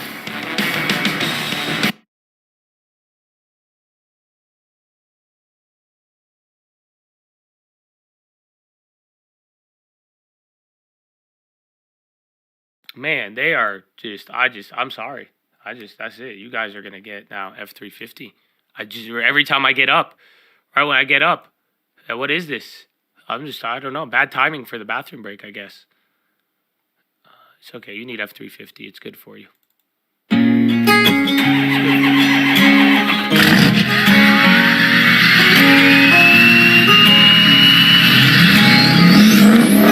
DJ Angel on the track.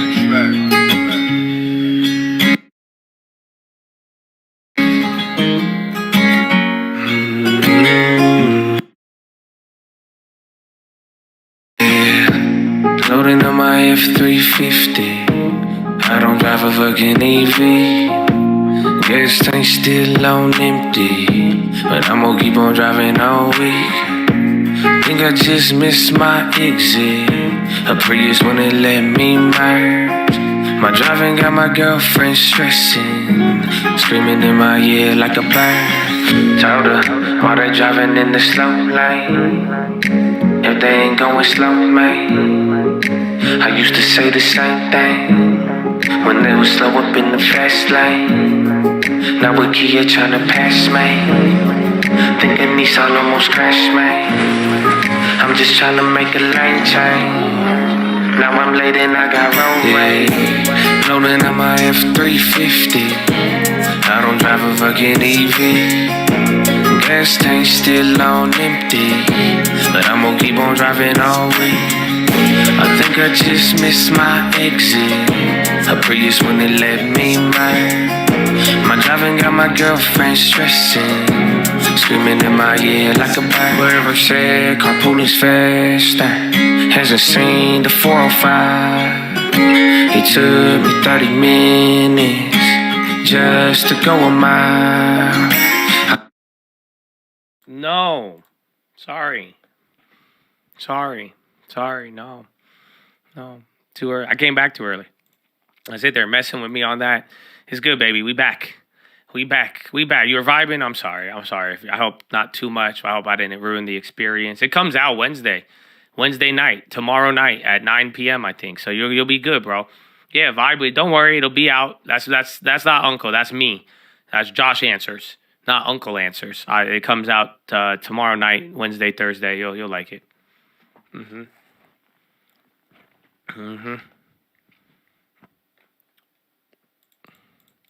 On the LimeWire tomorrow. The LimeWire, very good. The LimeWire, I tell you, very good LimeWire. Wow.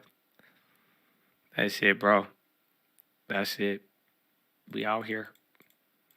That makes it's cool though. So I won't ruin the surprise, but shout out to chat. You'll see. You'll see a lot of cool things.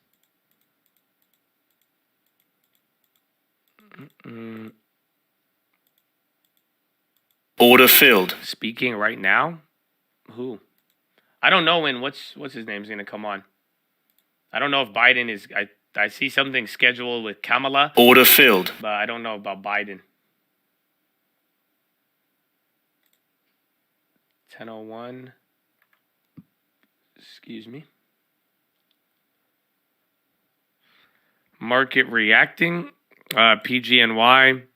Oh, what's this? PGNY running. Oh, Bowman. That's who it is. Michelle Bowman. Yo, PGNY ripping on the high right now. I'm checking news. Cantor Fitzgerald raises price target. That was 2 weeks ago. PGNY, 2.5 off one candle. Progeny. Yeah, all I see is a price target raise.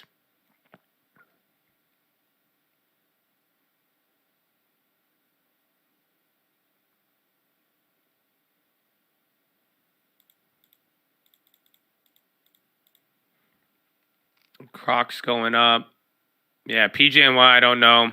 I was just printing on the high ticker. Market is coming down, but before blaming anything, I will tell you, I don't think this looks good. This kind of looks like the computer, but 4,300, we are allergic to it. The bond auction, yeah, right there, boom. Indirect 65%. What's the yield on that? So watch right now, the short end and the long end, but you're about to give it a couple seconds or even like a minute. 5.085, 69 at high. If it comes in, if they come in normal, then we're going to get over the bond auction real quick. So the when issued is 5.085. So right here. So what you want to look for is once they're going to complete the auction, we see the results, you're going to find out what it actually was. They're going to give it a second. But any number lower is good. Any number higher is a problem. 30 minutes. But then Michelle Bowman comes on in 30 minutes, I believe.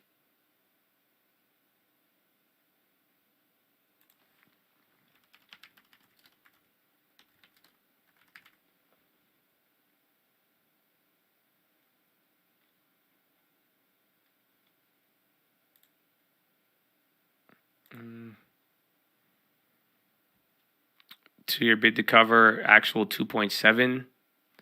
So see, watch the short end, long end of the curve though. And then that will be it. Then we see Mrs. Bowman. Mrs. Michelle Bowman. SPY's kind of moving up. So watch out. You had those little candles. It's actually moving here. So again, a good auction would be good. But in general though, we need to get above 4,300. That is going to be kind of your mini test here.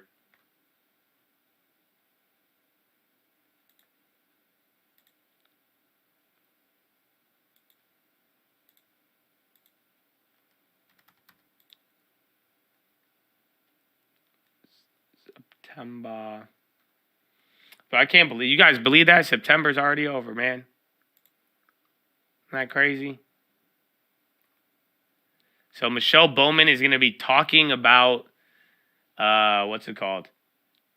She's going to be talking about real estate. Interesting.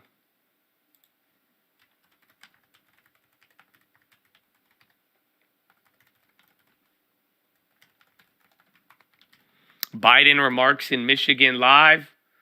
Yeah. Sorry. Where's he at? Come on, let's get him out here. Was he saying what's up?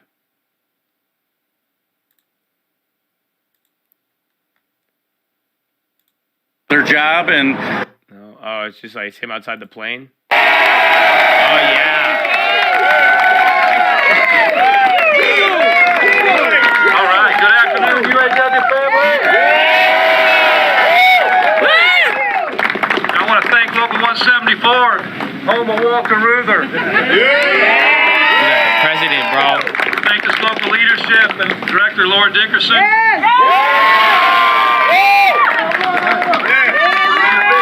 Because you're all the reason we're here. This is all about the membership. You know, this site, Willow Run, It holds a historic place in the history of our union and our country. You know, this was part of the arsenal of democracy during World War II.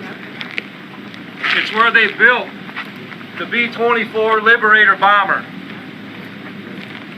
You know, that Spies bomber, coming they down built again. one of those Any per updates hour on when they those were at their bonds? peak. It's what helped us win the war. So today, 80 years later, we find ourselves here again with the arsenal of democracy. I don't have anything on PG It's a different kind of arsenal of democracy, and it's a different kind of war we're fighting. Today, the enemy isn't some foreign country miles away. It's right here in our own area. It's corporate greed. And the weapon we produce to fight that enemy is the liberators, the true liberators. It's the working class people, all of you working your butts off on those lines to deliver great product for our companies. That's right. That's how we're going to defeat these people. That's how we're going to defeat corporate greed, is by standing together. You know, this is a historic moment. The first time in our country's history that a sitting USA president has came out and stood back to on the the earlier picket low? line. Sorry, I'm used to cheering with everybody. I don't even know what he said. Our president has chose to stand up with workers in our fight for economic and social justice. Thank you. You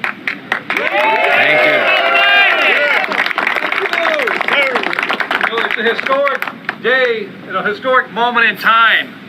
You know, just as today, you know, it's about the auto workers who are part of the fabric Yeah, I don't know of how the many working people class are of there. this country. Now you have me counting, bro. It's messed We're up. the people that make the world run. Okay, bonds are moving up It's a not little the bit, billionaire but hold class, on. I don't not think the the elite few. numbers came out yet. It's only been 8 minutes. It's the working class of the billions of 5.085. people who have been left behind. That's what this battle's about. I love the Changing that. megaphone sound. Just fun fact. You know what's going I to love move it. this? No, It's go not back to the some megaphone. executive that Yeah. owns our future. Sounds so much cooler. It's us. Spy, bro. Working Spy class is even just people from tweaking all out here. walks of life. Again, you had the candles It's down, what we decide pop to the do VWAP, together couple candles that's down, gonna and one big change it. candle It's up. going to shape the future of this earth and for future generations. And that's the economic reality that corporate executives don't want us to recognize. Yeah. I see these CEOs try to justify a system where they take all the profit and the workers are left to fight for the scraps and live paycheck to paycheck. That's got to end. Yeah. They say they deserve all the profit because they say they're different. You know what? They are different. They have different degrees. They have different responsibilities. They have different titles, different positions. You know what? I agree, though. They're different. Let's talk about some of that. These CEOs sit I in their what's going to offices. happen. Like, what if They he sit starts in saying meetings. stuff They and then make they're going to be decisions. like, President, do you endorse But what he we make said? the That's going to be the product. next question. Are you clapping? Biden, clap. They think they own the world. What the fuck you doing? All right, now let's bring back in. Yeah, wait, fellow I think, UAW bro, I think that's why they cut it. I was like, wait a minute, because if he keep talking, hold on, I need to see if there's another feed. I think there's another one. Oh, they all ended at the same And the time. difference between them and us is just as our theme song, Solidarity Forever, says. Without our brain and muscle, not a single wheel would turn. That's what's different about working class people. Whether we're building cars or trucks or running parts distribution centers, whether we're writing movies or performing TV shows, whether we're making coffee at Starbucks, whether it's nursing people back to health, whether it's educating students from preschool to college, we do the heavy lifting. We do the real work. Not the CEO, not the executive. And though we don't know it, that's what power is. We have the power. The world is of our making. The economy is of our making. This industry is of our making.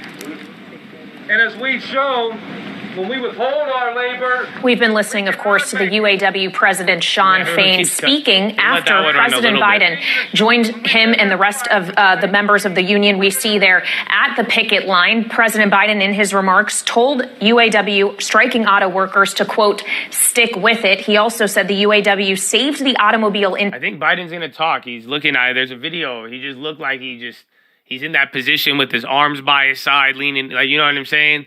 Like, if I was like, get ready to, you know what I'm saying? Like, I guess his was just a little bit. Vice President fights for our, why they keep showing me Kamala? I think we're at an inflection. So again, he's getting ready. He's going to be up there soon. He's ready to pounce.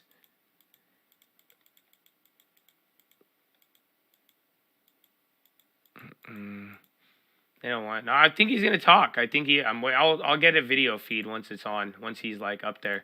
And then I have the Michelle Bowman. The Michelle Bowman thing looks serious. They made me like hella register to get all like, they're really like, I got a confirmation number. I got to check my email. Like, that's what I was also doing there listening. So.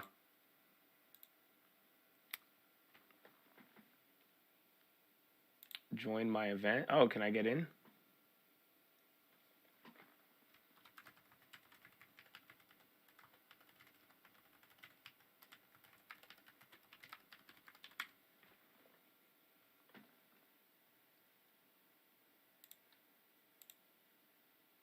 Wow, dude, this is hella serious. I've never had to do this to join a fucking meeting. All right, let's get it.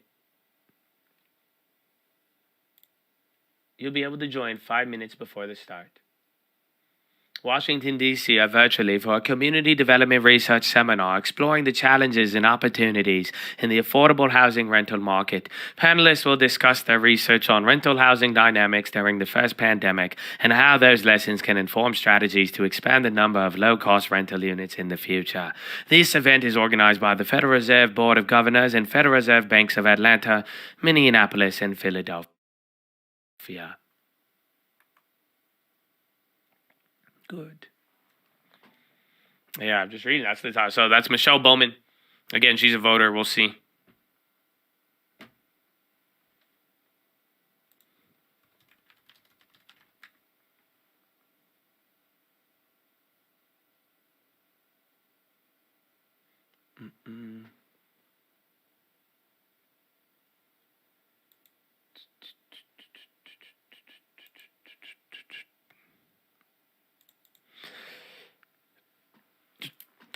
And then bonds, I think 10 minutes, 15 minutes after we hear about the bond auction, but nothing yet. Or it's one of those where you have to wait a day.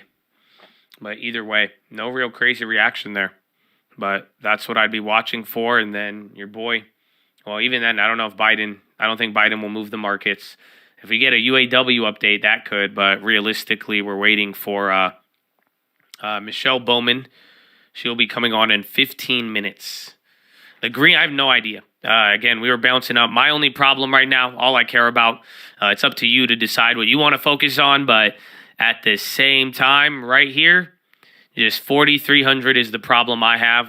If we can't get above it, it doesn't look like we are, then I think we'll have a problem. Oh, it came in at 5.08? I thought that was the when issued, though. I think we still need the, what? So it came in did it come in on the screws? If it came in exactly the same, that's wild. But then that could even be a positive reaction. VWAP, it's not even VWAP right now. I don't think VWAP doesn't. It's 4,300 flat. And just like those other days last week, if we can't really get above it, that's it. And Progeny, that's on the high again. I've kept this one up there. TKO's running too, but that thing is, I don't have any news on PGNY. Damn, it came in the same. No way. So zero reaction from the bonds then. Now it's about Bowman, but maybe it's nothing. I mean, every day it's really been a reaction pre-market. Bonds kind of do something, then we move. But, Bowman will be your last catalyst. Market will do its thing, and then it's Wednesday. Then there's 3 more days left of the wild month. Oh, real fried rice, baby. Oh, I didn't even see that. You have to make me scroll up there. Hold up. I got you, baby. Or not. Amen. Amen. God bless you, and God bless America. So I'm talking about Twitch. Real Fire Right. Honestly, I got to do, it's crazy. Some of like the biggest gifters on the channel, you guys don't play 2K? I need to play a game with y'all because I would love to offer you another video game, but I'm not going to do that. But I appreciate you. And God bless Order you. filled. Triple Order bottom filled. on the TLT. Order filled. Order filled. No, we'll see. We'll find out, man. I don't know. As long it's going to be either headline overnight or intraday, but like we're not getting anything. But we'll see what happens by the morning. Equities will do its thing, but you know TLT, lower TLTs coincides with the 10-year hitting that 4.7, but that may take some time. I may be down for NHL eventually because I like NHL, like video games. That's a good game to play.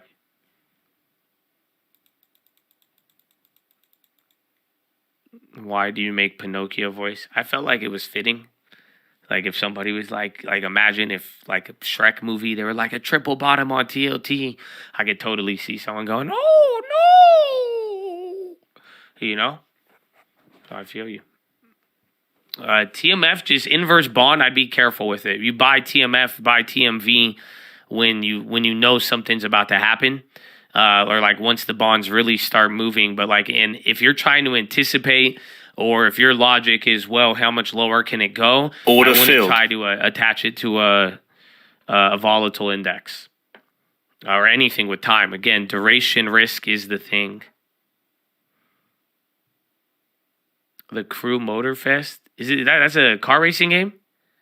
I could be down for something like that, low key. But that's it. Just let me retire at 2K first. I got at least a season in me. That's like 3 weeks, guys. Calm down. You say TLT is based off of the 10-year? No, TMV. But either way, TMV is it's a volatile index. I don't know what I said. That's what I think I said. But that is the key to all of it. Order filled.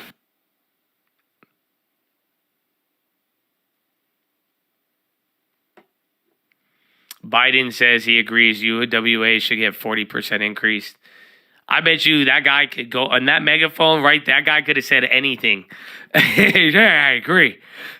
And then we going to work 1 day a week. Yeah, for Atlanta. That's what I'm talking about. And then we want a cotton candy machine guaranteed on all work site. Fucking everybody with dignity. And then everybody gets a house. Exactly. Right now. Order filled. What? Order filled. And then Jen Psaki or whoever, they're going to walk it back when he gets back. They're like, he didn't mean that. What he meant was that in theory, we really believe that this is what they should be having. And Order honestly, filled. Who shouldn't be happy Order at filled. work? Cotton Order candy filled. makes people Order happy. filled. I don't know. All the president was trying to say is that he has their back and he supports what they're doing, but he's leaving it up to them to negotiate the specific terms. That's what we've been saying. The president was there to show support. He was agreeing in concept, in theory, but you should understand that he is there, and we're going to let them negotiate. Order filled. Thank you. Okay. Order filled. Trump would never, honestly, Trump would probably just throw the megaphone unknowingly at somebody. That's it. Trump would just start throwing out random shit. He'll be like, yeah, it's okay, I'll meet you. Hey, it's fine. We don't even need a drive. Who wants to carpool? I'll carpool with you. Here you go. He'll be throwing like bus tickets at people. you know what I'm saying? Like he would be, honestly, it wouldn't be like, I feel like he's like, you guys to figure it out. In the meantime, here, take a cell phone here. I don't know, this will help you. In the meantime, I don't know, this will hold you over. Good luck. Good luck. I'm not going to negotiate, but I'm here to stand by everybody here. Anybody could get it. Anybody need water? Here you go. Here's water. I don't know. So it wouldn't be there, but you know how the Biden agreement walkback go.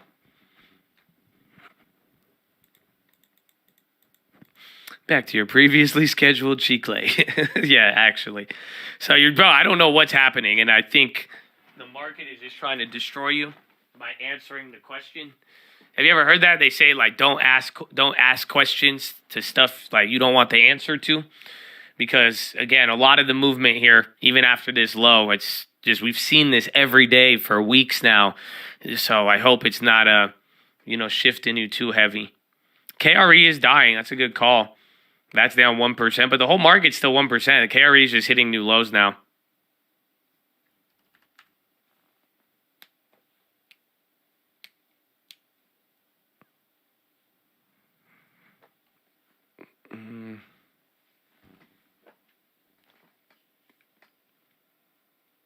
Remember he was throwing paper towels? Why do you think I have that vision? That was the funniest thing in the world, bro. I'm telling you. It's great. It's great. Where do we go from here? We don't deserve highs. TLT is saying we should have tested October lows. Well, not just TLT. If the dollar caught up to that high, maybe. But I don't know about deserving. Just be careful coming into October. I said it this morning. Just quite simply, there is upside on the table coming into next month. PGNY is going. Carrier now. Car. 2 candles. It's not too crazy yet. 1% in a minute, but car, CARR, and then progeny, that was running up there. Carrier, they got a price target raise a couple days ago. Neutral, they said they're considering listing commercial and residential fire unit as part of split. That was several days ago. So maybe they're getting an update on that. Car up 1% now in one candle.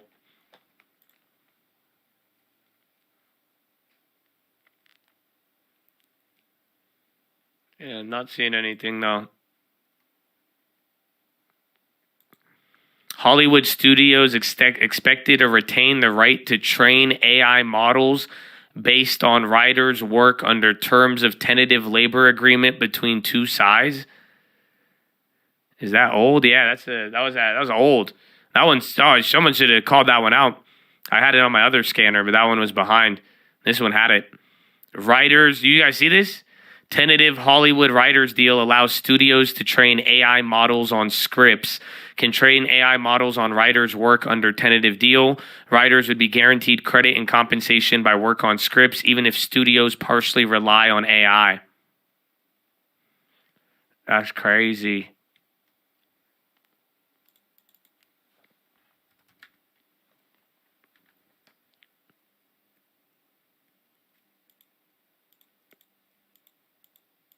Love you. God bless you, Isaiah. Good morning. Well, good evening now. It's already 10:30.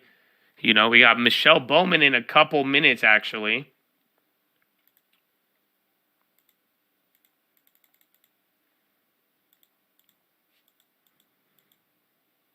Wouldn't that undermine their jobs? Well, no, it gives them royalties, even if AI's there. And then they're going to claim AI got the idea from them. It's actually genius. Honestly, I think it's kind of great. But protects all people. Because now if AI ever comes up with a story that's loosely based on anything, you're going to attribute it to the writer now, not just the computer. Which kind of makes sense if you think about it. And then that way, if the studios try to just take their scripts and put it in AI and rework it, it wouldn't be so that they worked and then wouldn't be entitled to rights or money. No, it helps the writers a lot, actually, I think.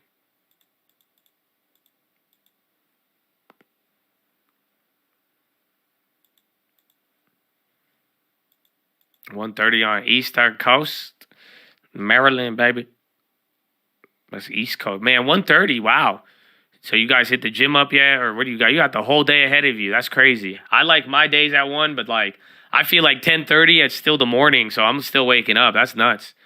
But no new writers? I'm not too sure. It seems like an update. Remember, just at the beginning of the week, we had that update there with Disney, so we'll see how it plays out.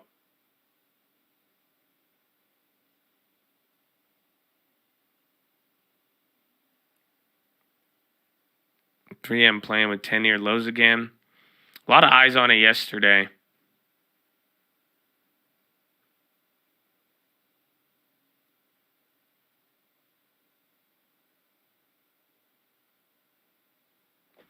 Let me see. Yeah, you're coming back down. Bonds are still fighting a little bit, but for the most part, yeah. Oh, wow. 3M did get murdered. Just day after day with everything related to just bonds, bro. Again, these companies, honestly, that would be the list. I bet you any of the companies we pull up right now, let me check their, I'm going to check their debt servicing stuff again. Remember that chart I was showing you? And remember we would pull this up a couple of times? Remember the use of funds?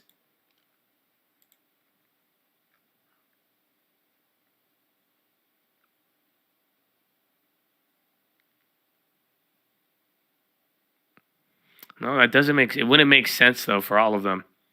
I could get their debt maturities, but this is the easiest thing you need. Again, I showed this the other time, but and then watch out either Raul or rebalance there. Again, bonds have been trying to work up, but dollar has been working against.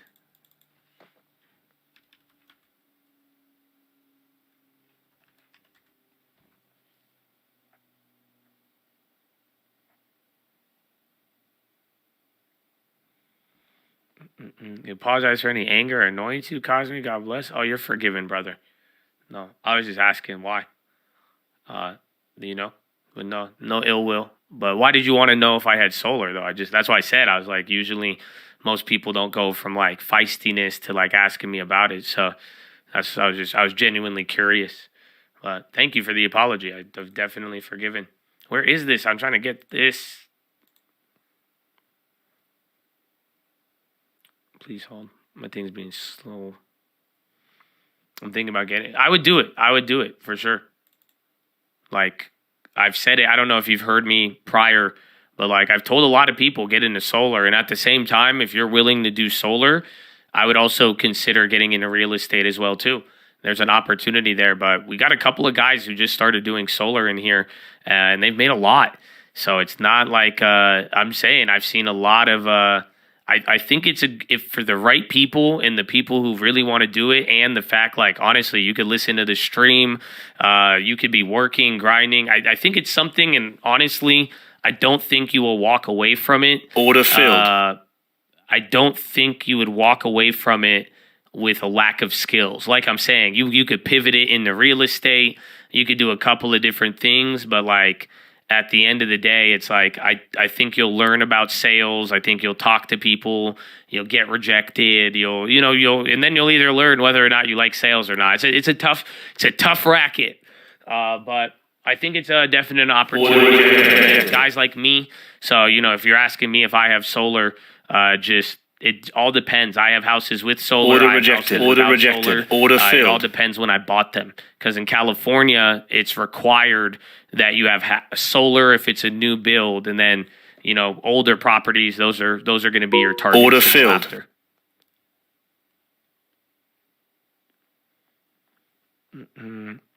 Made your first $1 million off solar in 3 years. I've heard a lot of good things about it. Like I'm saying, I've heard a lot of shitty things as well, but it's the same things I've heard about, like, people who just say, like, they got into real estate, and you know what I'm saying? But I've also, like, I've several people I've seen at minimum a good career. You know what I'm saying? Like good careers, if they stuck with it, actually like did it for 12 months consistently. And like, and early on, that's why they kept going. They saw success. They just took it seriously. I've seen good results, but then I have seen some of the outliers or people being like, 7 figures off of damn door-to-door sales in solar. It's kind of crazy.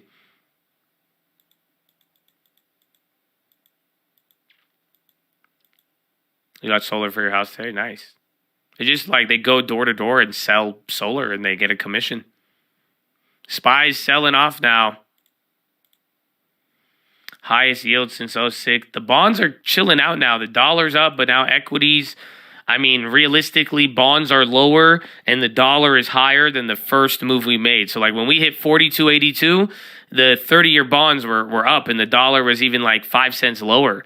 So low key, I mean, all of this is negative. This was the negative scenario we talked about. It's kind of like yesterday. I think yesterday's daily charts might look the same, but now they're matched up. Like yesterday, I guess towards the end they kind of broke apart, but now you have more of a correlation.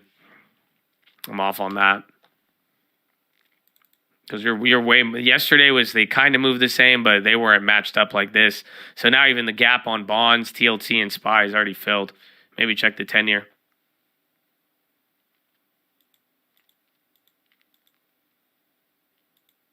Oh, Fed Bowman, yes. There it is.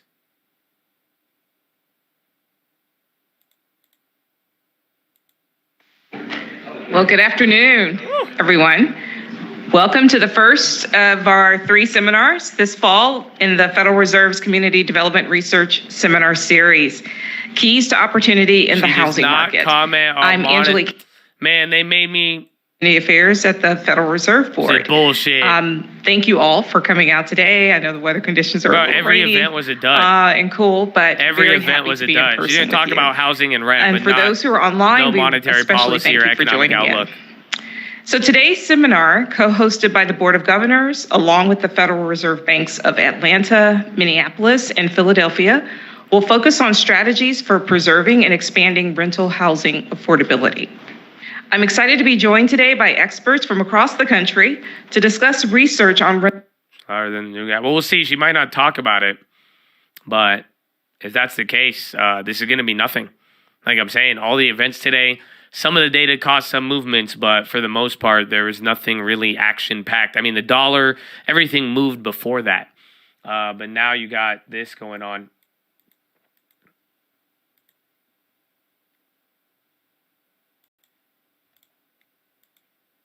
to guide our participation in today's conversation.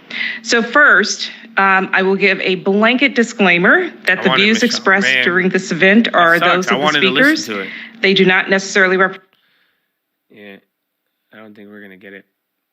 Russell low of the day, down 0.8. Dow's at 0.9 and SPY below 1.1. Remember, 1.5 on the S&P is a big deal. You still only had that happen once and that was just last week. Yeah, dollar's even trying to work its way up. Bonds are still holding near the lows. There won't be a big event till PC. That's possible. There's other durable goods and all that. I think after tomorrow, there'll be more Europe stuff. So I think Europe and China, but how we look today is how China, Asia, and a lot of Europe looks. And then, all these events, they cause some movements a little bit from the open, but I would say this was just movement rather than anything just driven by what was going on. But I do think PC will be there.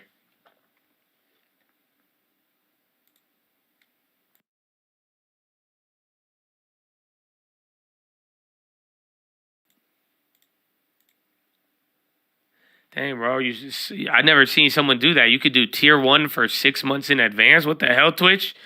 Did you just sign a contract? Does that mean you're going to play for the squad, baby? Honestly, we even got to get team number 2 running, though. We have enough people. I need some team chemistry running on the other court, though. I need y'all practicing. It's nuts how far you could subscribe. It's crazy.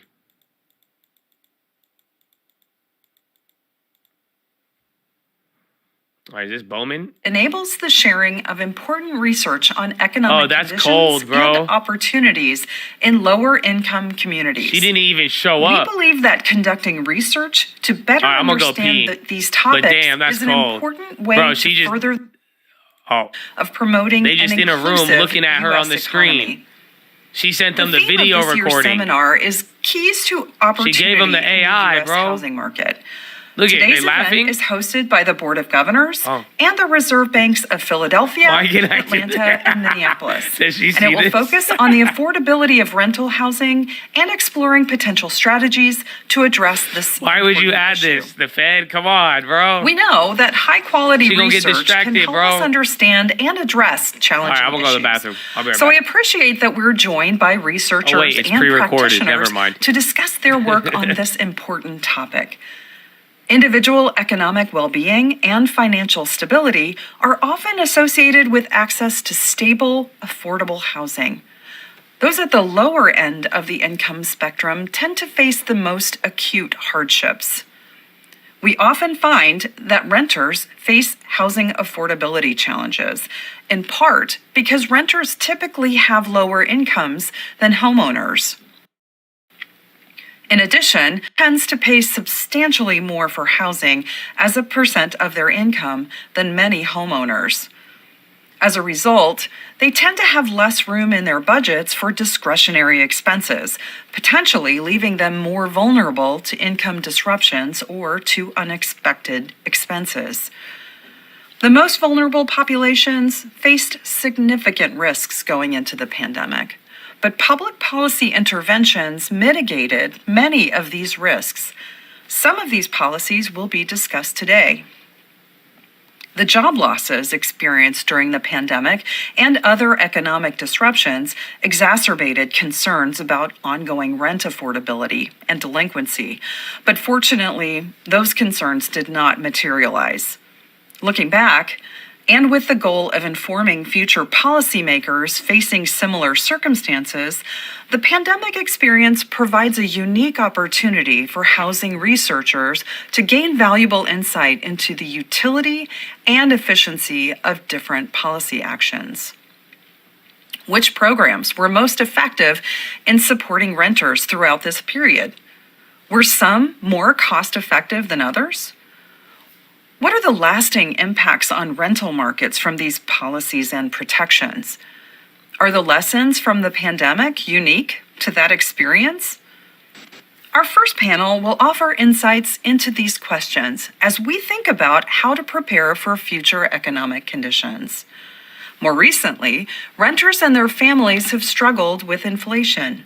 Rents also grew rapidly. This is like a Fed training video. You have to watch that video before you get work your first day. But you're hitting a new low. Again, the market's already reacting to whatever she said. It was pre-recorded. I think it's already out there. So, again, it kind of correlates right here. This is when we got notice of it, but she does not talk anything monetary policy. If anything, I think the market is kind of catching up to bonds. It may look like if you overlay them that they are, but I don't think that's really the case. So I think bonds were a lot lower here earlier, and then they kind of chill, but now the market with the dollar is all catching up. But again, just don't get too caught up in some of these moves. We are hitting a low, and we can't get above 4,300. I think that is the main story, more or less. And then another update on that Volkswagen thing on the weaker demand. That's old.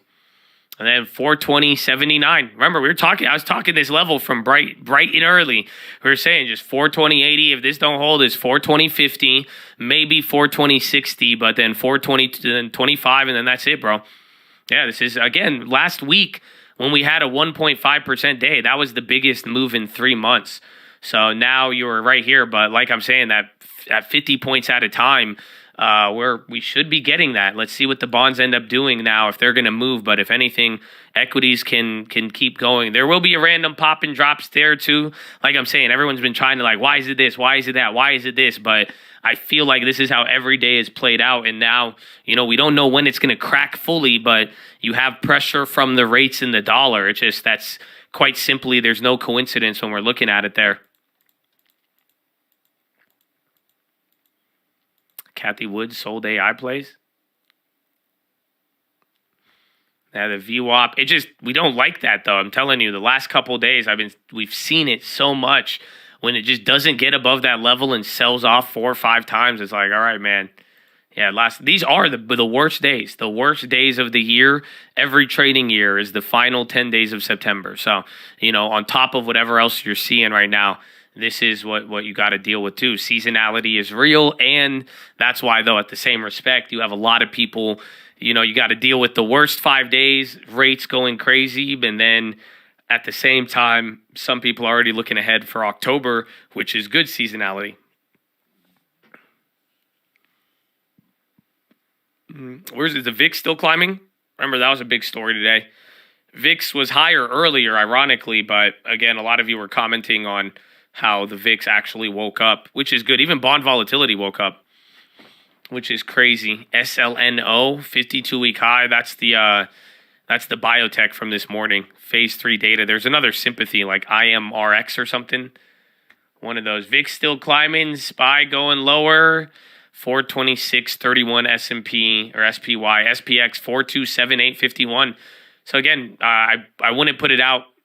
Either bounce at 42.60, or if you ain't bouncing in with the sixes, I think we're going to 42.50.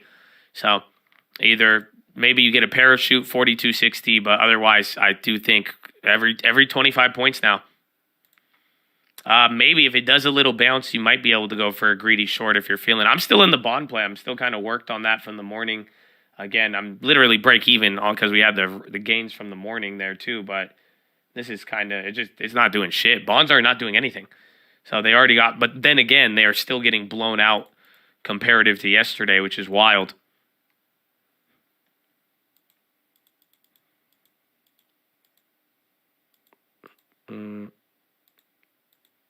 Did I hear about the JPEG scam in Hong Kong? No. You gonna put me on game?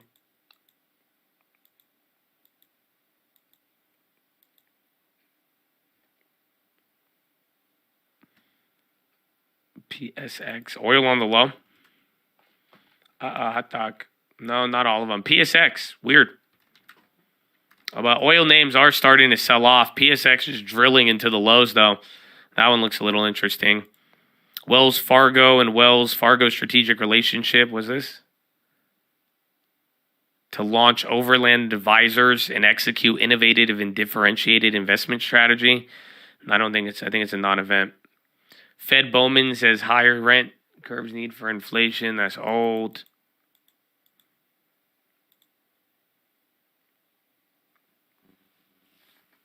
Let the good grow with the bad. Amen. Honestly, I think that could even explain a lot. Just even with the market, we need a lot of good and bad growing at the same time. You'll separate things, and I think you'll get your answer.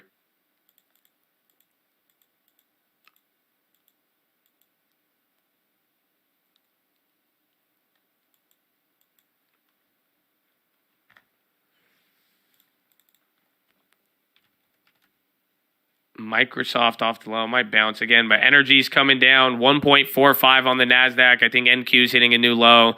SPY, even bonds might react too, but 1.3 S&P, 1.1 on the Dow, almost 1% on the Russell now too. Again, 1.5 on Dow is a big deal. S&P, but then the Dow today, it was actually doing a lot better. Samuel outlook event, but no moves. Isn't it supposed to be at like 130? Let's see. Oh.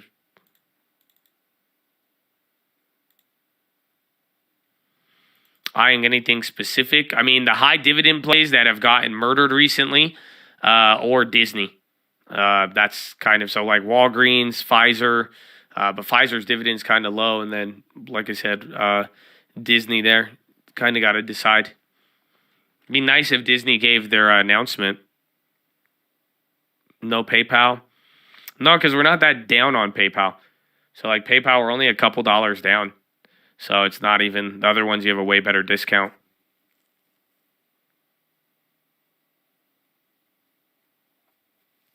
Where is it? And then you just hit another low there. Bond's still holding up, but dollar is just wicking into the highs there. 4276. So again, a couple more points, you'll have like a baby test. And then if it stops there, that's great. But if not, I mean, it's already looking big. You're already down 1.4 now, 1.5. The temptation to rebalance may be getting held back, or they couldn't hold back.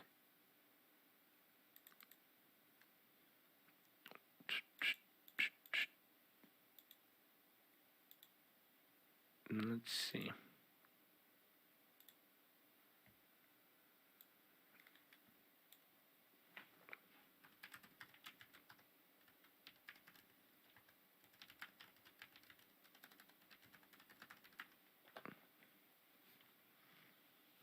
I think this is political.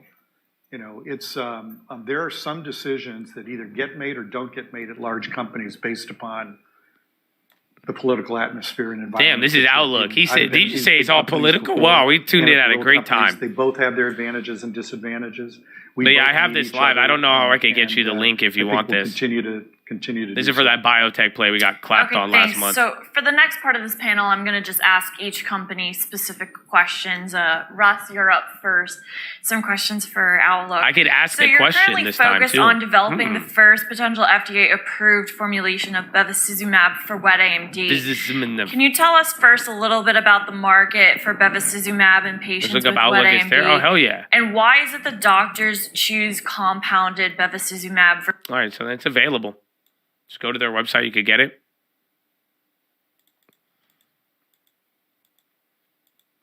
No dates on Folk. They've just still been in there, but they're a lot chiller. Outlook's still a Hail Mary unless they could come up with something good, but we'll see.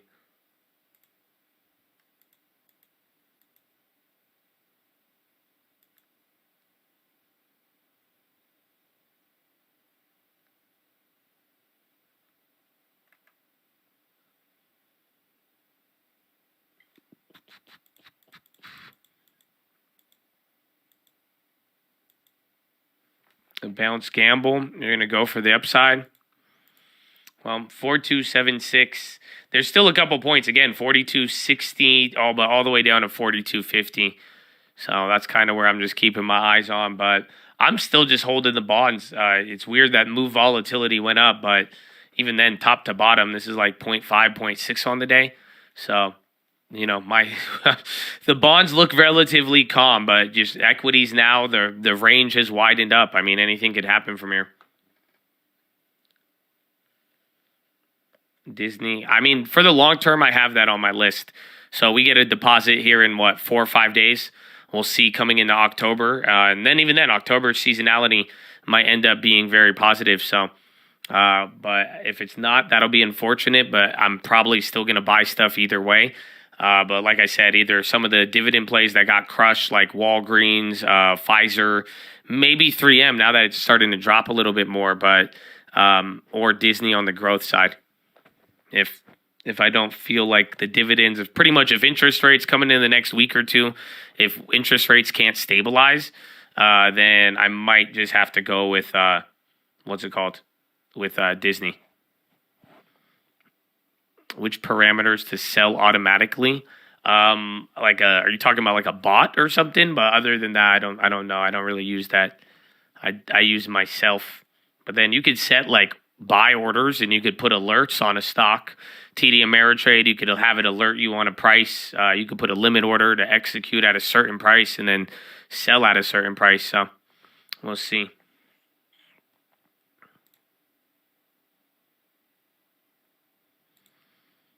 No, I don't know if anything else though. Chief, bro. Don't be for some of you were talking some smack earlier, but I don't know about. I've never heard of these brokers, but be careful.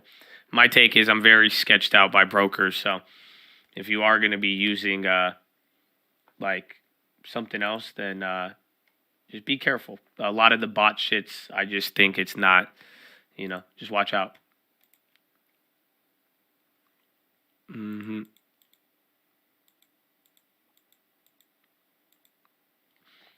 Like the video. Indeed. It's a good thing to do for the people, for yourself. Think script. I guess you can code it. Option now. Well, I haven't verified it. Again, I don't want to turn this into a Weeble argument, but if the guy is new, I'm going to err to the side of caution by telling him to avoid most bots initially till he gets the knowledge. So any other website, and I say that just because there's a lot of scams and there's a lot of bots and trading algorithms that get advertised. And it's I'd rather err on the side of caution for a newbie. Otherwise, get a Thinkorswim long term. What is the weed bull you are talking about?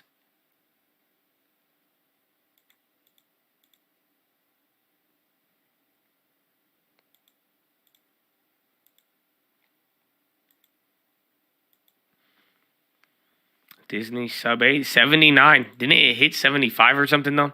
Or was that 79 again? So it might start hitting 52-week lows.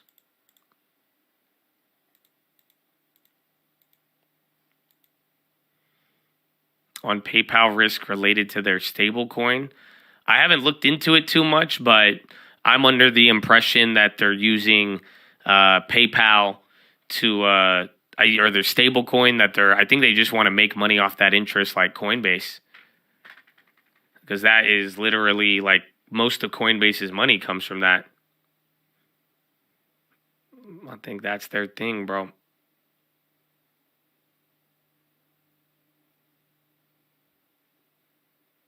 All right, a little bit off the bottom, but if that don't last, how much time?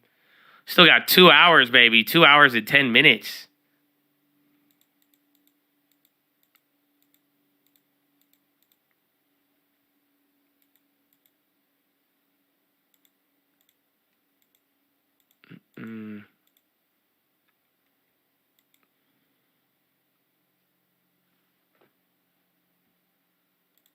What was his TKO? Why did I have that up there?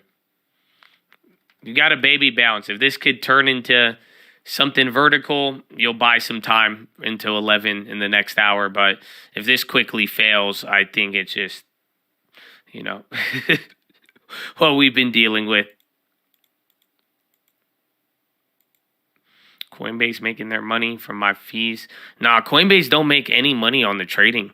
Like, they make decent money, but I think it's like 25%. I think 75% of Coinbase's income on their earnings comes from stable coins and shit like that. It's actually, like, crazy. Order filled. Order filled. Order filled. Don't jinx it. Order filled. Yeah.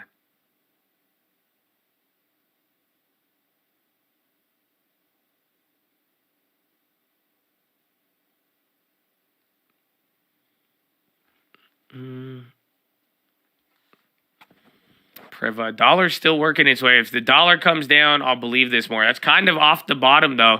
That is what you want to see. It looks like it's going through all names there, but little green. 5 points in like 1 minute off the bottom after that little death spiral that unfortunately correlated with Miss Bowman, even though she didn't say anything.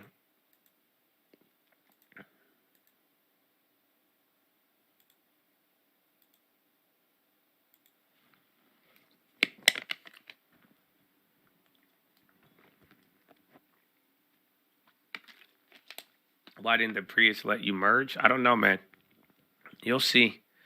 I'm just telling you, I can't wait for you to get the song. It comes out this week. That's the beauty, but you will be driving on the freeway, listening to that song, and it will hit different when everything happens in front of you. I'm just telling you, it hits different when you're driving, and you'll see. You're going to ask the same questions. That's it. You are going to say, watch. It hits so much different when you are in the car, bro. And you're going to see. You're going to be behind somebody. Then you're going to try to merge. And then you're going to be fast. You're going to have a lot of these same questions. 4280. All right. Kind of holding. Yeah, a little dance there. I mean, just as easily can die.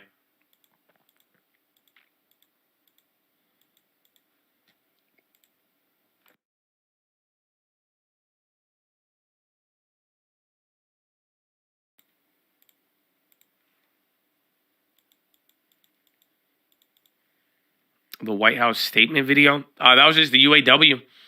They said they support the UAW. There's something. There's Kamala Harris. She has something scheduled for like a college tour, answering questions or something like that. But other than that, nothing else. There was a couple of there was FTC, Amazon. You had Michelle Bowman from the Fed. That didn't do much. You had a lot of stuff in the morning, even Kashkari a little bit too, but a lot last night pre-market. Why did it take me 30 minutes to go? You'll see. You'll see, man.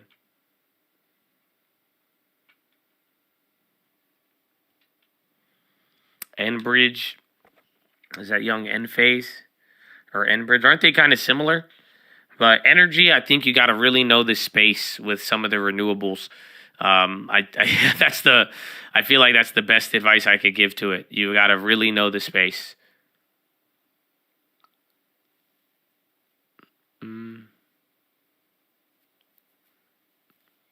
NVIDIA. I don't know. I mean, can we talk about something? I don't know if you guys want to talk about this. And no, we did not have Philo yet. I don't know if will we have Philo? What time is it? It's already 11. We could probably squeeze one in. I'm really liking yesterday's Philo, bro. I'm telling you, I'm vibing off that so heavy.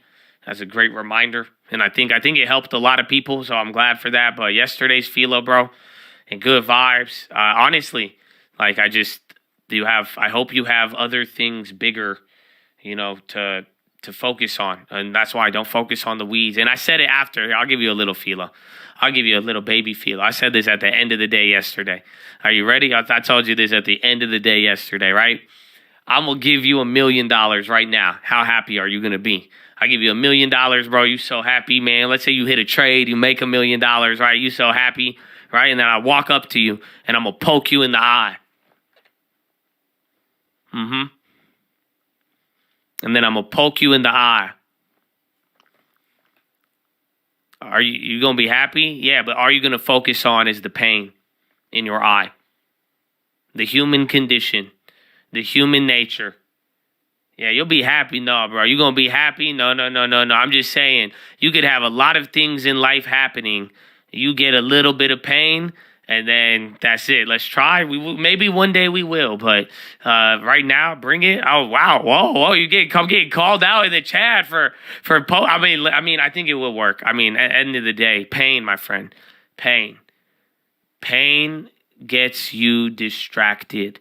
We all will focus on the pain in the immediate moment, no matter what is happening in life. That is why you don't recognize how good it is to not be sick until you get sick and then it goes away. That you could be having a great things happening, the smallest inconvenience. If it is something with pain, you will focus on that, even if the pain is not as serious as the good or actual bad other things in life. So all I'm saying there is just be aware of the human condition, to focus on the pain, bro. That's why you will do it. You'll do it in a lot of areas. I will do it a lot in my own life, and I've noticed it. That's why I could be a little baby about certain things, is because I'm focusing on the pain. You're right, because then that's what we do, though. It's very human of us, very, very human. So, I hope that helps. That's your baby philo of the day, baby. That's your baby philo of the day.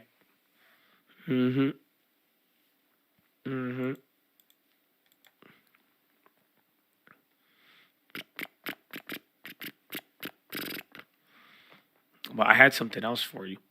I had something else besides the philo. But yeah, I said I could throw a little philo in there.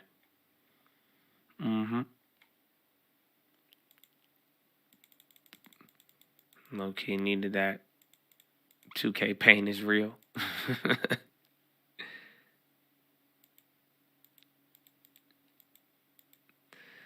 Yeah, but it's funny, man.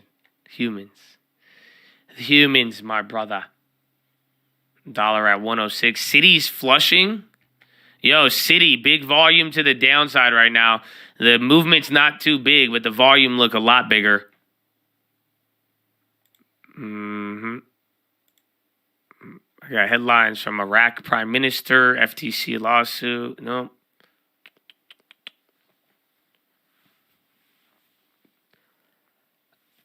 City, I don't see anything.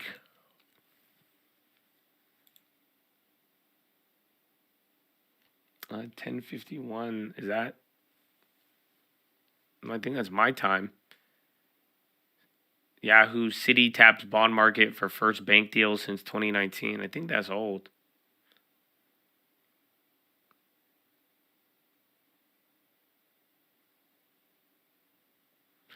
Yeah, City's getting low-key clobbered at the low. Down to, I know XLF is bad right now, but I don't know if it's all flush in. NVIDIA is coming up.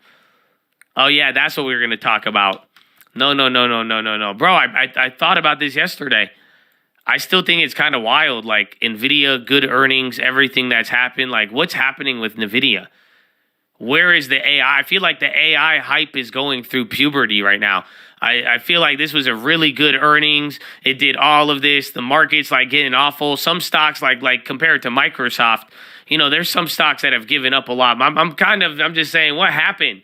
Even after the earnings, or not even what happened, how do you feel? I'm just looking for some sentiment, you know what I'm saying? But I think it's a very interesting last couple of weeks and months here with NVIDIA. They guided up everything. I mean, I feel like earnings is even right around the corner.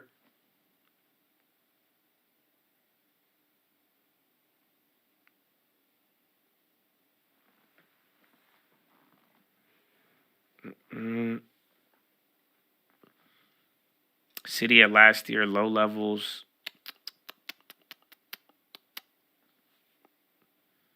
The AI bubble went to sleep. It's not bad. I mean, because I'm like, look at the market, look at a lot of other names. Like, I don't think NVIDIA is that bad, but it's quite curious that some of the other earnings weren't as good, but they did very good. And then, I mean, we are right around the corner from another earnings season. Isn't that crazy? And then what are we going to do? I don't think people get this. We've said this. If the government shuts down, you guys know that the non-farm payrolls and the CPI that are supposed to come out on the first and second week of October, they would be delayed. So if that's the case too, I mean, what are we going to do? Where do we go without any data? And then we have everything else. And then earnings is right after that. So pretty much it's 2 weeks of that, and then it's earnings. And then we're going to see what NVIDIA has to offer and everyone else. But it's a wild concept. Trueflation, maybe, but the actual, they might find a way to do it where they could do, like, where they might get it out. But for the most part, the government metrics, the establishment surveys there, they will be delayed if the government shuts down.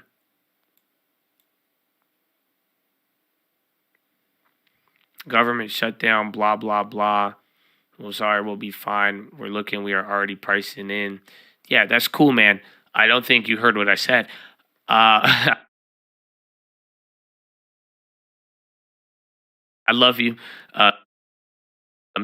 Reports. I'm not nothing about what the market does and whether it's priced in or not. But what I am saying is, like, if there is a government shutdown, literally the CPI and the non-farm payrolls, they come from the Bureau of Labor Statistics, which is a government organization that would be shut down and unable to put out the work. So we just wouldn't get those reports on those expected dates.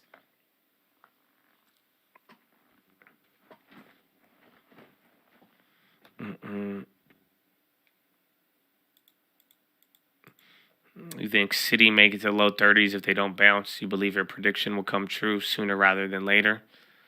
That they will die? I mean, City was the one with a lot of value. I think this was the Buffett move they had. No, banks are all over the place. I mean, regionals, and then anything tied to long duration. I've been saying it here for a minute now. But every time these bond yields go higher, again, today, long end of the curve goes up. Every single one of these bond blowout days, these banks are losing money in unrealized losses that, you know, those held to maturity portfolios are getting destroyed.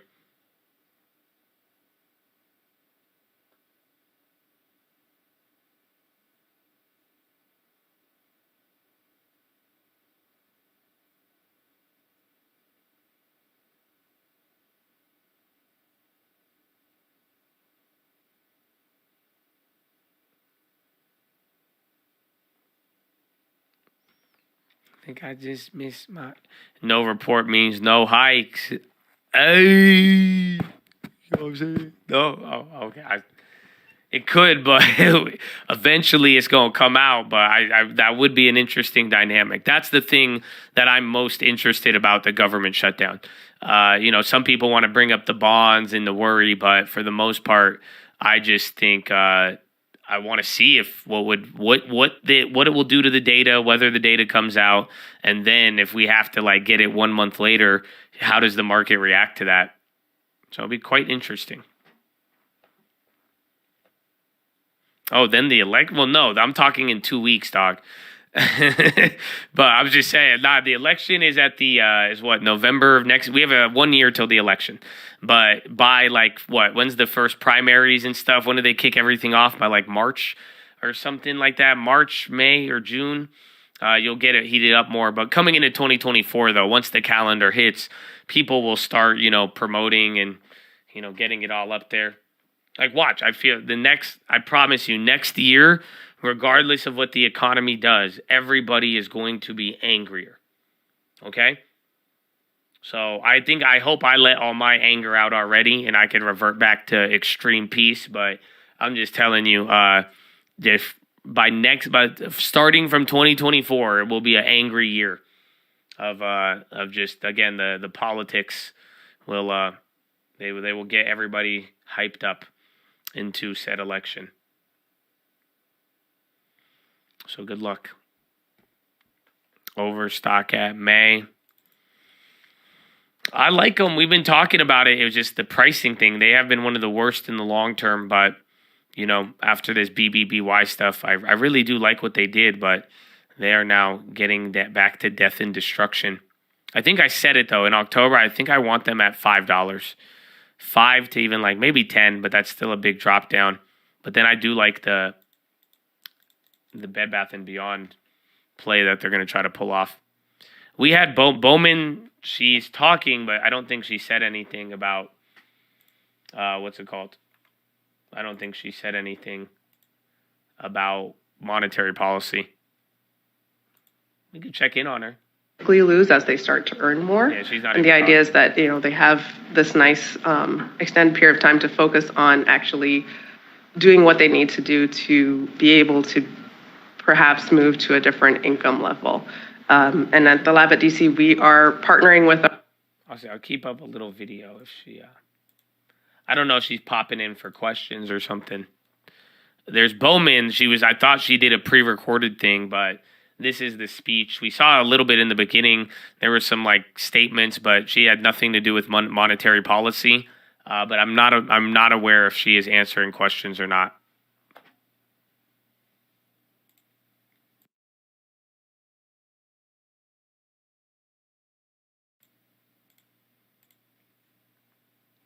Yep, and I need to refresh this. SPY's kind of pointing down there. Again, bonds got a little bit of relief, but they're still back down to the low. Dollar is 1 cent off of the high, ready to go, maybe 2 cents. Tesla down 4279, 3 points off of the low. Green ticker is frozen, yeah. Even then, I'm surprised even inverse indexes aren't going up, though, too. But the VIX is still holding up those highs.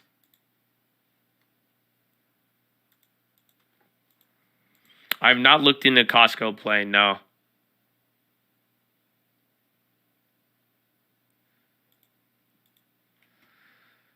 That's going to be big for the consumer. But honestly, Costco's barely moving, though. 0.6, this is actually nothing. Oh, man.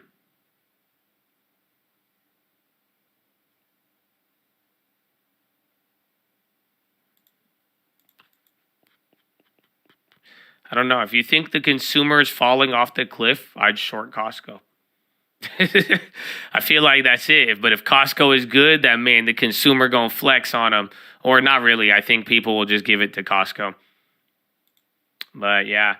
It's all about the consumer on that one.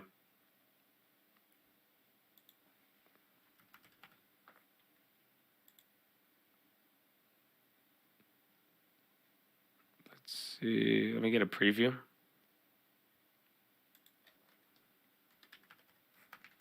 And then see if the SPY flushes or not here. That is what we care about, Habibi. Okay.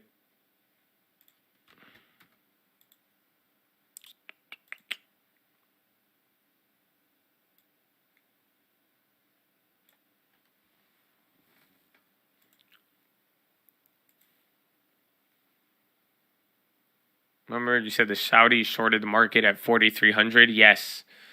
I think they're still in that. Remember, that was just a report. That was a couple months ago. But I've not heard anything to the contrary. And now all you hear is that, what's it called? That record hedge fund shorts. And then SPY still at the low here. Here's for Costco. So again, they have earnings after the bell. Here is the earnings preview. They reported monthly June.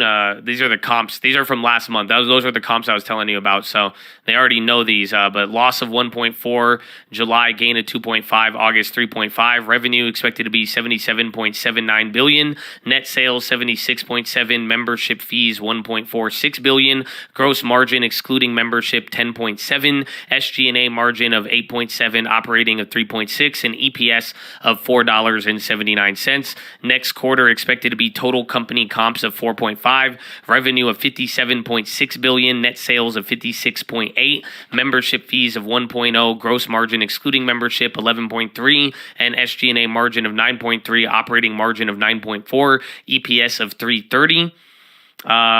Since last quarter, they're up 14.5%. S&P is up 4%, and then XLP is down 4.5%. Near-term options imply a drop of 3.4%. Last 4-quarter moves, gain of 4, loss of 2, break even, and then loss of 4. Beaten 14 of the last 20 quarters, 2 in line, and then EPS has beaten 13 of the last 20 quarters with 3 in line. Ba-da-ba-ba-ba. And then SPY, bro, low ticker is still gassing. Market looks like it's moving a little slower there, but low ticker, very, very active. And then bonds might even go down. See if the dollar is there, and then just watch the individual names. But honestly, low ticker looks a lot more active than the market. But that may catch up. Spot flushing, there is no bottoms.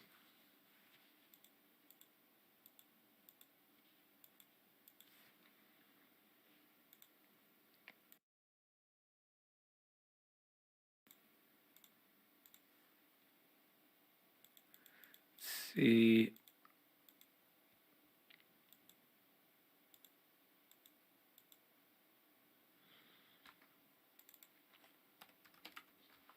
Tesla at the low, still almost. Oh, where was that other one? City, they're clobbered.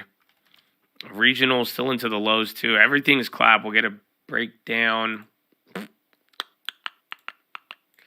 NASDAQ 100, still 85 red, 16 green. Dow Jones, 28 red, one name green. The other names break even. So Dow has gone fully red. You got at least some things holding up. And then S&P 450 red, only 50 names in the green. And then Costco, you're going another low here. Let's see what Costco has. We'll run the criteria.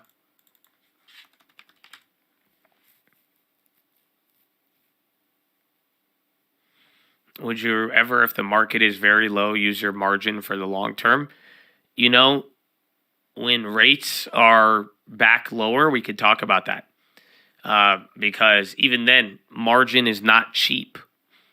So it's one thing about timing the market and seeing the opportunity to buy, but it's another thing with how much they cost and how much it costs you to even go about that. Let's see.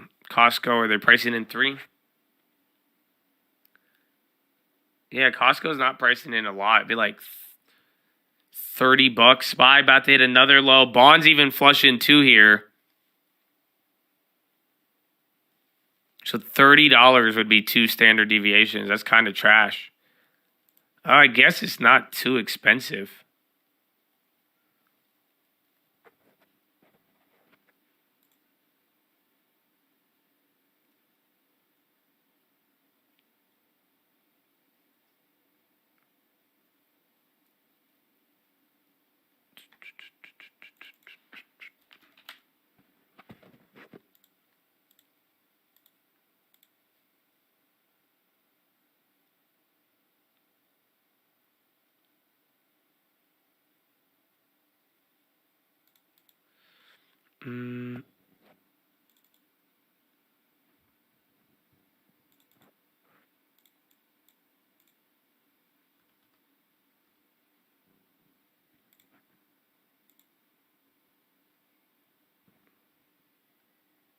It gives me this one.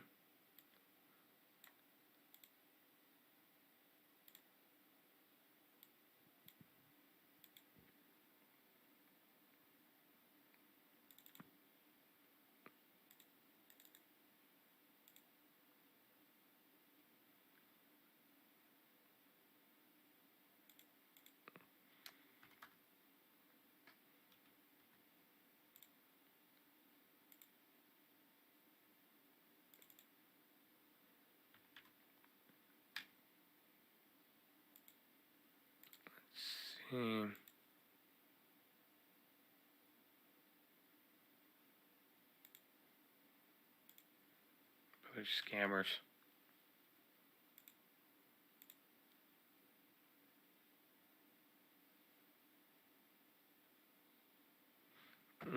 All right. I did a Costco play. Is this Michelle Bowman? She looks familiar. I'm going on my other screen.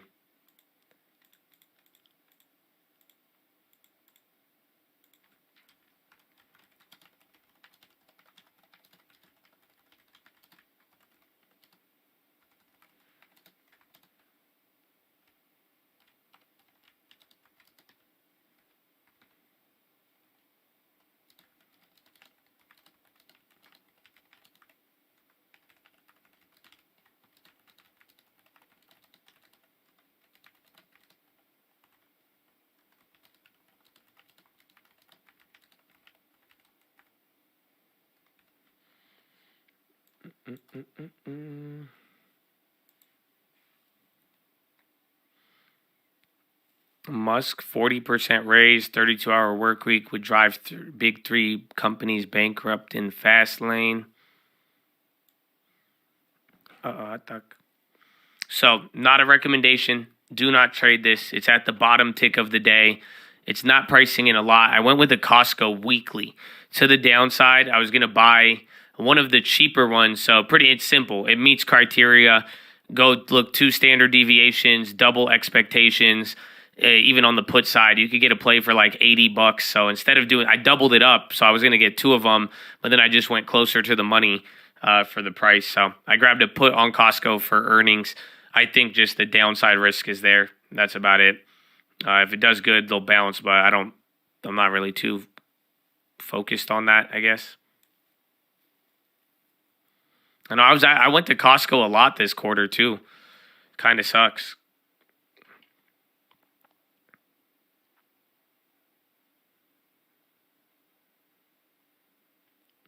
Man, bro, bonds now another low on the 30-year. This is hanging on. 114.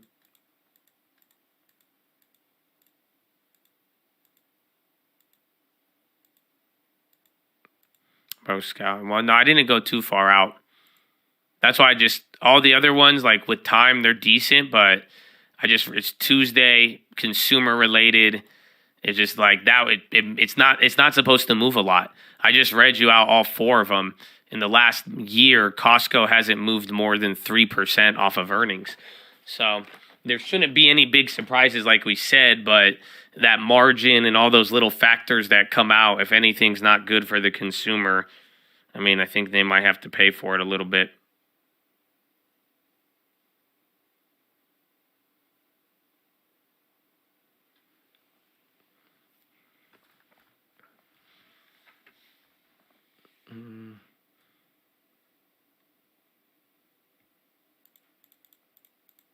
UVXY now. Hold on.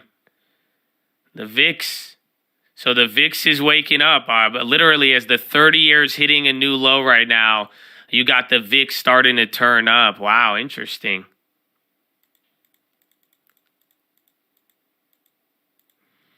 So VIX and now SPY. Where's the dollar? And again, we just got the Costco. So made a play for the day, getting involved. Was there bad news? No, just still the same thing. If anything, all throughout the day, dollar and bonds have just been marching higher, and that's why we're there. And then mixing it in with these final rebalancing worst days, breaking through the level. Now you're already below here. This is crazy. So even from here now, you are going to be getting back. Remember, this was the high of the year. That's the crazy part. When you pull out this chart, it looks crazy on 100 days, but don't forget, this is the high of the year there. So that was at one point, excuse me, not like right now. And then we went crazy. So that's what we're returning back to after 3 months of rallying, or really 3 months rallying and then a month and a half going down now. Could be 2 months, depending on these next couple days if they keep going at this pace.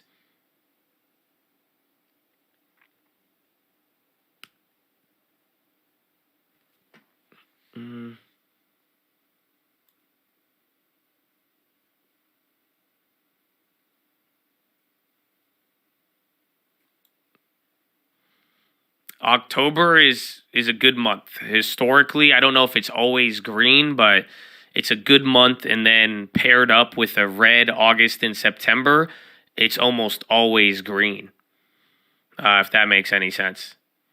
So that's why. And then off of the 10% and everything else.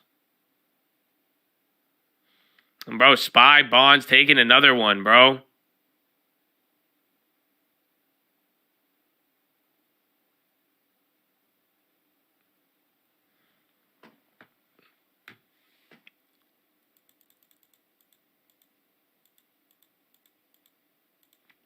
Clap City. Well, like I said, if it don't, this ain't even the drama yet, bro. We still got an hour and a half.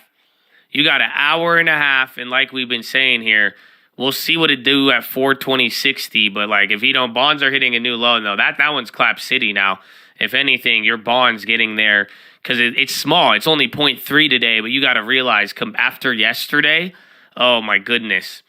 But for the most part, though, I'd say watch out for just 42.60 if that shows any sign of life. If not, it's 25 points at a time now. That up or down, this is no man's land is what I've called it. Because when we've ripped up through this, we stayed at like one price and then we went crazy. No, I did this week, Costco. The next weeks were pretty much right outside of criteria. So if you wanted to go for the next week Costco, it's just way too much. You were spending double. So I got $10 closer to the money than criteria for the price of 2. Essentially, I'm not buying AMD. I got out of that last week or this week with the loss.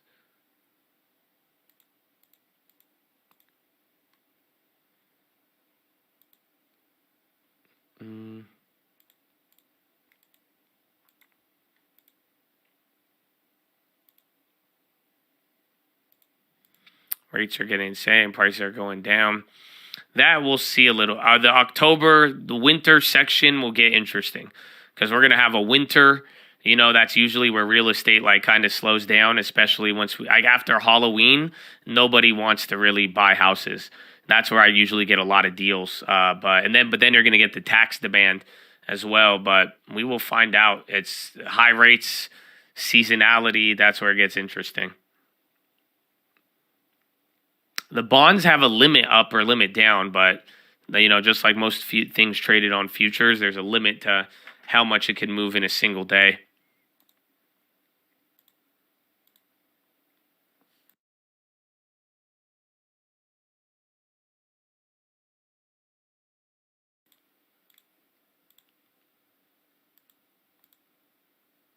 What is this guy saying?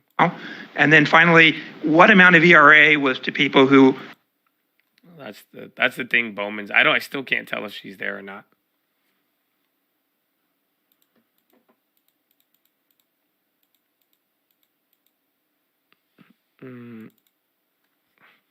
TLT getting choke slammed off the top rope. Nah, he's just they're letting it get up a little bit, then pushing him down.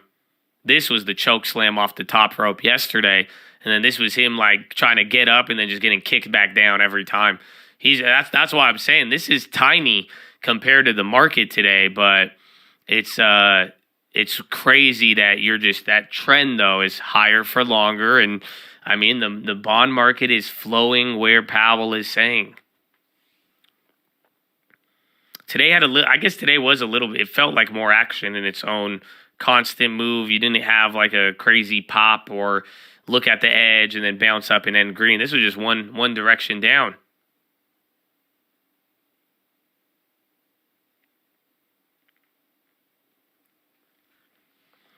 The Fed can't fix oil forever. High rates. No. Unfortunately. But oil has chilled a little bit. That's why, though, it's over time how we end September. Damn, dollar hit another high on that, too. My goodness. Unrelenting. Yeah, crude's still up, though. But $90 higher than yesterday. But we went, we kind of sucked yesterday, even though oil was up by 0.18. I need ZT. 10-year now. I think 6J. Oh, that's starting to move.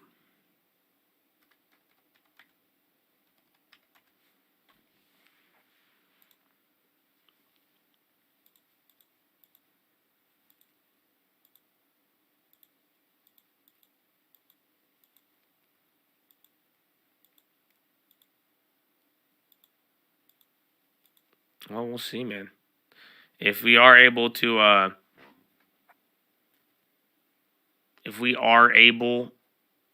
get around this, man, we'll see. We'll see. I got distracted. Man, you put TLT in the long term, bro, on options. It's okay. It happens. Just the duration risk. It's terrifying.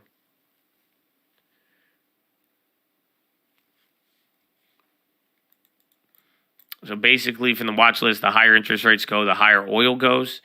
No. The higher oil goes, the higher interest rates will go. Interest rates they can't do shit to oil, unfortunately. They could somewhat slow it down, but it's oil. So the higher oil goes and the higher it stays, then that's where rates will almost, it makes it harder to cut rates. Eventually the only way you could cut rates with oil going up. Anybody know?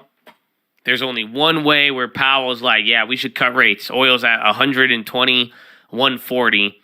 Why? What would they do?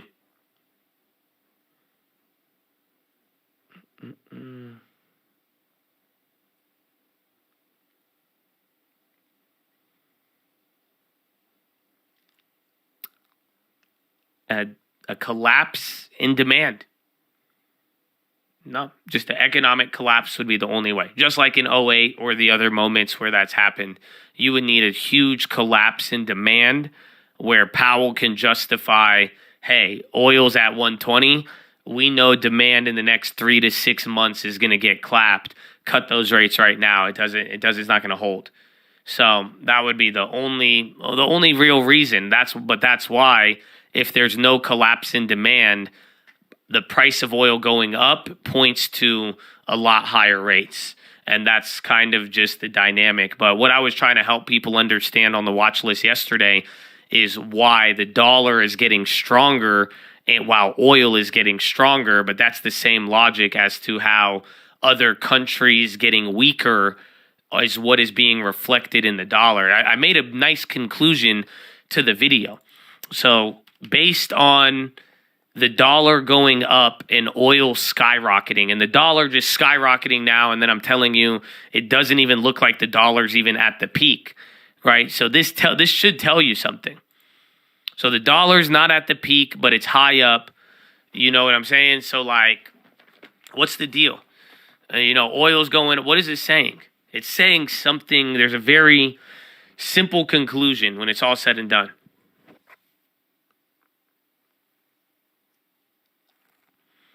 I'll wait. I'll give him 10 seconds. You can feel free to like the video in the dead silence of it all.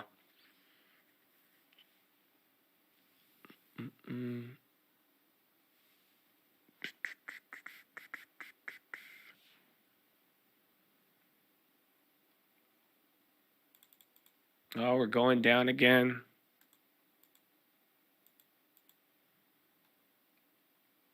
No, there's one conclusion. It's not hard landing. It's not that deep.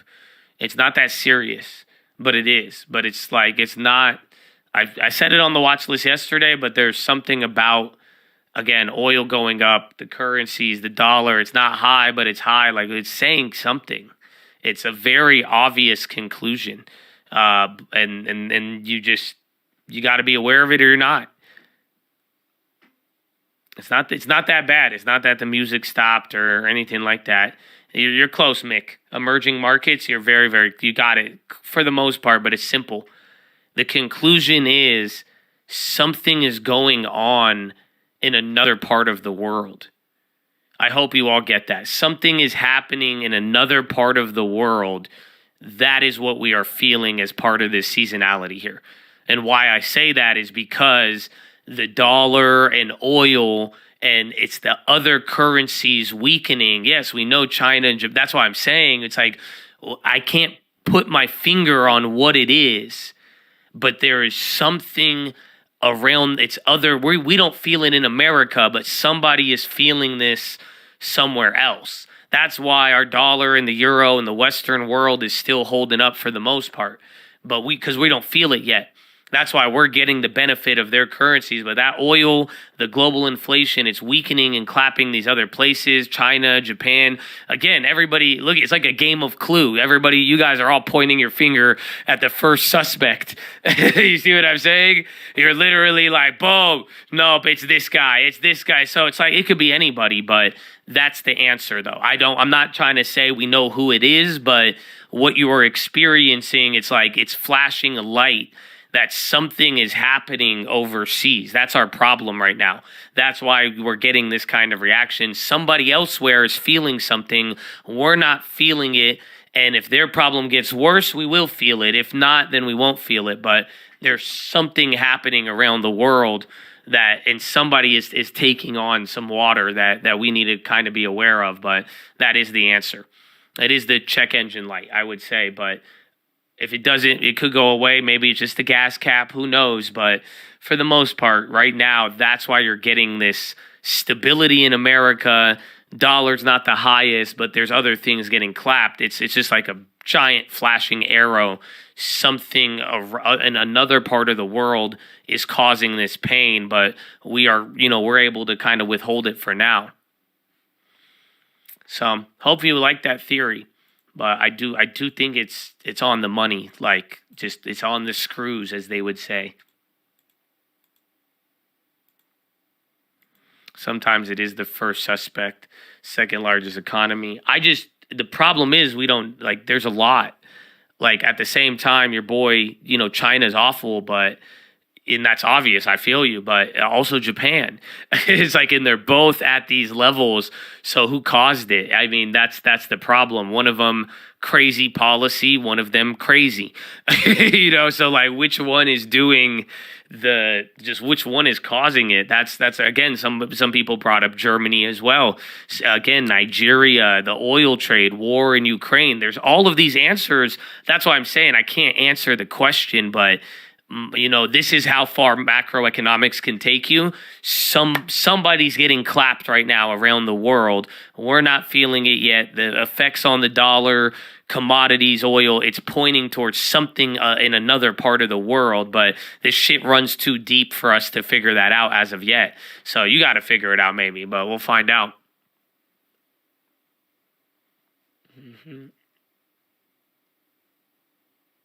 Can't possibly be something in your country.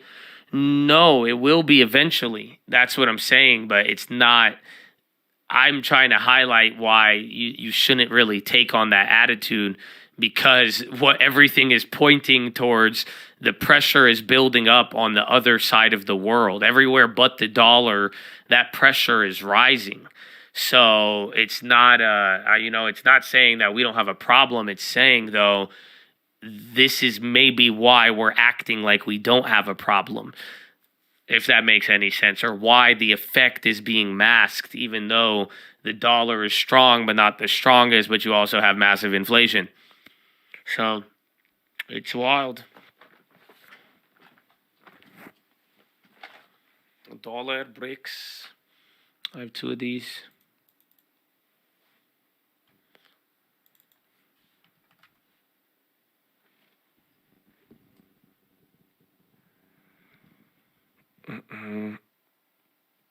Does Buffett buy strategy work here? Yeah, I mean, all right, I need to check that. The BSSPX 50 or whatever, the bullish bearish one.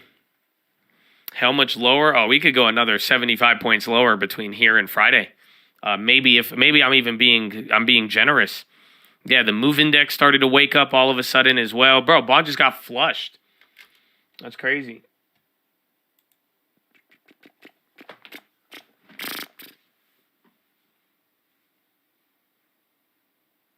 Say it out loud. You know what is going on. Something big is coming worldwide.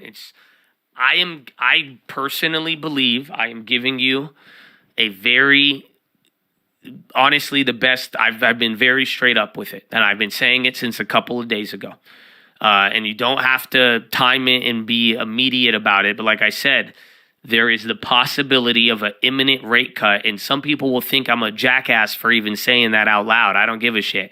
It's simple. If there is no immediate rate cut in the next 3 months, I don't think shit's going to hit the fan. I think Powell is going to make it hit the fan with interest rates after this. But if it's either, so it's simple as that. It's either, I do think there's a possibility shit hits the fan in 3 months. But if it does not, Powell is going to have another 6 months to a year of just tightening up the screws and watching everybody scream a little bit more with interest rates. And then God knows where it goes from there. So I think that's a very realistic view. And I think it answers it, but it's not to the point of, oh my gosh, run for the hills today. But, you know the thief can come at the night. You don't know when, the hour, the minute. But that, that means a lot of things if you know the parable. But it means you should always have your head on a swivel, and you should be prepared and put yourself in a position where you will always be prepared no matter what and how you go about it. But at the same time, I'm not telling you buy TLT in this shit because, bro, they will fuck you up with duration risk. If this takes any longer, anything else unforeseen happens on the long side, this is going to be another 1 year of this, just like Powell has already done. So that's where I think it's a great view. And that's why I think these next 3 months are going to be amazing. And that's it. I get these next 3 month timeline based off of the dot plot. Because the next SEP, we'll see what's up. But that dot plot it tightened up with only 2 levels. And it says that they're either going to pause or raise. But again, that also means that they are one mistake away from everybody on the dot plot was ready to price in a cut in 3 months. Because that is the end of 2023. That's where I'm getting this timeline. So that dot plot on the short end makes me see you are one mistake away from a cut, or even keeping it there, let alone they've already paused for 2 months. We started the clock 60 days ago. So that's why I think that's important there. But at the same time, with certain things not responding, all of that, and the other dot plot, they have room in Powell. After you got to believe the guy. He will run it up. He will take it as high as the market will let him. He doesn't care about the stock market, but he's going to just take it up until something actually breaks.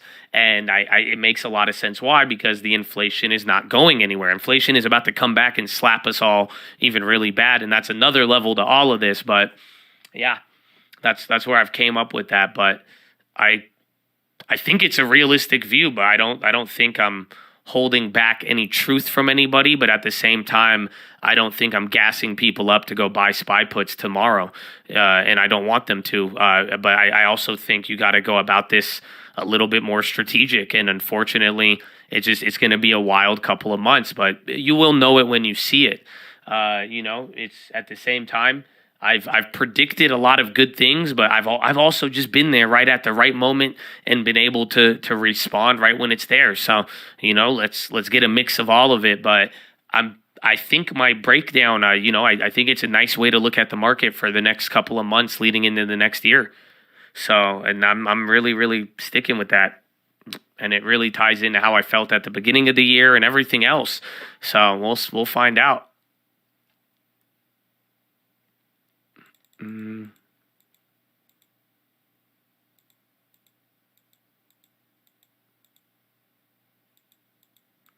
least we really out. I ask this question every time Powell raises. Amen, man.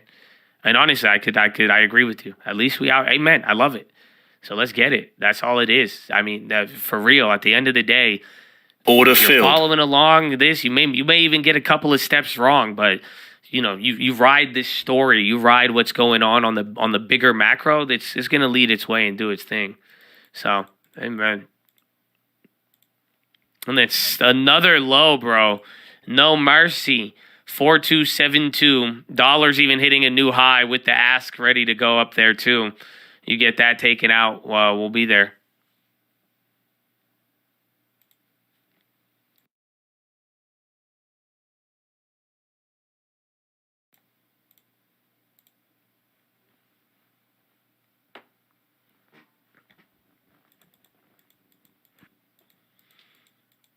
Do I trust earnings reports? They're good for a market reaction, but usually they're chilled to the point where they're not blatantly lying. But then again, there's a little bit of a decline, if that makes sense.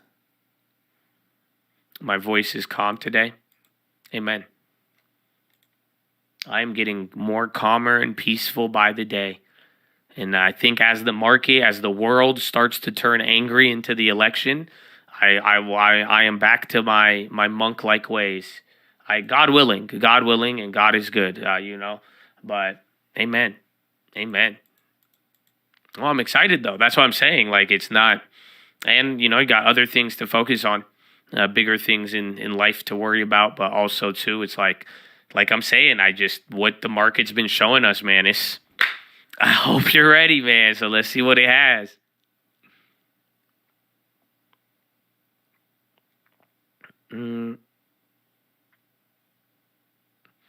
What do you do to relax and center yourself? There's this thing. It's called NBA 2K24. And I tell people about it. And I tell them it's just, it's a little bit of personal time to myself. Honestly, nothing like the joy of a good game. With all the stress and work of life, but it's hard to explain that to people. I've noticed it's hard to explain sometimes, but yeah, there's a couple of things, but I like eating food. I like exercising. Hanging out with my family. That's it. That's about it, man. It goes a long way.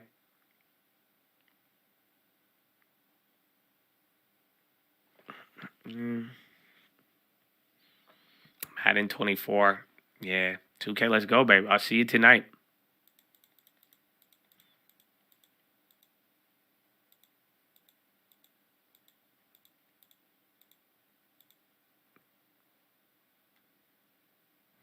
Street racing is one of your passions. Apparently, whoa.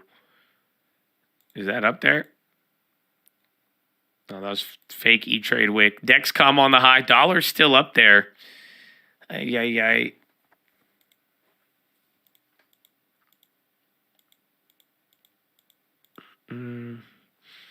Your shifts from fact spitting to joshing around always catch me off guard. It's good for the balance, Just keep them on their toes too.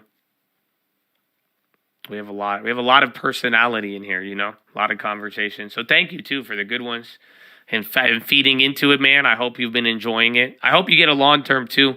Just remember, every month, every day, every year, I'm always remind you that it's good for you. I don't know about VIX Crush, but the VIX is actually woken up. So these next couple days are going to be key. We got to see what we get with all of this. But lately, the data hasn't really been doing much the first 2 days. We've been reacting more overseas. We've had a nice discussion here on bonds and oil and some of the other stuff going on. So, we're in a weird wait and see. There is PCE data on Friday that's related to inflation. And again, all the currencies and everything, they're also doing their thing too. I made a bond play, so remember I said I was going to flip those bonds. I closed out the short yesterday. Then I made those flips, and then I held one I was down on. I said I didn't want to hold it overnight. I thought I was going to flip it out on 2K. It didn't even move. And then this morning at like 4 or 5 a.m., it was up. So I sold out for like 500 profit on that. And then I bought in today on a double dip, and now I'm down 700 on that one. But I'm still holding that. So might play it the same way as tomorrow. I'm even down to close it, but the reason why I'm even I want these on the flip is just because yesterday's carnage was so bad. I'm just trying to take advantage of one of the stupid pops on there. But like I said, I don't want to try to hold overnight. I want to play the volatility of the bonds, but I don't necessarily want to, make too much commitment to it just because of my other thoughts that I've shared with you.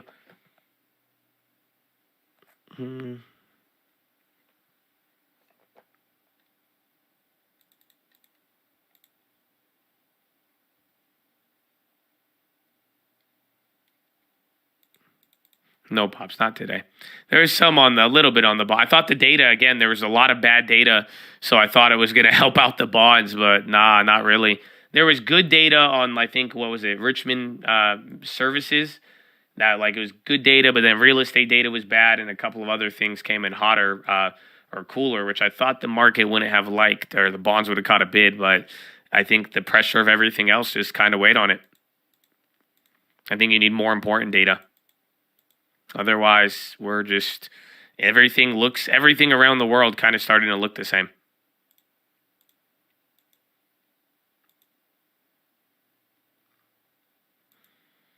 Short squeeze. I don't know. You just got to be careful because you might have things play out like this where we get these like drops and pops and then you pop up back here and then you start going down again.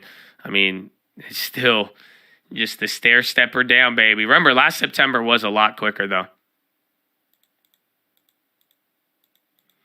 Could be something worse than the slow bleed for bonds or for what. But even then though, I think, you know, if it's not a slow bleed, maybe we'll have an answer to really which is the one that's in the hospital. Again, there's a lot of areas to focus on. YouTube won't let you super chat. They hate him, bro. Even on the new account, that's whack.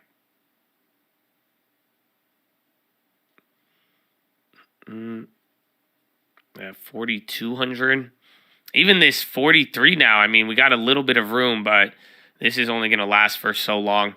We haven't even hit 4260 yet. We've been talking about that even since this first little break here. 4288. Biggest red. We're down 1.5. If this holds. So, I mean, even the other day, we were down 1.52, I believe. So this probably competes with it, but I don't know about the overall percentage-wise. The crazy part is we still have an hour and 13 minutes. So then we'll see what really happens from here.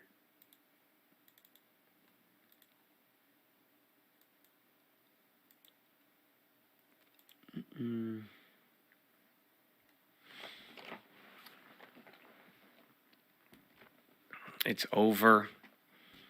I mean, remember, last Friday was bad. Last August 17th, the market is moving a lot, but don't forget the cushion and the fact it's still like it's like the seasonality, and it's crazy though.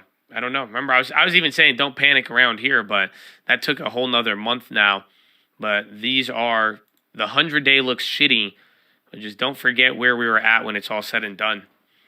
But it could get a lot quicker here. It just if bonds, oil, there's so many factors, but everything is still just it's crawling up day by day rather than ripping the bandage off. That's why.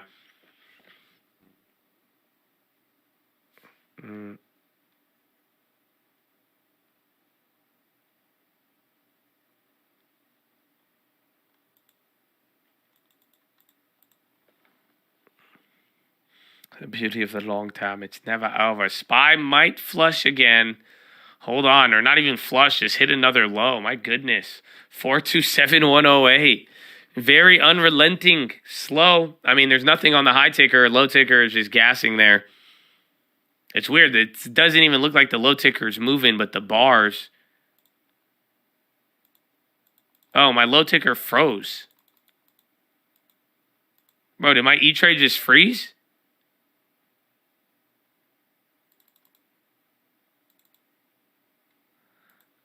Oh, there you go. I was like, what's happening? Wait, Biogen and Amgen on the high? So you got a little bit. Ralph Lauren on the high. Just random ass names up there.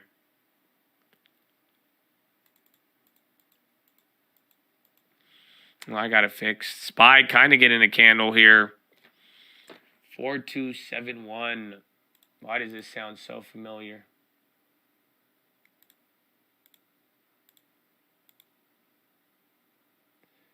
Where does this take us? 4271. Oh, bro, this was last damn before Jackson Hole. Yeah, and then 427. Maybe. I think we were going to disrespect it, but this was young Jackson Hole. Leading into all of that. Yeah, it loves 4272. I was saying, this price sounds familiar.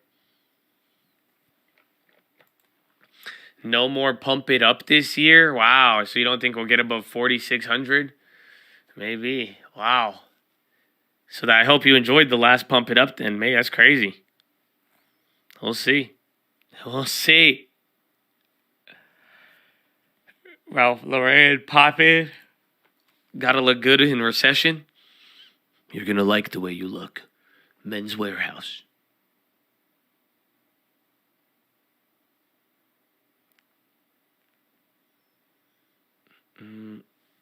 Order filled.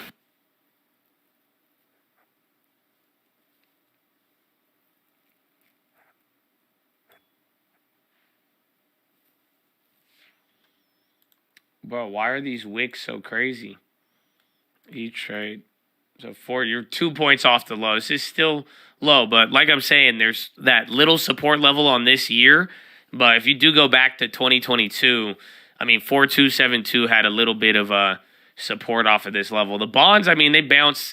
I got clapped on that. I'm gonna hold that either till tonight or the morning again, because I might get lucky on the pre, because I didn't end up holding it into today, but I kind of did. But I want to kind of watch that. But I just, dude, after 2 days of that, even then, the bond move is just very, very small. We power hour yet? No, you got a little bit of time. It's crazy.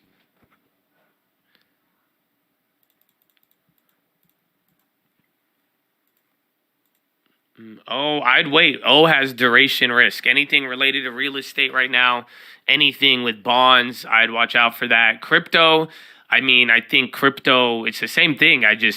I'm even shocked crypto doesn't show interest rate sensitivity. But I'm not ready to buy crypto. I still haven't been ready to buy since I sold out on that video. And I told you guys I would. I have the money. I have the money sitting there. I mean, I just put it in the bill. I get money on. I've literally, instead of buying Bitcoin, and if I bought Bitcoin at the beginning of the year, I would have made more money unrealized. And then actually, I don't know where it'd be at, but you know, having it in bill was a lot better of an idea. Bill's still great right now. Bill's even better than before.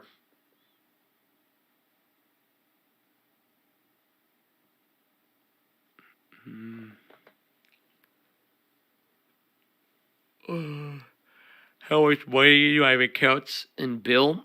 I'm uncomfortable sharing that, but I have a lot of money in Bill. I've told you for years, I've been stacking up reserves. At the same time, I was telling you to buy houses. I was even saying have reserves, and you were asking. But I like Bill. I've been saying, man. I've been saying that's what you got to do. So, Bill is the answer. At least until things change. I've never had this opportunity. You know what I'm saying? Like I've never had this opportunity to get this much interest on in a year. Never. Most people haven't in the last 20-something years or so. So it's pretty wild to think about it. I had reserves, but your dad got clapped IRL. You had to pay some stuff. Well, that's why you had the reserves, though. You know what I'm saying? That's exactly why. So honestly, if it led to reserves getting clapped and everything else, you know, and you're still able to get there, and even if you got to start over, I mean, I like it. I hope it helped though, but amen. But I like getting the yield, and I think anybody, big amount, small amount, bill is good for any money sitting there. You struggling now? Are you in school, or what do you do with work? You know, this is where I'm going to tell you to 2K, baby. I say 2K, I meant real estate. I say no 2K. What about, have you thought about doing real estate on the side? Solar?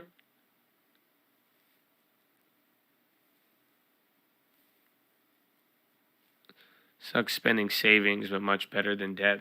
Yeah, I feel that is the bittersweet nature of having savings, is that it'll be bad.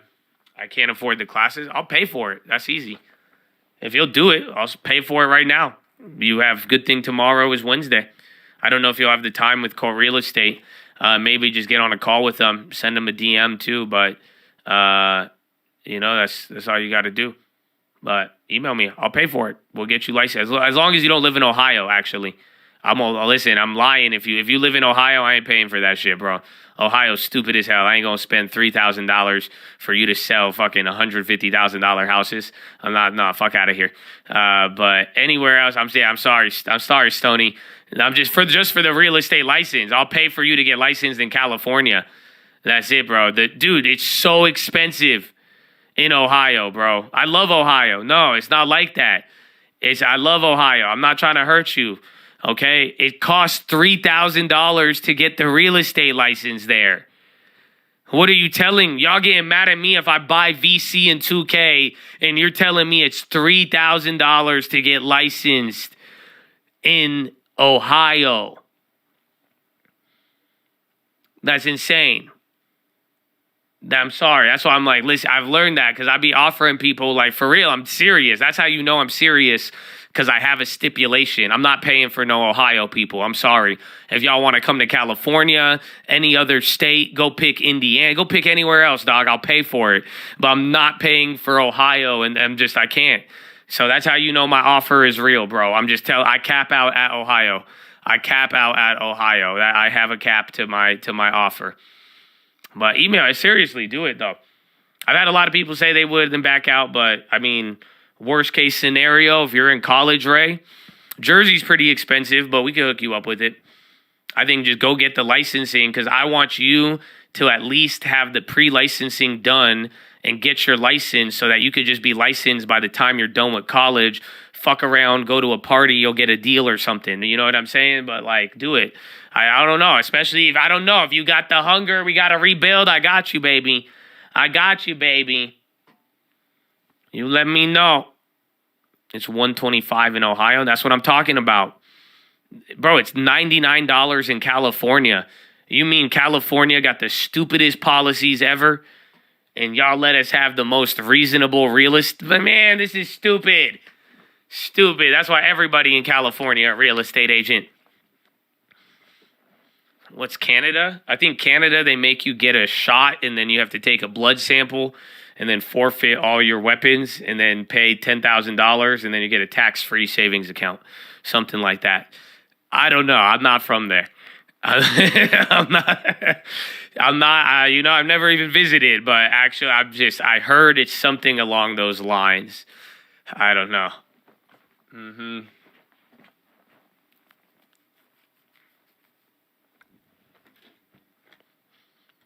You're in Canada, pretty close. Wow. I guess my news source is coming in clutch.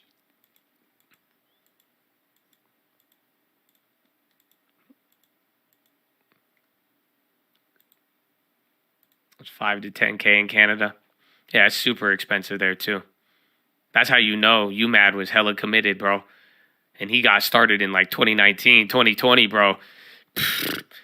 That's what's crazy. I can't. Some of these states where it's expensive to get licensed, it's nuts. But again, most places it's like a couple $100 up to like $1,000, $2,000 for the whole process, test, paying for the thumbprints, all that, all that stuff. But I think like $1,000 even in Cali, it's a little less, bro. So it's nuts. Illinois is kind of expensive, but every state is just it all varies, unfortunately.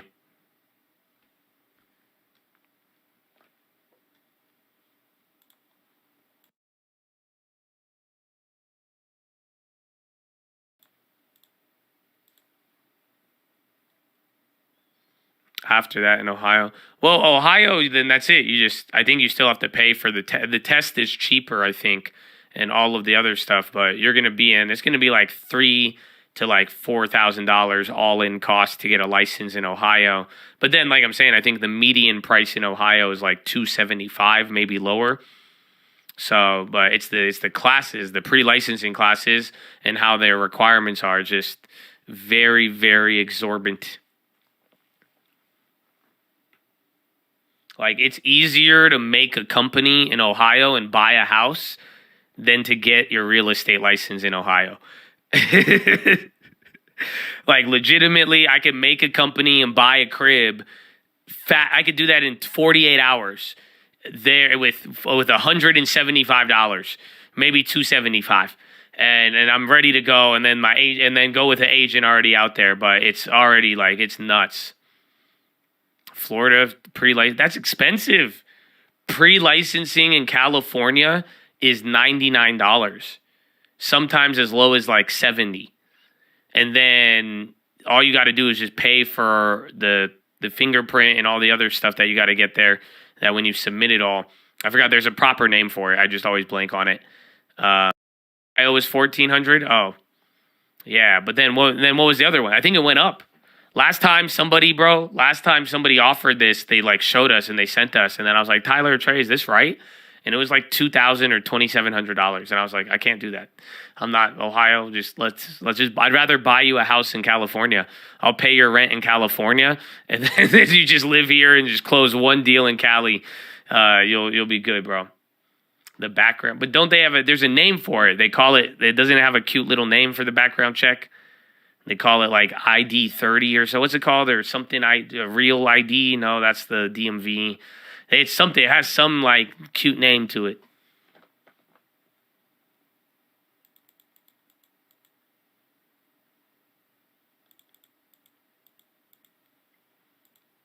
Live scan. There it is. Live scan. No, live scan. Yeah, that's the that's what it is. It gets everything. The live scan. Did I say Asian or agent? I'm gonna just let you guess what I said, because I think in the context of real estate, I don't know what naturally. I don't know actually. Everybody's really different. I don't know what's in your heart, sir, but we're gonna go with real estate agent. Is usually where that one fills in.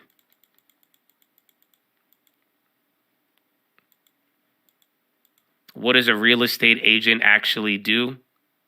I mean, best case scenario, they do nothing. Worst case scenario, they do everything. That's just what, that's the paradox of a real estate agent. No, you're right. Nothing initially if it's good. But at the same time, if you have any issue, if there's any problems, then you're going to be, God, you better pray you have a good agent and you have all of that good. So hopefully they do nothing. If everything is a good deal, everything, like, they should do nothing. And it should be easy. Hopefully fill out a couple of forms, talk to a couple of people, but in a lot of the more complex ways, And other things, they do everything. Especially if you need it, and then there's one issue, that's where usually, you got to facilitate the transaction and everything in all sense of the word.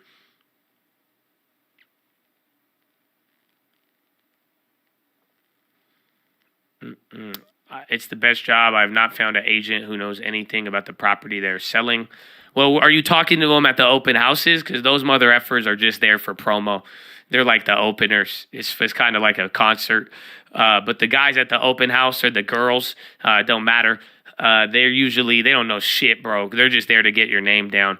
But usually if you talk to the listing agent, they should have a little bit more than nothing as far as info is concerned. FTC head on Bloomberg. Oh, Khan. She's so young. Ability to gain the scale and momentum needed to effectively compete online. And having achieved and protected its monopoly power, our complaint details how Amazon is now exploiting that monopoly power in ways that harm customers, both the sellers, the tens of millions of American families that use Amazon to do their shopping, but also both the shoppers, but also the sellers, the hundreds of thousands, the tens of thousands of sellers that use Amazon to access those shoppers. And it's done that through actively raising prices. Amazon takes close to $1 out of every $2 from sellers that use its platform.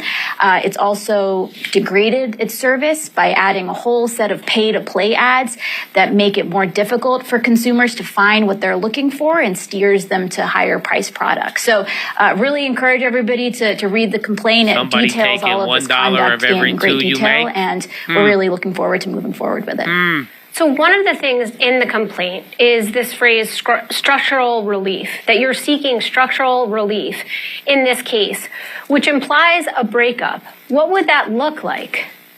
So at this stage, the complaint is really focused on the issue of liability. We lay out a scheme that we believe violates the U.S. antitrust laws. What we note in the complaint is that these different aspects of Amazon's scheme have an aggregated effect. So the harm is accumulating. There are feedback loops between the harms. And so the net exclusionary effect of Amazon's conduct is quite significant. Ultimately, we'll want to make sure that any remedy is halting the illegal conduct, preventing a recurrence, and ensuring that Amazon is not able to profit and benefit from its illegal behavior. So right now, we're squarely focused on the question of liability, but when we get to the issue of remedy, those are going to be the principles we'll be focused on. So just staying on the issue of remedy for a minute there, what do you think the company should be doing differently? So the complaint lays out a set of tactics that we believe are illegal and that are illegally elevating and inflating prices for the American people. So at the very least, any relief would require that the company halt those tactics. But as I noted, effective relief also needs to be restoring competition to this market, which we'll be asking the judge to do as well.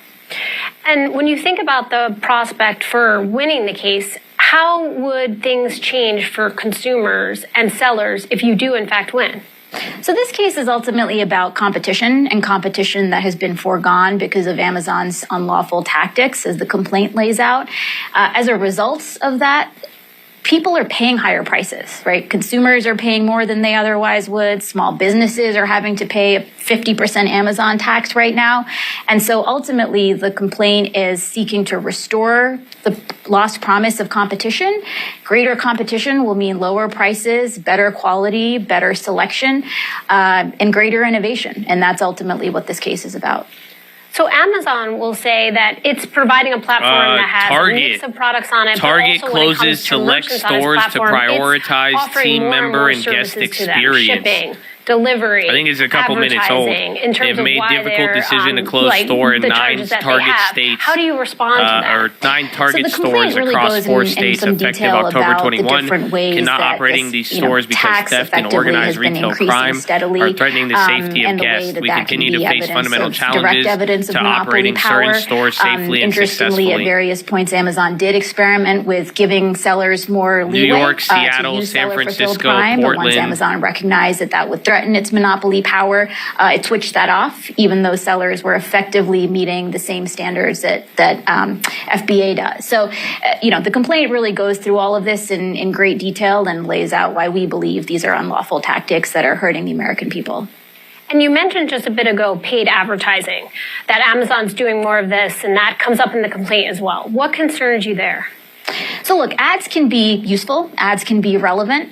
What the complaint surfaces is that Amazon has used ads in ways that actually degrade the experience for shoppers, that make it more difficult for shoppers to find relevant search results.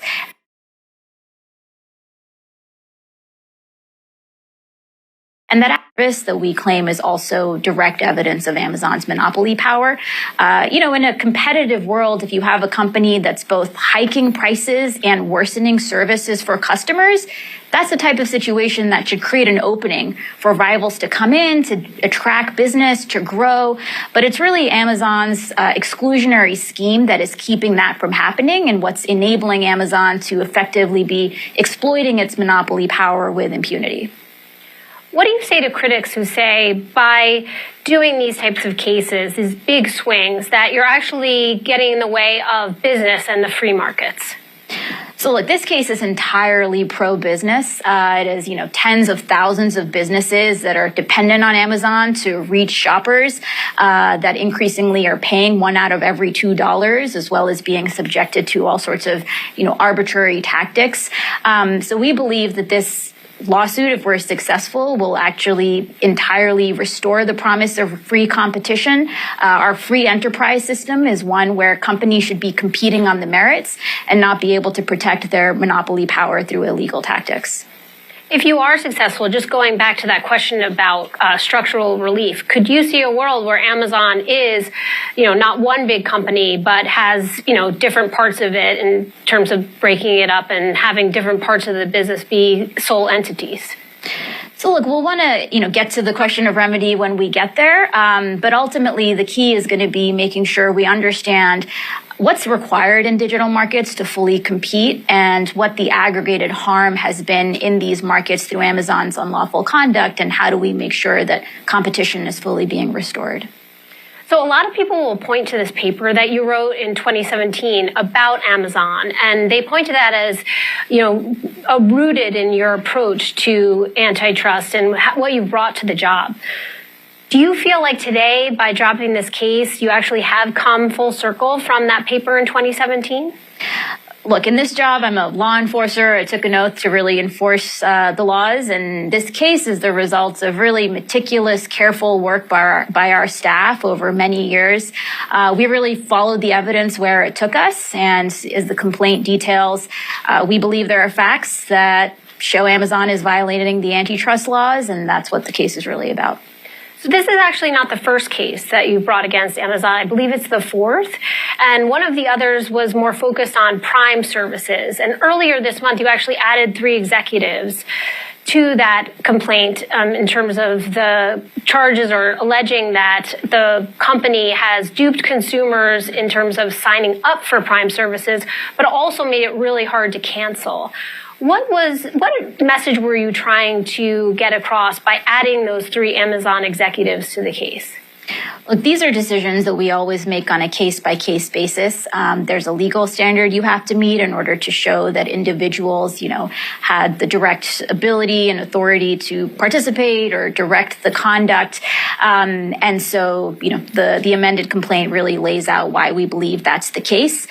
We want to make sure that we apply the law in an even-handed fashion and are not just going after fraudsters and, fly-by-night scammers while ignoring unlawful conduct by larger entities. And so we want to make sure that we're even-handed and applying the law without fear or favor.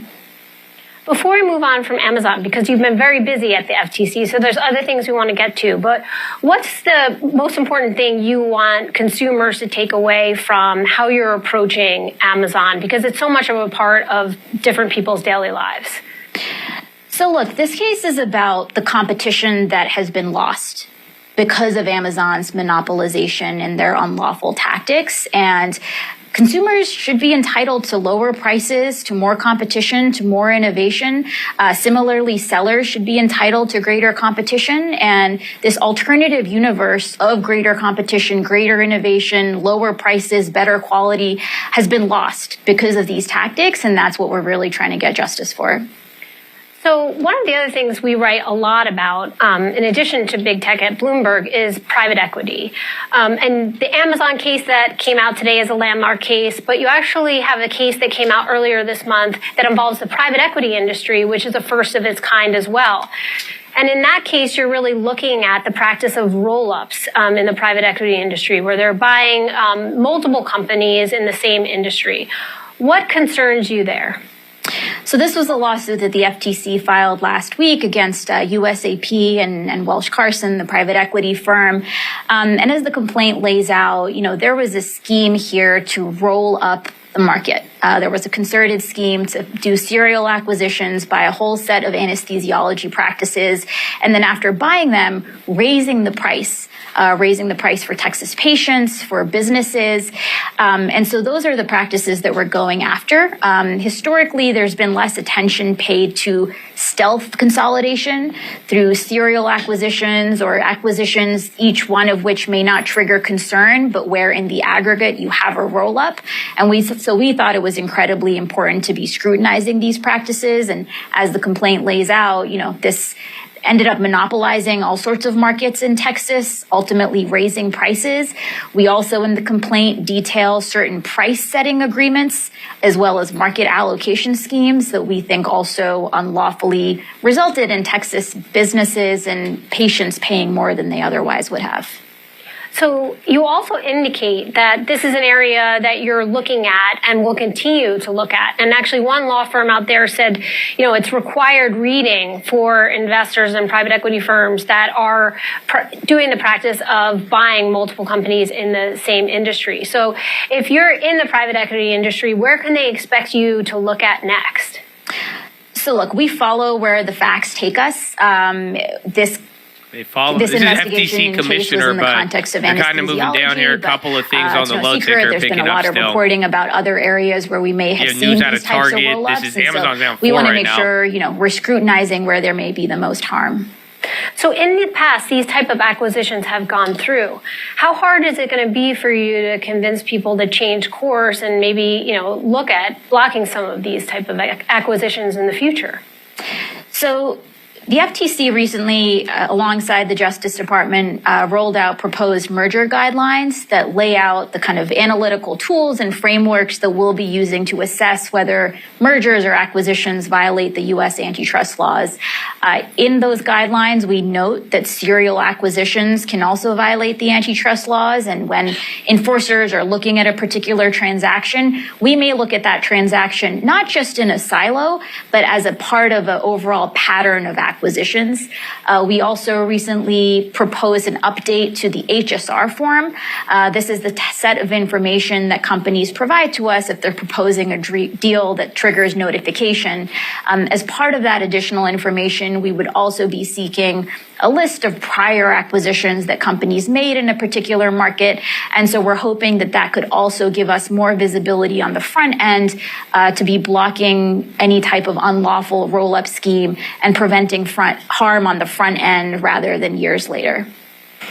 So as I said, the FTC has been very busy of late. One of the cases where you actually had a loss and courts pushed back was the Microsoft Activision case against that deal. What is one of the lessons that you learned from that experience? So look, I'm not going to be able to talk about that matter because it's still in pending litigation. But anytime we suffer a setback in the courts, we always look at that very closely. As you know, an appeal is pending, and so we're hopeful about next steps. It was valued at $29 billion in the January sale. Another area of renewed focus for you is the issue of labor. So we're seeing strikes across the country right now, from Hollywood to Detroit, and your agency announced a collaboration or a further collaboration with the Department of Labor recently to look at labor market and antitrust issues there. Can you tell us a little about what you're looking at there and what concerns you? So overall, we want to make sure that we're enforcing the antitrust laws to protect everybody. That means protecting consumers, but it also means protecting workers.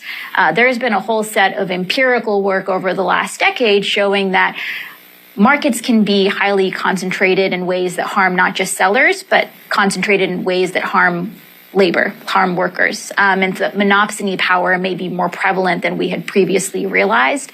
So that's something that we've been scrutinizing more generally. The FTC in January proposed a rule that would eliminate non-compete clauses in employment contracts.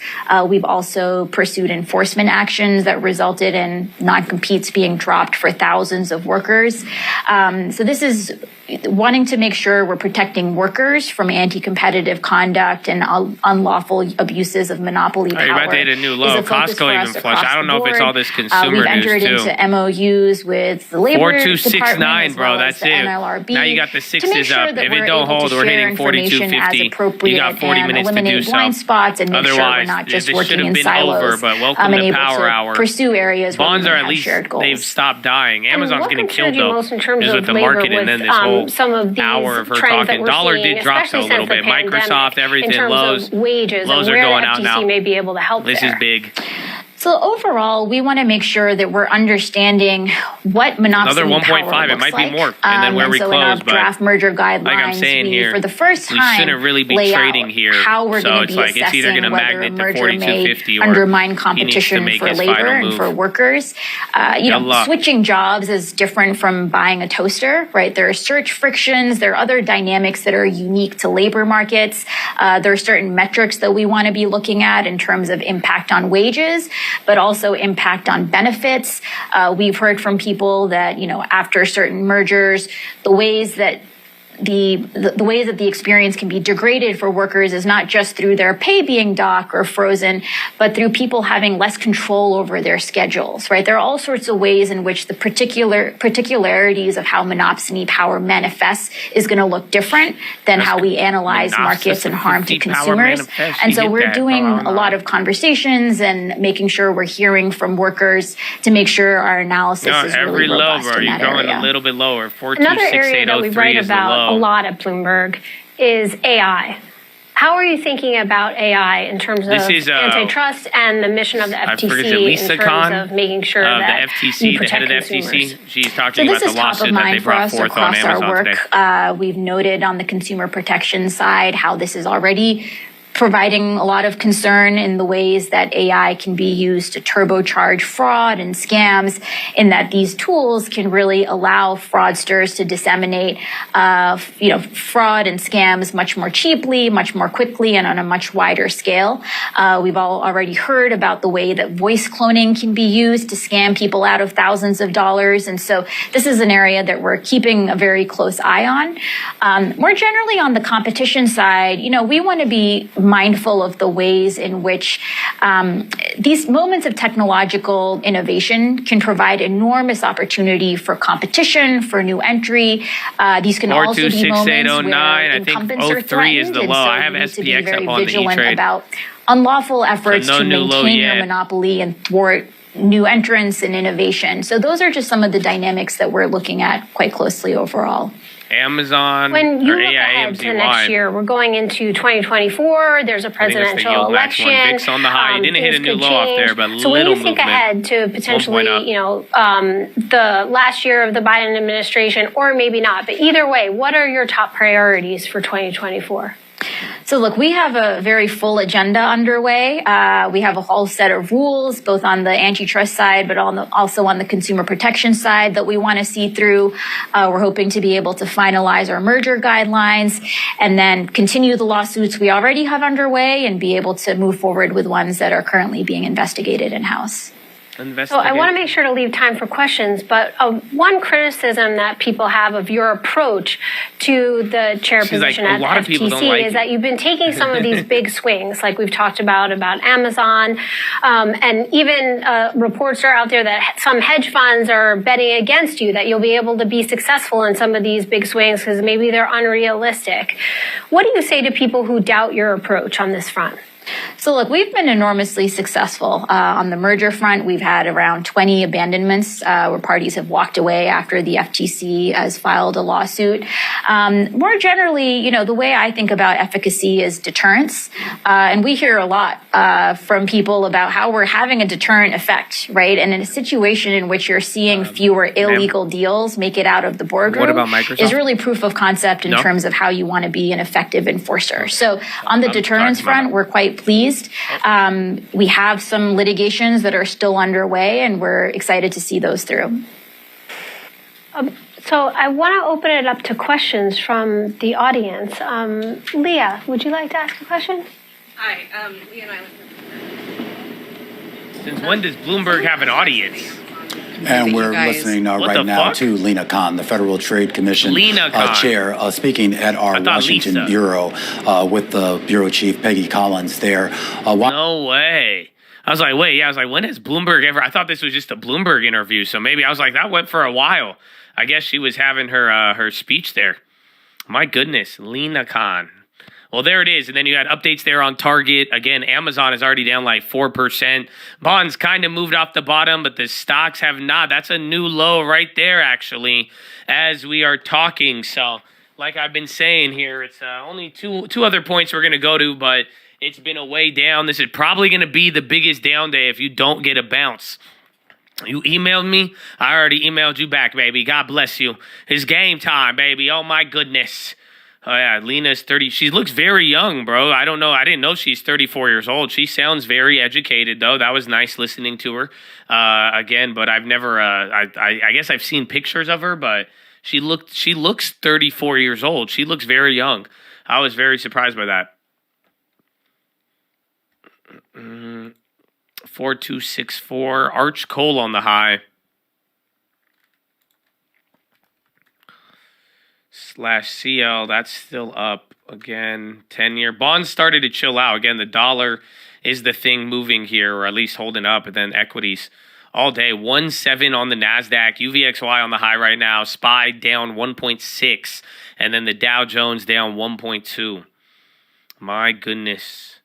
TMF, no. I'd be down to flip it. Like if again I'm in a 30-year bond play to the upside to flip, but I'm not really I don't think it's the you buy it all and hold on for dear life. Prius wouldn't let me merge. 426736. You're right there. You're probably gonna hit another low right now. Unless 435, 34. 226. MGM dying. I was just looking at MGM and it was holding up. Because I'm actually surprised. You can't, again, like MGM still has problems, dude. Like I think their MGM app is down still. Like if you wanted to, like with the player stuff, that's all down. If you want, you could book new rooms online, but if you want to use any, like they're not paying any membership perks, and I think all the other hotels are up. But I'm actually pretty surprised with that. And then SPY, bro, you keep getting these candles going into another low, 4265. That's like 2 more points since we took it off screen. But I guess wake me up at 4260. But if it's already halfway through the 60s now. I don't know. 4265. But if it goes below here again, I think 4250 is our level. And then if you really want to panic, I don't know if it'll go below 4250, but anything is possible. We got 34 minutes left. There's still some time.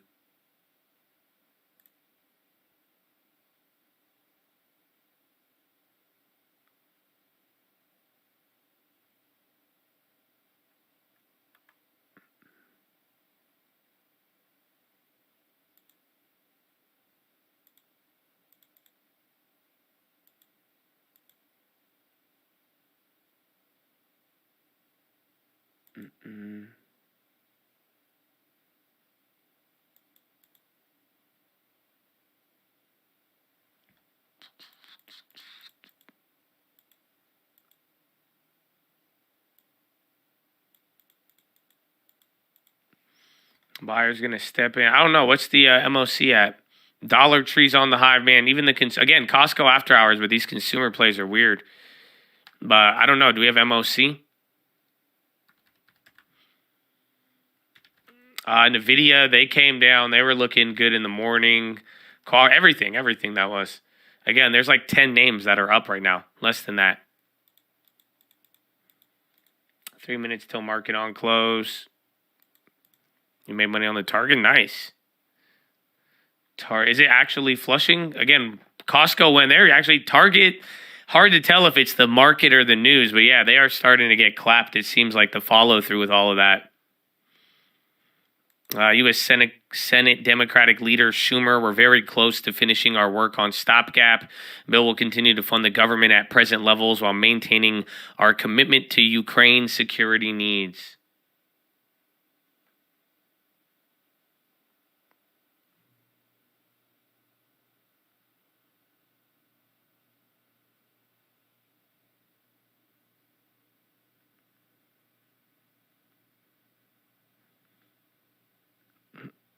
Oh, QE, baby.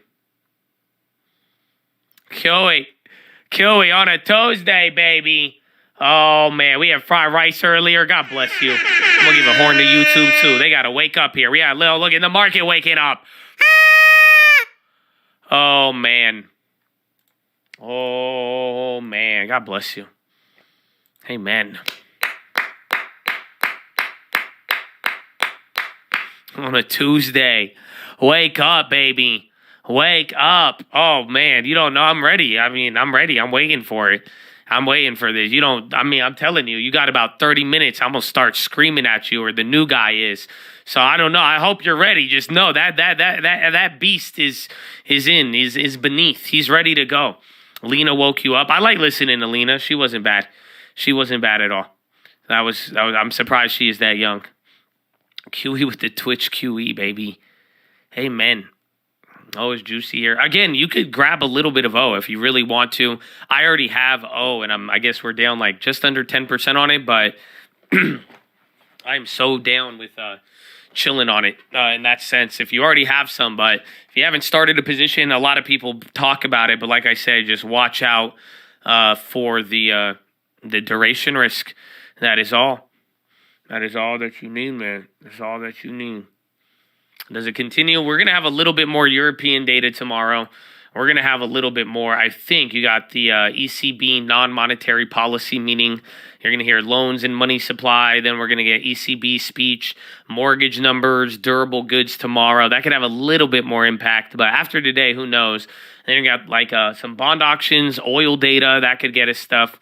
Some Japan data at night. And then Thursday, just all ECB.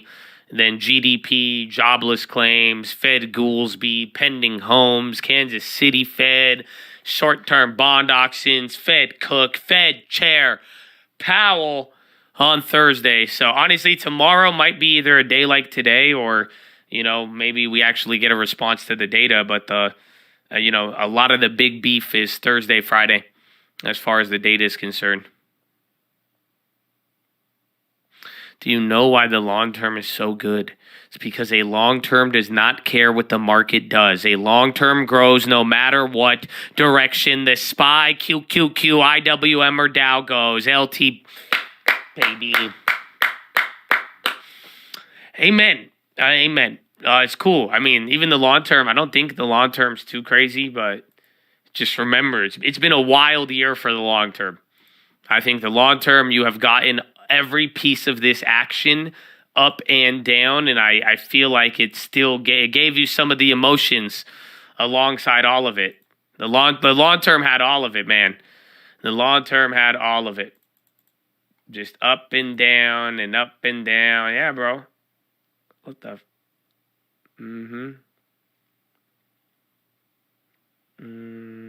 Yeah, we gave up that melt up. You get all the same you got, dude. That's crazy. Even from January again, and this was last September. But that's it. It looks just like the SPY, where you're coming back to June, July levels, but it's not. It's crazy where we've came from. So long term is wild, but don't worry, he will find his way.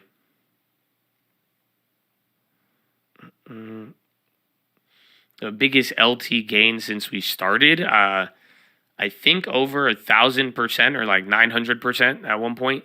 Was that on Snap or is it 7? But we never sold it. Again, even Redfin at one point was a pretty ridiculous amount. But we've never realized any gains on the long term. So I don't know if that's good or bad. There's no tax liability on the long term. You know what I'm saying? The most hated rally feels like yesterday. Well, you kind of had the most hated year at the beginning. You had a little mix of it. Workhorse, that wasn't in the long term. But Redfin, that was, even Snap at one point. Abivai is just killing it. Oh, yeah, we did realize HBI. You're right. We did. So, yeah, HBI would technically be the big, and that was like 30% after that cut.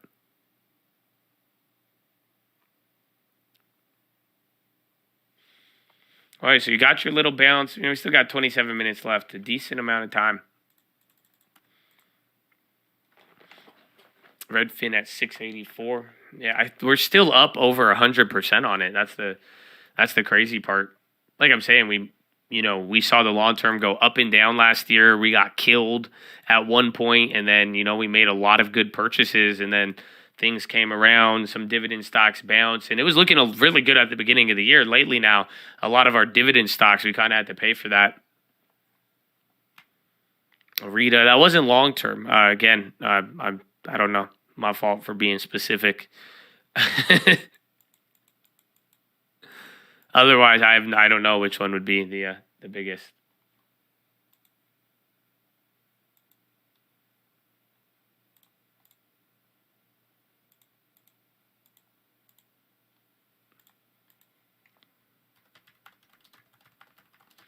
All right, you might go back towards the lows. Bonds have spent like what, maybe 30 minutes not dying. I think the dollar's still up. Target's still going down off of that earlier news, but S&P is looking towards hitting the low again.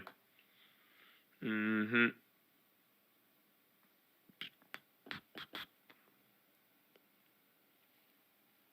I only buy dividends? No, we buy growth. We buy a mix of everything. We just had a lot of growth. And then, we bought a lot of dividends. Right now, I think I'm like 50-50 growth and dividend stocks. So out of that, like, what, 130 on there was like, or 140, 138, it's like 70,000 is probably dividends, 70,000 doesn't pay dividends.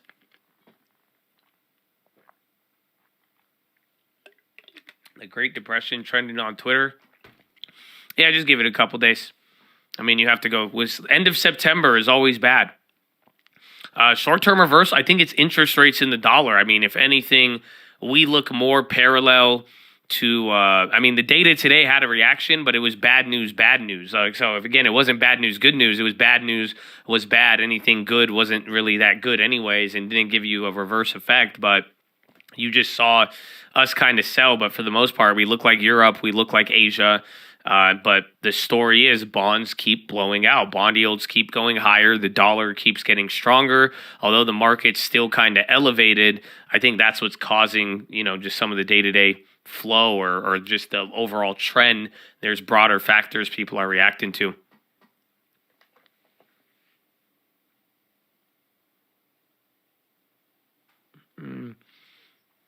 We're talking here management. You talked about cat bonds and how it's an asset not tied to the stock. Are you talking about the company Caterpillar, or are you talking about is that an abbreviation for something? But otherwise, if it's a corporate bond, I mean, it's attached. I'm not familiar with bonds not attached to a company or anything, like a promissory note.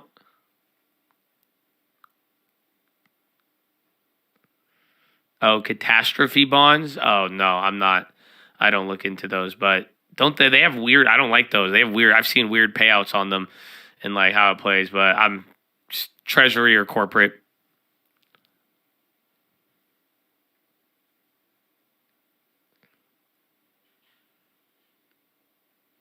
Sounds scary. It's like you just get paid a certain amount guaranteed. And the only way you don't get paid out is if there's like a catastrophe. So, like, even then, like, something triggered recently on one of them. I forgot which one it was, but it's like, let's say, like a hurricane. It could be with, like, Florida, and it could say that you only don't get your money if there's a hurricane. But if there isn't a hurricane, you get 5% back, or whatever the amount is.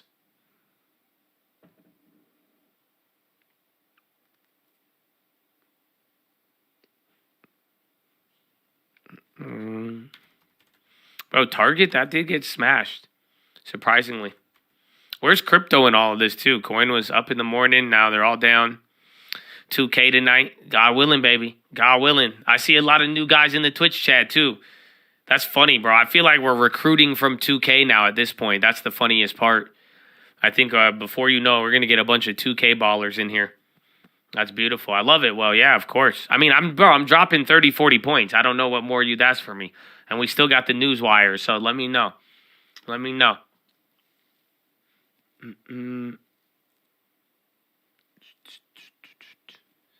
2K to long-term holders. I hope so. All right. Spy's working. Still 22 minutes.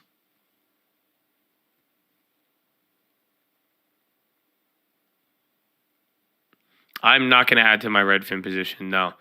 No. I just said it. Don't add any play that we were up on.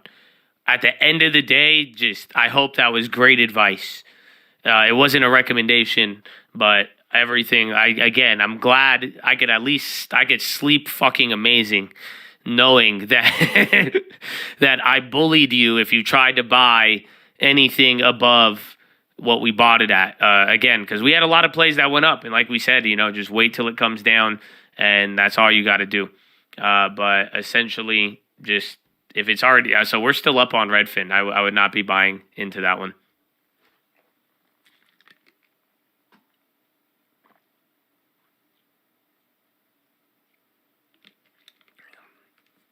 The day is almost over. I got to head to work early. All right, man. Enjoy it. Have a good day. I will see you on the watch list. Let's go, Jorge. Get ready. Get ready for Wednesday. Middle of the week already. The final days of September 2023. A month and a couple of days until Halloween. Oh, welcome to the end of the year. And about 21 minutes remaining.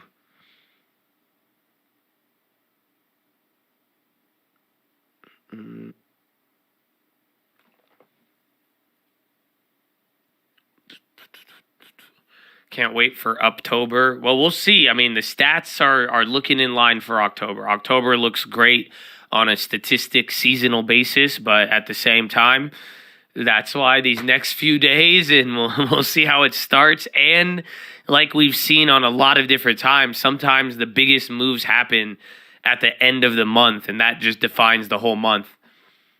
I'm going to enjoy the rest of my birthday. Oh, forever. It's your birthday. Oh, you better enjoy it. Let's go. Horna. Happy birthday. Wow. Oh, my goodness. Oh, my goodness. That's birthday forever. It's a year, but forever. With another year of the long term, and the long term forever for forever, baby. Happy birthday. And Smufalo. Yeah, I think I had another birthday shout out too earlier. Oh, Smufalo too. God bless you, bro. Happy birthday. Let's go. Yeah, it's another year. It's another long term. It's a reminder. 10%, baby. Oh, my goodness. Oh, my good. Big 40?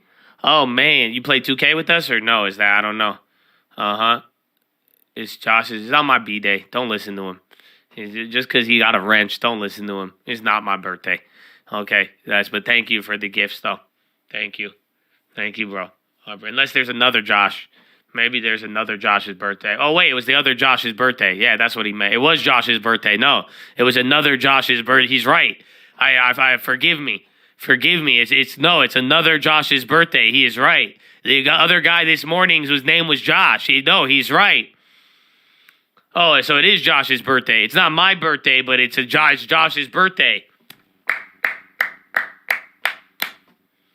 Oh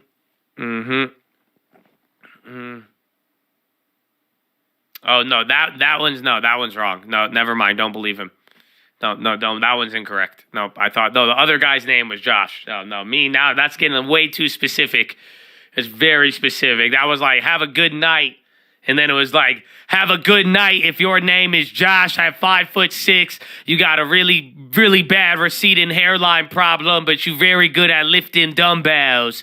Have a very good sleep. That was very specific, sir. I feel very targeted. It's not my birthday.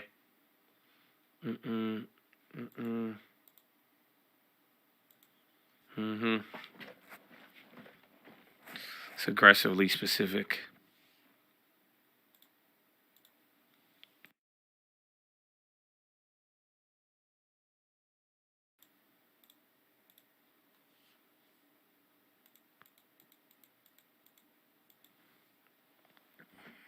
Happy birthday.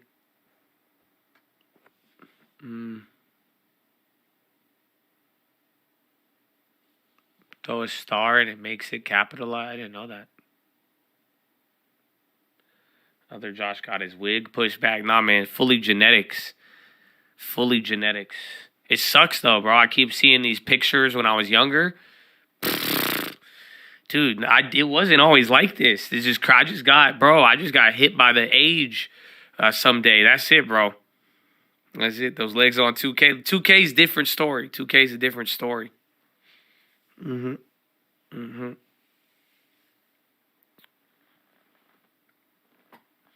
bouncing a little bit. 4271. Arcadia Biosciences resumes trading. What's this? Superconductivity research team says lead author misrepresented data. Co-author of paper claiming superconductivity breakthrough seek retraction. Room temperature semiconductor says paper in journal Nature is flawed. Says lead author misrepresented data. That's LK99, dog. Damn. How come they spent more time getting to the bottom of LK99 than anything? Wall Street Journal has figured out LK. They got the author to be like, yeah, before, can you tell me who the source is? Okay, what about the cocaine in the White House, sir?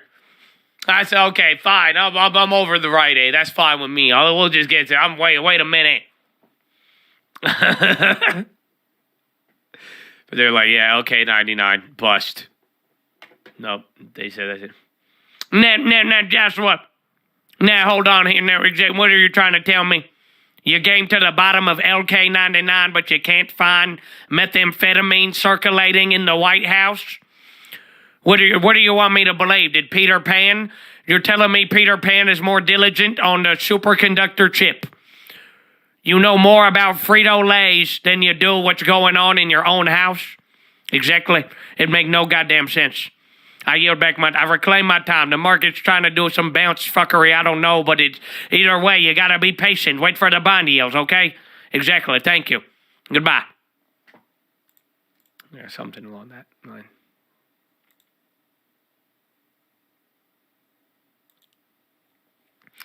One day when you get a face reveal, you have a beautiful hairline. It's gonna be like a slap in the face to all this hairline challenge. Nah, I think I've accurately represented myself. And it's good, too. I told it. I've been telling you I've been looking like a lizard. That's it. So even then, the girls who are in love with me, whenever they see me, they're going to be like, he really do look like a lizard. That's it. Then it's over.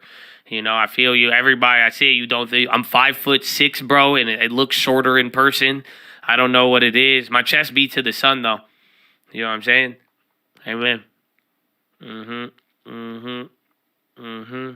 They're going to Vegas to see LT. Is LT going to Vegas? What? Oh shit, bro. Bro, I can't even book a hotel out there, bro. I'm like, I don't know about this lifestyle. I try to look, man. I try to look. I want to go to Vegas too, but you know, might have to be there in spirit. LT's going? I didn't know LT's going. I knew. Let's see. Yeah. You didn't tell me anything. What the fuck? Yeah, bro. LT in Vegas? LT's going? Oh, man. What the hell? Ken, I'm going to pray for you, Ken, but you already know what's up, baby. And amen. I love it. I love the attitude. So let's go.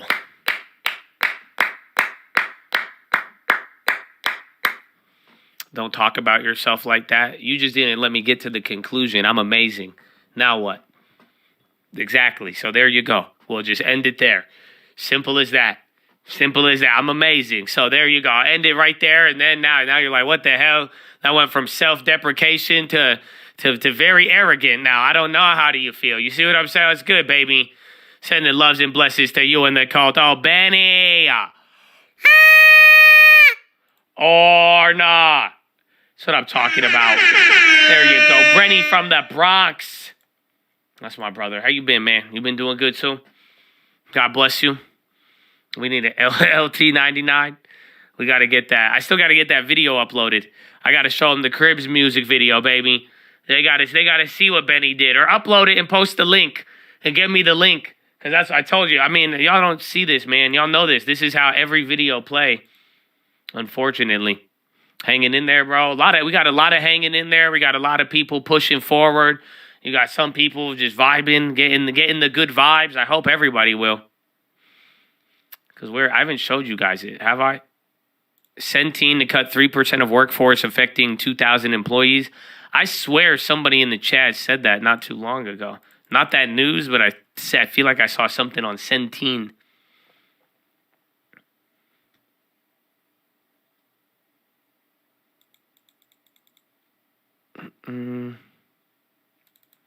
Where's the other one? Target. Target's still getting clapped. Costco, UVXY. Did the Costco play go up? I think probably like $20, $30. Ooh. It's like 20%. Not bad. Costco has earnings. We made a play on it. Yeah.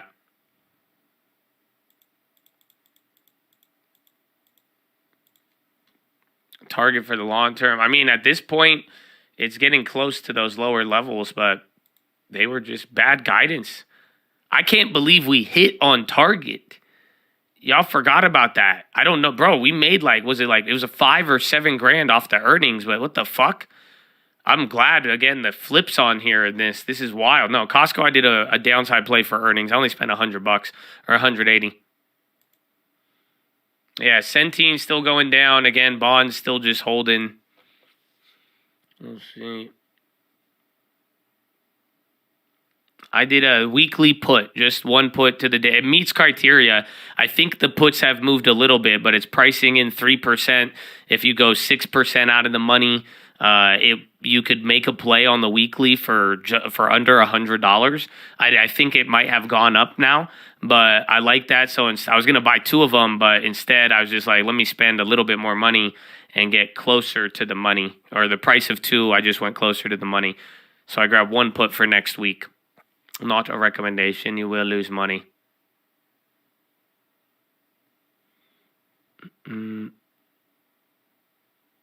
Welcome, Jiggly Buns. That's the name. That is the name, Jiggly Buns. I'm not. That's like a Twitch gamer tag name usually. Somebody said that. They're like YouTube. Everybody like has like names, and then you look at like Twitch and it's just like Sasha Gray Matter. Which is a great name. That's such a creative name. I just looked over. That's the first name I saw. And it is one of the most creative. Literally. That's like, come on. And it's like, wow. It says like, like I know about science and I'm like knowledgeable. Maybe I have a physics background, but I'm a little edgy. I'm like, all right, not bad. Okay. Yeah, sounds like very good. I like you're a little edgy, but, you know how to have a little bit of fun sometimes. Exactly. I like it. Exactly. Market on close 1.5 to the sell side. Wow. So that means somebody have to buy it. Exactly. First name I read on YouTube is Dino Butt. Okay. I mean, hey, I didn't say, my level of confidence. There's a little bit of a variance, but for the most part.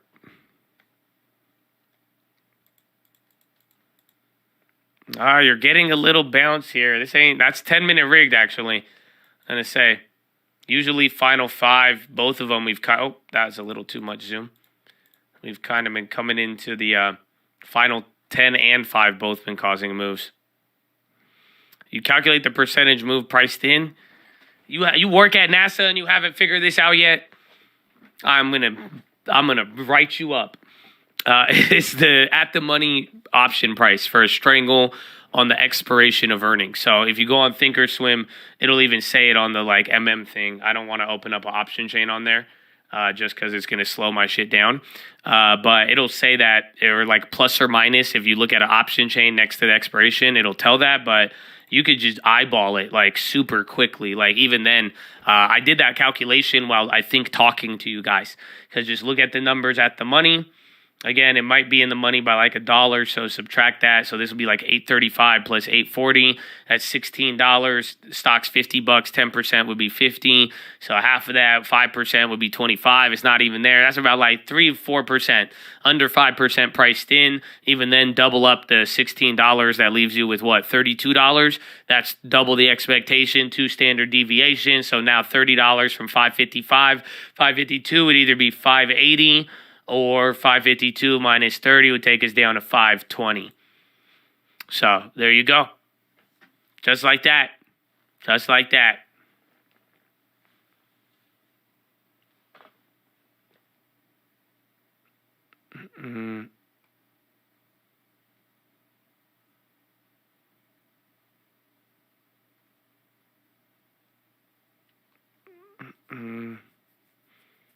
Chatonomics.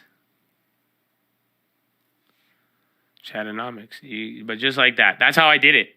And that's how I found and like I said, it met criteria, but then instead of buying multiple, I used that budget and then I went up and I grabbed something closer to the money. Feels like the meme with the guy with the blank stare. No? Some of you got it because you should be familiar. I think JG got it. If not, let me know. But it's just double the option price. What's priced in is the at the money contract price, because by what the option market makers are willing to sell it for break even both ways, that lets you know what they think is going to happen. So if you double up those expectations, it's not factual, but most of the time, double the market maker expectation, double is 2 standard deviations, usually. And then from there, that lets you kind of get an idea of the pricing. So if it's 2 standard deviations and it's cheap and it's like possible, you got a better chance with that than anything else.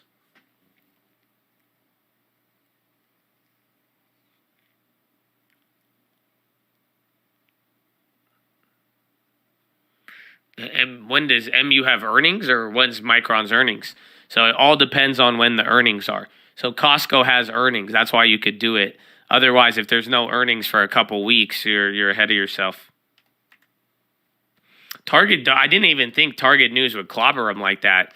I thought they were already kind of clapped. It sounded bad, but I guess it just looks ugly.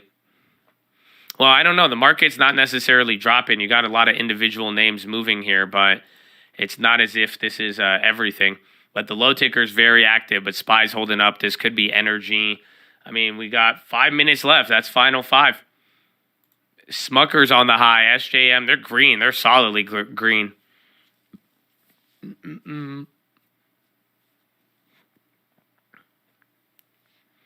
Standard deviations, I mean, literally, it's just like, it's how to identify probability.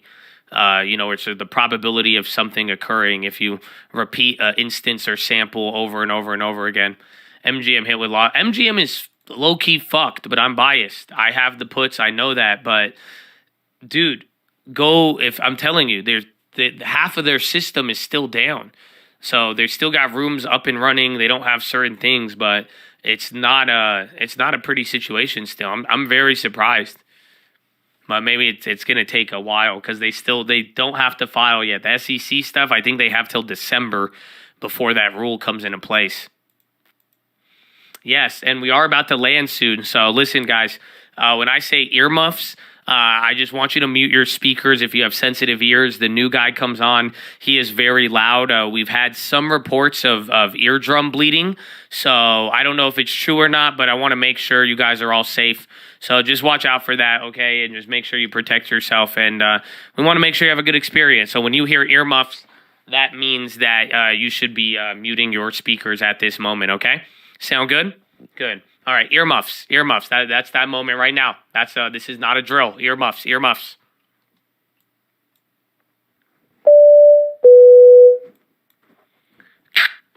All right, ladies and gentlemen.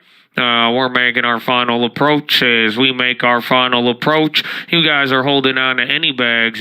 Please stow them in the overhead bins above or firmly beneath your seats. We'll be coming through the house with a trash bag if you'd like to dispose of those bags. But as we make this final approach, we're going to be landing here into the second link terminal. Second link terminal description. That's going to be our nightly watch list and main channel layover around 4 p.m. Pacific time. Then we're going to be taking off promptly around 6 a.m. out of sunny San Diego, California. As we make this final approach into San Diego International Airport, it's about 71 degrees and sunny, looking like a beautiful day, unless you thought the market would go up, because it didn't, and it only went straight down. I know. There's a lot going on. Welcome to September. The good news is we're no longer under COVID guidelines until the election, so no masks are required, but we do ask that you exit one row at a time and drop a GG on your way out. As always, we appreciate you guys' business. If you're interested in your Colt Rapid Awards program card, please flag down our flight attendant and we'll get you that as soon as possible. As always, thank you for flying with the Colt, and hopefully have a wonderful evening.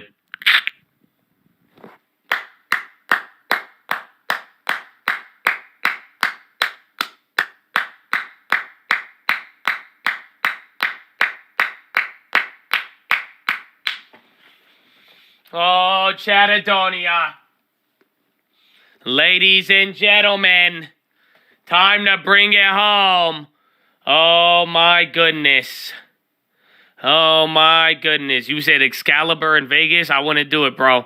You better bring it home, though. Tomorrow's Wednesday, and then it's not even going to be that crazy of data, but you have 1 minute.